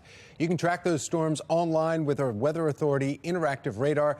Just go to foxbaltimore.com/weather and click on the interactive radar to get started. Now we want to get right over to meteorologist Justin Chambers for a look at that forecast. Justin? Yeah, good morning, guys. And I've been tracking the weather alert all day long, or all morning long. The showers and storms are going to develop a little bit later this afternoon. That is why we're in weather alert. We've got some brand new information from the Storm Prediction Center in terms of where our marginal and where our slight risk is. I'm going to share that with you in just a second. Right now, our HD radar continues to be very dry. No issues out there. A few light showers being picked up south and west of Morgantown. When you pull back a little bit farther, you can actually see where that cold front is starting to move into the Appalachians as we speak. Back behind that, we've got some showers, and the best chance for thunderstorms, the best round of storms we've seen here basically is between Memphis and Nashville, kind of riding along that line. But more of those storms are expected to develop as we head later into the afternoon. This is what I was talking about. So look at what's going on here with the yellow areas. Now that slight risk has expanded and it's moved a little bit farther to the north to encompass more of the eastern shore. Now for all of us here in Anne Arundel County, you are basically in that slight risk, which is a level 2 out of 5. That also extends out toward Chestertown, Stevensville, all of Denton and Easton. Remember, before it was south of there, and now it's basically moved up a little bit. Also, the marginal risk has now expanded to include all of Harford and Cecil counties, pretty much most of Baltimore County and City, and even parts of Carroll County, all of Howard County, also in that now marginal risk for severe weather. So again, Storm Prediction Center, latest stuff coming in. It's looking more and more likely that we are going to get that round of those stronger storms later this afternoon. About 2, 3 o'clock is when things start to get going. Strong wind and some large hail. Those are going to be the biggest threats that we'll have. Also some heavy downpours at times on the severe weather threats. This is the future scan about 2, 3 o'clock this afternoon. That's when some of those storms start to develop. Notice those areas in orange and yellow and also into the red. That's where we could see some heavier downpours and some of that damaging wind. So I know a lot of folks wanted to go to opening day today, but this is what it would be like here at 4 o'clock this afternoon with those downpours and those storms, which could be dangerous. All of us need to make sure to be aware. Know when those storms roll in, we've got to get inside. When thunder roars, head indoors. More of those showers and storms developing, and we'll be here through about 8, 9 o'clock tonight. Even in the 10 o'clock hour, some of the models want to keep a few of those showers up over the eastern shore, but all of that is pushing out of here behind the cold front. Tomorrow we'll keep the clouds around and we'll have more cloud cover as well, with this wind that will be shifting from the north, bringing in cooler temperatures. But how about this, golfers? I mean, lower 80s through noon. You can get in a round in between now and about, I'd say, noon, 1 o'clock. But after about 2, 3 o'clock, make sure you're off the course because some of those storms are going to be rolling in. Same thing with anything you have to do with the kids outside. We know it's spring break, and we know temperatures are in the 80s. We all want to be outside and enjoying that. But you can see those temperatures up and down the 95 corridor staying well above average. Now, as for tomorrow's home opener on your O's cast, Camden Yards, first pitch 3:05. We're talking lower 60s. It's going to be a little cloudy tomorrow, but we are not going to be talking about rain or thunderstorms, which is definitely good news for all of us who want to be out there for opening day. So weather alert day tomorrow. No weather alert as we head into Easter weekend. We'll be cooler on Saturday with highs in the upper 50s, and then lower 60s for Easter Sunday. Should be good to go for your brunches and services and Easter egg hunts as well. Well, happening now, Mayor Brandon Scott set to reveal the budget for fiscal year 2024. He's speaking now. Let's listen in. Full of dignity and respect as they retire and move into the next phase of their life. My plan enhances support for our older adults through more funding for senior centers like the one that we're in today. This budget also creates a standalone office for older adults that will coordinate services and outreach for adults, a partnership with our friends on the City Council. We need to make sure that our older adults are supported and that they get the resources that they need. Make no mistake about it, Baltimore is a city that's undergoing a renaissance, as seen by the strong economic development happening throughout Baltimore. My administration will continue to ensure that this prosperity is shared and invested in communities and all people.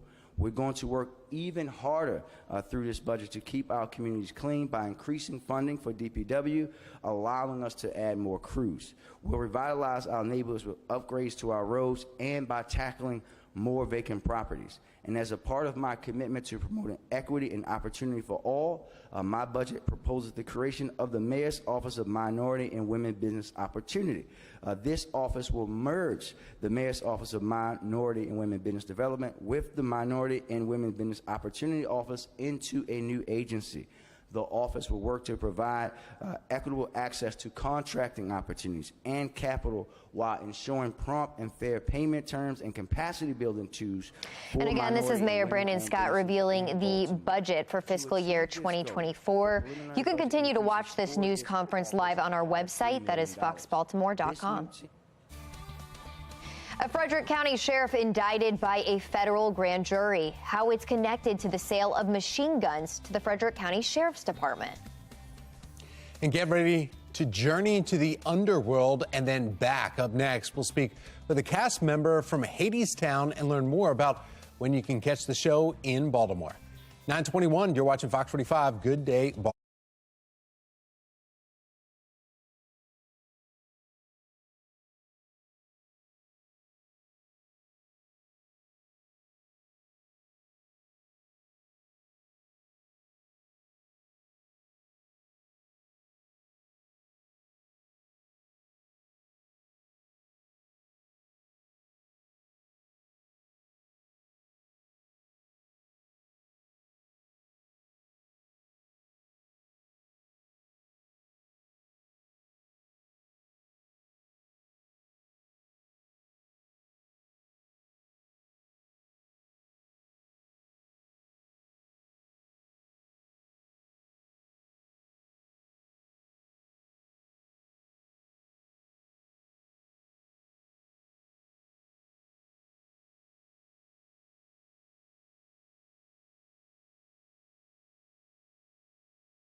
An award-winning Broadway musical is strolling to the Hippodrome.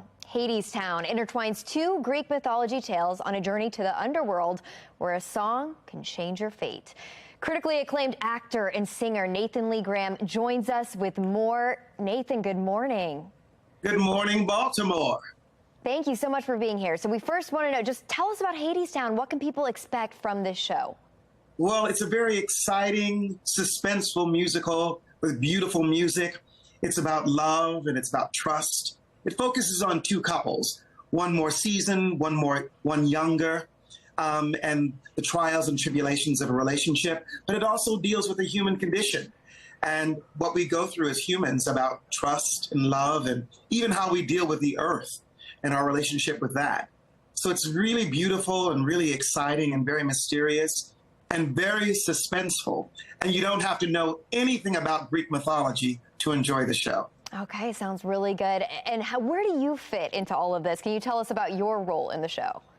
Well, I play one of the gods, Hermes, the messenger god, the guide for the audience to go above and below, you know, to go to be on top of the earth and where we all live, and then to go below to Hadestown, way downtown in Hadestown. Okay. So I guide everyone. I guide the entire audience through what's happening in the show. So there's another sort of helpful narrator hint to guiding people through these wonderful Greek mythology stories, right?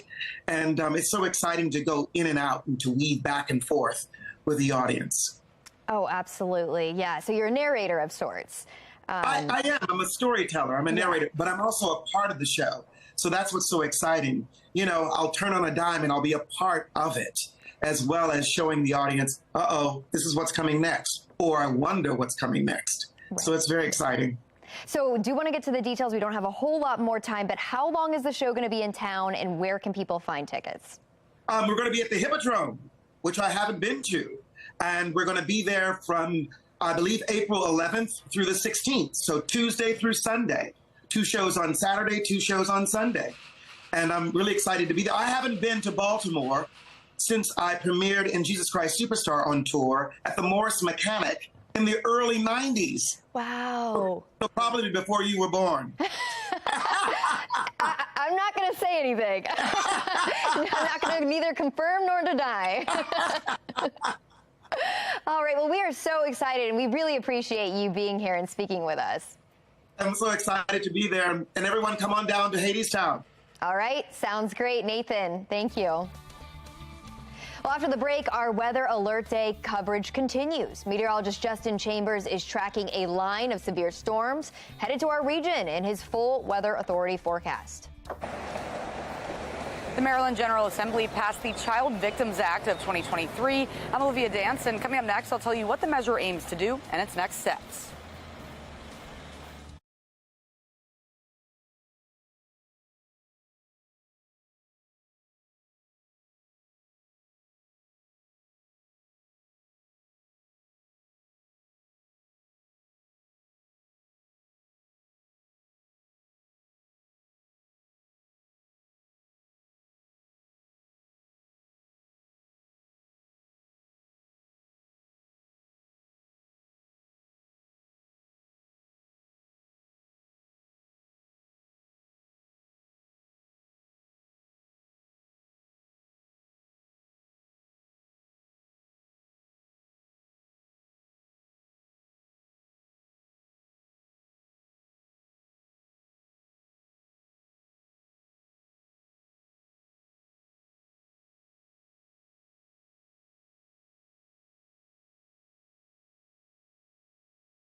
Live from WBFF in Baltimore, this is Fox 45 Good Day Baltimore. We are weather alert this morning due to a line of strong to severe thunderstorms that will be moving through our region this afternoon. On the right side of your screen, a live look over the Inner Harbor and Towson, where all is calm for now. But if you look at the Weather Authority radar on the left there, you can see the storms moving in from the southwest with the biggest threat to severe weather starting after 2 this afternoon. Well, welcome back on this Thursday, April 6th. I'm Shannon Lilly. I'm Tom Rogers. We want to get right over to meteorologist Justin Chambers, the man who was supposed to be out at Camden Yards all morning long for opening day. Little postponement. And there are rumors that I get to speak with the general manager tomorrow so we can talk about Hank the Bird Field becoming a reality. Okay. So we'll see how that works. But right now, yes, guys, we are taking a look at that weather alert day. And that's the reason that we are postponing that game until tomorrow. Now, everything looks great right now as you look right down the 395 and you can see the Charm City tank shot off in the distance. Our weather alert day for the strong to severe storms that are going to develop after about 2, 3 o'clock this afternoon. Damaging wind gusts will be the biggest thing. Possibly could see some hail as well and some heavy downpours. Look at these numbers right now. Lower 70s for Woodlawn, Baltimore, Rosedale, Essex, and Middle River at 70, 69 in Brooklyn Park and Glen Burnie. You may need to get that AC on again today if you didn't do it yesterday. Our jogging cast here, it will be a bit sweaty out there with mid to upper 70s over the next couple of hours. We should top out right about 86 for our high. Going to be quite a bit cooler tomorrow for opening day with lower 60s and mostly cloudy skies, even cooler still on Saturday, right into Easter weekend. Better forecast, though, for Sunday and going into next week, which we'll take a look at coming up, and not only my 7-day forecast, but also my 10-day forecast. Shannon? All right, Justin, thanks. Now to the Lens Solar Traffic Network. We are looking across the Beltway, and there's very little volume. You can give yourself plenty of time on your morning commute before all that severe weather moves into the region. Then looking at your drive times right here, we are in the green and just green right now, so really no incidents to report.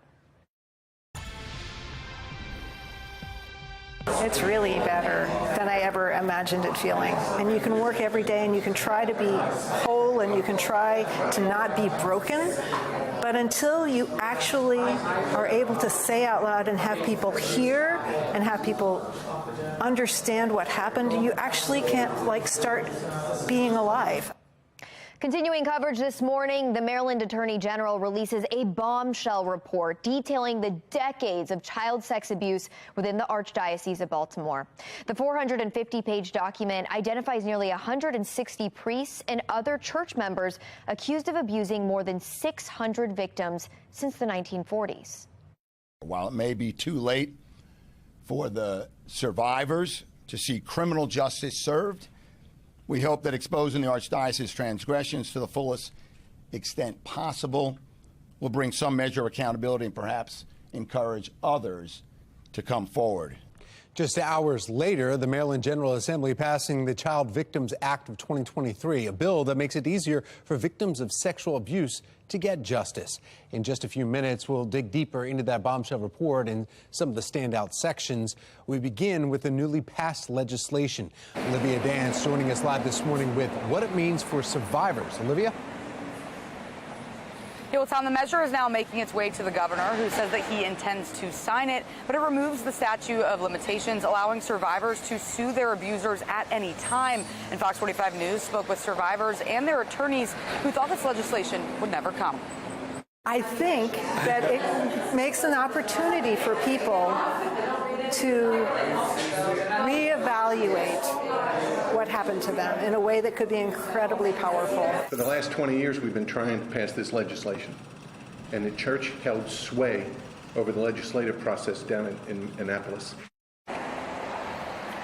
Currently in Maryland, the law prevents abuse victims who are over the age of 38 from suing their abusers, but this measure would change that. The House passed the measure by a vote of 132 to 2. And before getting passed, some lawmakers said that they want victims to know that they are not alone. Again, this now moves on to Governor Moore, who is expected to sign it. For now, reporting live in Baltimore, I'm Olivia Dance, Fox 45. Good day, Baltimore. All right, Olivia, thanks. Well, that report is nearly 500 pages long, but we want to give you a closer look right here at other standout points, like this one. The report says church documents show the Archdiocese was, quote, more concerned with avoiding scandal and negative publicity than it was with protecting children. The report goes on to talk about how deep-rooted sex abuse was within the Archdiocese, calling the huge number of abusers and victims and abusers' actions astonishing. Another section talks about how the abuse was possible, saying it's because leaders were complicit, saying that they failed to protect its faithful. Finally, the report claims church leaders failed to act even when they were told about the abuse and would sometimes try to, quote, quash such reports. The Archbishop of Baltimore has since offered an apology to survivors, confirming the accounts in the report and vowing to prevent future abuse. You can find their full statement on our website. That's foxbaltimore.com. 9:35 and making your headlines. Police in Washington, D.C. releasing body camera footage from a deadly shooting of a 17-year-old March 18th. And we want to warn some of you may find this video disturbing. Stop, man. Just let me out. Stop! Stop! Stop! U.S. Park Police originally responding to a stolen car report. They found a driver asleep at the wheel. The driver later identified as 17-year-old Delanio Martin. And police went into that car, apparently startling Martin, at which point he took off, began to drive with the officers right in the back seat. One officer could be heard in that video asking Martin to pull over or he'll be shot. Seconds later, the officer appears to shoot Martin. Now his family is searching for accountability. I want him arrested. I want him to stop getting paid while he murdered my son and still home with his family, not doing no work and getting paid for murder. Police officials later said they found a gun in the car before the shooting. They never mentioned seeing a weapon. A federal grand jury indicts Frederick County Sheriff Charles Jenkins in a scheme to illegally obtain machine guns. Jenkins and gun dealer Robert Kropp are facing charges in the scheme. The indictment alleges that between August 2015 and last May, the two men falsified documents from the sheriff's office requesting restricted machine guns be given to the department. Instead of going to the department, the guns would be given to Kropp so they could be rented out to customers at his firearm business. A police spokesperson read a statement on Jenkins' behalf. At the advice of my attorney and out of respect for the justice process, I am not providing any comment at this time. I will continue to serve as your sheriff as this process plays out and fully expect my deputies, correctional officers, and staff to remain the true professionals that they are. Jenkins did not speak himself, but through the department representative, he said he has been fully cooperative with the DOJ investigation and was not expecting the indictment. Coming up, we're breaking down the unemployment numbers that were just released just less than an hour ago, what it means for the U.S. economy and as well as your wallet. Stay tuned to Fox 45 Good Day Baltimore as we continue our Weather Alert Day coverage. Meteorologist Justin Chambers will break down that storm system set to impact our region this afternoon. It's 9:38. You're watching Fox 45 News. Good day.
Well, from the Live Center for you this morning, live look from Washington, where the unemployment numbers have just been released. They were 228,000 initial unemployment claims for the week ending March 31st, and analysts originally predicted 200,000 claims.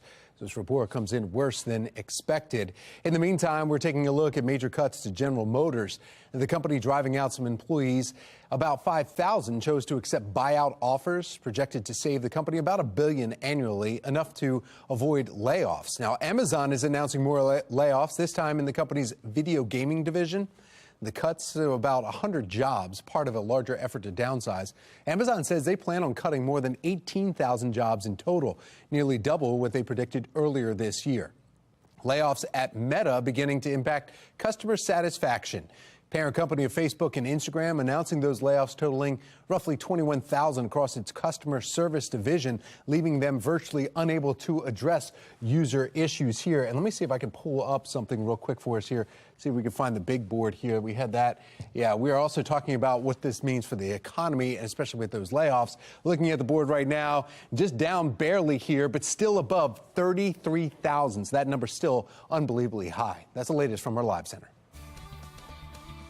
Well, reimagine vacant spaces in Baltimore City. Still ahead, where you can enjoy these cocktails underneath the cherry blossoms. It's Mark Clark on Fox 45. Find Your Purpose is about to be live. Turn me up in my headphones. Wait a minute. Oh, wait a minute. Find My Purpose is coming up live on Fox 45. All local, all morning long.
$9:45. Oh, we're talking about what's happening, enjoying some cocktails, sitting under the blossoms at the Downtown Cherry Partnership or Cherry Blossom Pop-Up Bar, which is reimagining vacant spaces right in the heart of the city. Susan Brown with the Downtown Partnership of Baltimore joining us here. Also, bartender Sierra Newton, or Cece, she goes by. You've got some mixed drinks. So, Susan, we need to talk about, first of all, this partnership with Cherry Blossoms. People think, oh, you have to go to D.C. No, we have them right here. Correct. We don't want them to have all the fun, so we wanted to do a little something in downtown.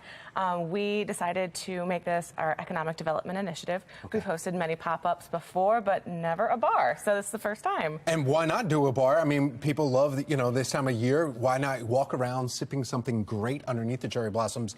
Cece, tell us a little bit about the drinks that you have in front for us. So we have a matcha flip and ume plum daiquiri that we created at No Land Beyond with Mike Kahn. Nice. Yeah. Okay, and so you're going to start whipping those up. Can you start mixing one of them for us and just tell us kind of quickly which one you're going to work on first? Absolutely. We're going to do the ume plum daiquiri to start off. Ume plum daiquiri. So we start off with a little bit of our light rum, caraway infused. We do that in-house. And then we've got our Dakaben, which is Dakaben? Dakaben is a rum-based Oaxacan-made liqueur. Okay. Yes, and then we've got our plum wine. So we've got 3 now ingredients with some alcohol in it, right? So it's not a Long Island iced tea, but we're getting there. We're getting close. Okay. Yeah. So then we've got a little bit of lime juice because it is a traditional daiquiri. Okay.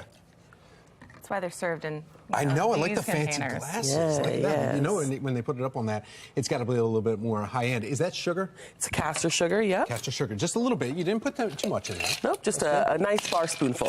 Yeah, so we're going to shake this up. So the partnerships here, though, you're saying the first time with bartending with a bar, though. Why is this one significant? Why now with a bar? Well, we look across our street and we see this vacant building at 1 East Baltimore, and we just imagine the potential. So we wanted to showcase it in a new light. It is a former bank, but it could be so many different things. And this is hopefully going to inspire people to want to come see it, to maybe put a business in there, maybe buy the building, and really generate some more stability in downtown and filling those storefronts. To come down to actually see things, say, hey, I can make this work. I can make my business happen here. Yeah. The other one, though, is the matcha flip. Matcha flip. Now, we're out of time right now, but the matcha flip is something a little bit different. You want to whip that up real quick. We're talking about the drinks and the cherry blossoms in Baltimore, and also how Downtown Partnership is trying to find out different places and locations to sip on some of this while you're checking out the cherry blossoms. This is the matcha flip end here, and Cece is just about to pour that one in there. So thank you so much. We appreciate that. This happening, when is the event where we can actually go and sip on a little bit of cherry blossom drink? So Thursday through Saturday, this week and next week. Look at that. Perfect for the weekend. And Justin, I know the weather is perfect to go out, walk underneath the cherry blossoms and sip on something. Since you don't get to watch baseball today, at least not until this afternoon. Yeah, and the whole thing, Tom, is between now and about, I'd say, 1, 2 o'clock, you're fine to be doing stuff outdoors and enjoying the warmer temperatures, albeit kind of mild and muggy out there. And we are tracking those storms later this afternoon where you'll want to be inside with those cocktails or anything you want to be drinking or eating inside. That's what you want to, where you want to be, especially as those storms start rolling through. So here's our live cam downtown Baltimore, right down the 395. There's the Charm City tanks and the Patapsco River all looking good here this morning. We're already to 72 degrees in the 9 o'clock hour. So this number right now is about 10 degrees higher than where we typically are for our afternoon highs. And those numbers are just going to keep climbing. Now, with that being said, we get some of that daytime heating. That's going to help to heat things up and give us a better chance for more of those thunderstorms, especially as this cold front continues to move in from west to east. And that is going to be the trigger that is going to be firing off some of those storms, especially as we head later into the day today. Now, this is the update we shared with you at the top of the 9 o'clock hour. Those areas in yellow have now expanded, so more of us are under the slight risk for severe weather. That is a 2 on a scale of 1 to 5, and that includes most of the eastern shore. All of you in Easton and Cambridge down into Denton now under that. And that moves over toward parts of southeastern D.C., up into all of Anne Arundel County as well. We still have a marginal risk that has also been moved up and basically covers all of Baltimore County, Harford and Cecil counties as well. The northern ends there of Queen Anne's and Kent County, and then over toward Howard County under that marginal risk. So all of us here along the Chesapeake and in central Maryland under that chance or that slight or marginal risk for severe weather. What are we going to see? Well, more than likely, some of those strong wind gusts that are going to be possible could be taking down trees and power lines, possibly some large hail and some heavy downpours at times with these storms. This is when things get going. As I mentioned, you're good until about 2, 3 o'clock. Then you're going to start seeing those storm clouds roll in, and that's when those storms roll across. 3, 4 p.m. right along the 95 corridor, along and north and south on the 95, out toward the east is where we're seeing those storms develop into the 6 o'clock hour. So it's going to be a little bit more of an active afternoon and evening time as well. Even through about 9-10 p.m., still some showers left over for the eastern shore. All of this is out of here by the time we get into the overnight hours. We'll have cloud cover around tomorrow, and then we are seeing cooler temperatures tomorrow, too. So nowhere near these 80s that we're expecting to see most of the afternoon today. In fact, up and down the 95 corridor, you can really see where that warm air is. 70s and 80s for New York and Philly, down through Baltimore and D.C. And then on the other side of the front is where we'll see some of those cooler temperatures. Pittsburgh at 56 today, only 72 in Cumberland for Western Maryland for this afternoon. So the weather alert day is for today. Opening day, well, a lot nicer conditions, not storms, cooler, yeah, lower 60s, which is about average for early April, and then we'll be cooler on Saturday. That'll be the coldest day with upper 50s for your highs, back to the lower 60s on Easter Sunday, and mostly sunny as well.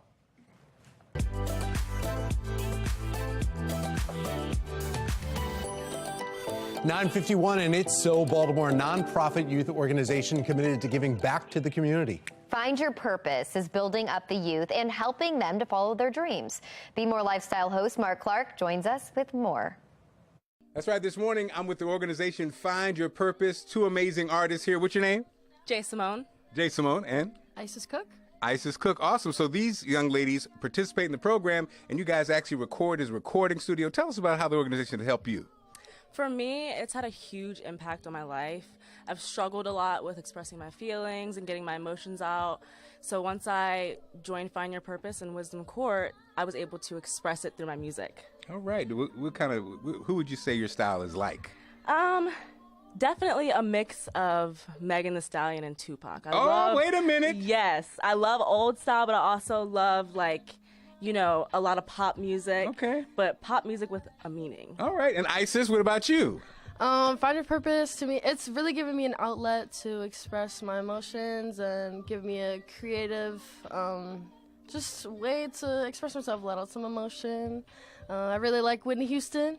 Okay. Love Beyonce, some Jasmine Sullivan. It's always right. good. I just like how confident you ladies are. And again, that's what this organization does to help you what? Find your purpose. Yes. Again, great things going down here in Westminster. Thank you so much, ladies. And continue success. And make sure you invite me to the Grammys when they happen, okay? I got you. I'll be the old man in the audience. I know those ladies. I'll put you in my acceptance speech. That's right. Okay. Wait, that's okay. You don't have to do that. Okay. Mark Clark, Fox 45 News.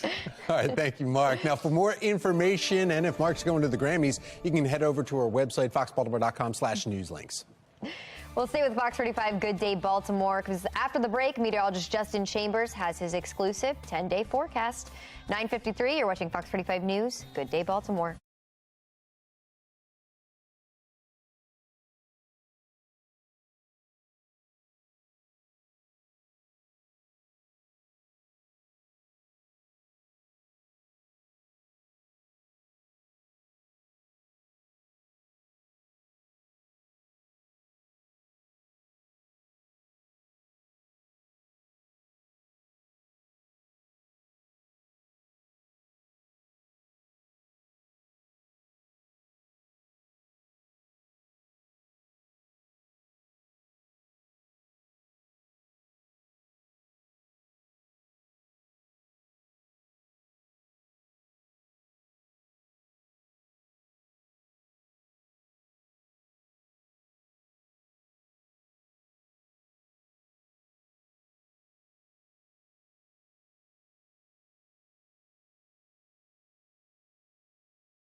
Hot dogs, cold beer here. Hot dogs, Hot dogs, cold beer here. Cold beer here. Hey, nuts. That's the wrong shot. Tomorrow Yeah. we'll do that, yeah. You're excited about it today, and then not. I'm excited about it, but we do have weather alert, guys. That's what you can see in your 10-day forecast. We're going to be in the mid-80s this afternoon. It is going to be warm, and then lower 60s, quite a bit cooler tomorrow, but we're not tracking storms, which is why they moved the game. And then the Easter weekend looks pretty good. And look at next week, trending upwards. We're going to have a very nice spring week, but you know what's coming? Bugs. No. Come on now, no. Oh, I've got the allergies already. I know you do. Cut the grass Why and can't we everything. just end on a good note, I'm Justin? trying. Come Hey, it's on. spring. Yeah. Opening day tomorrow. Yay! We'll see you live right here.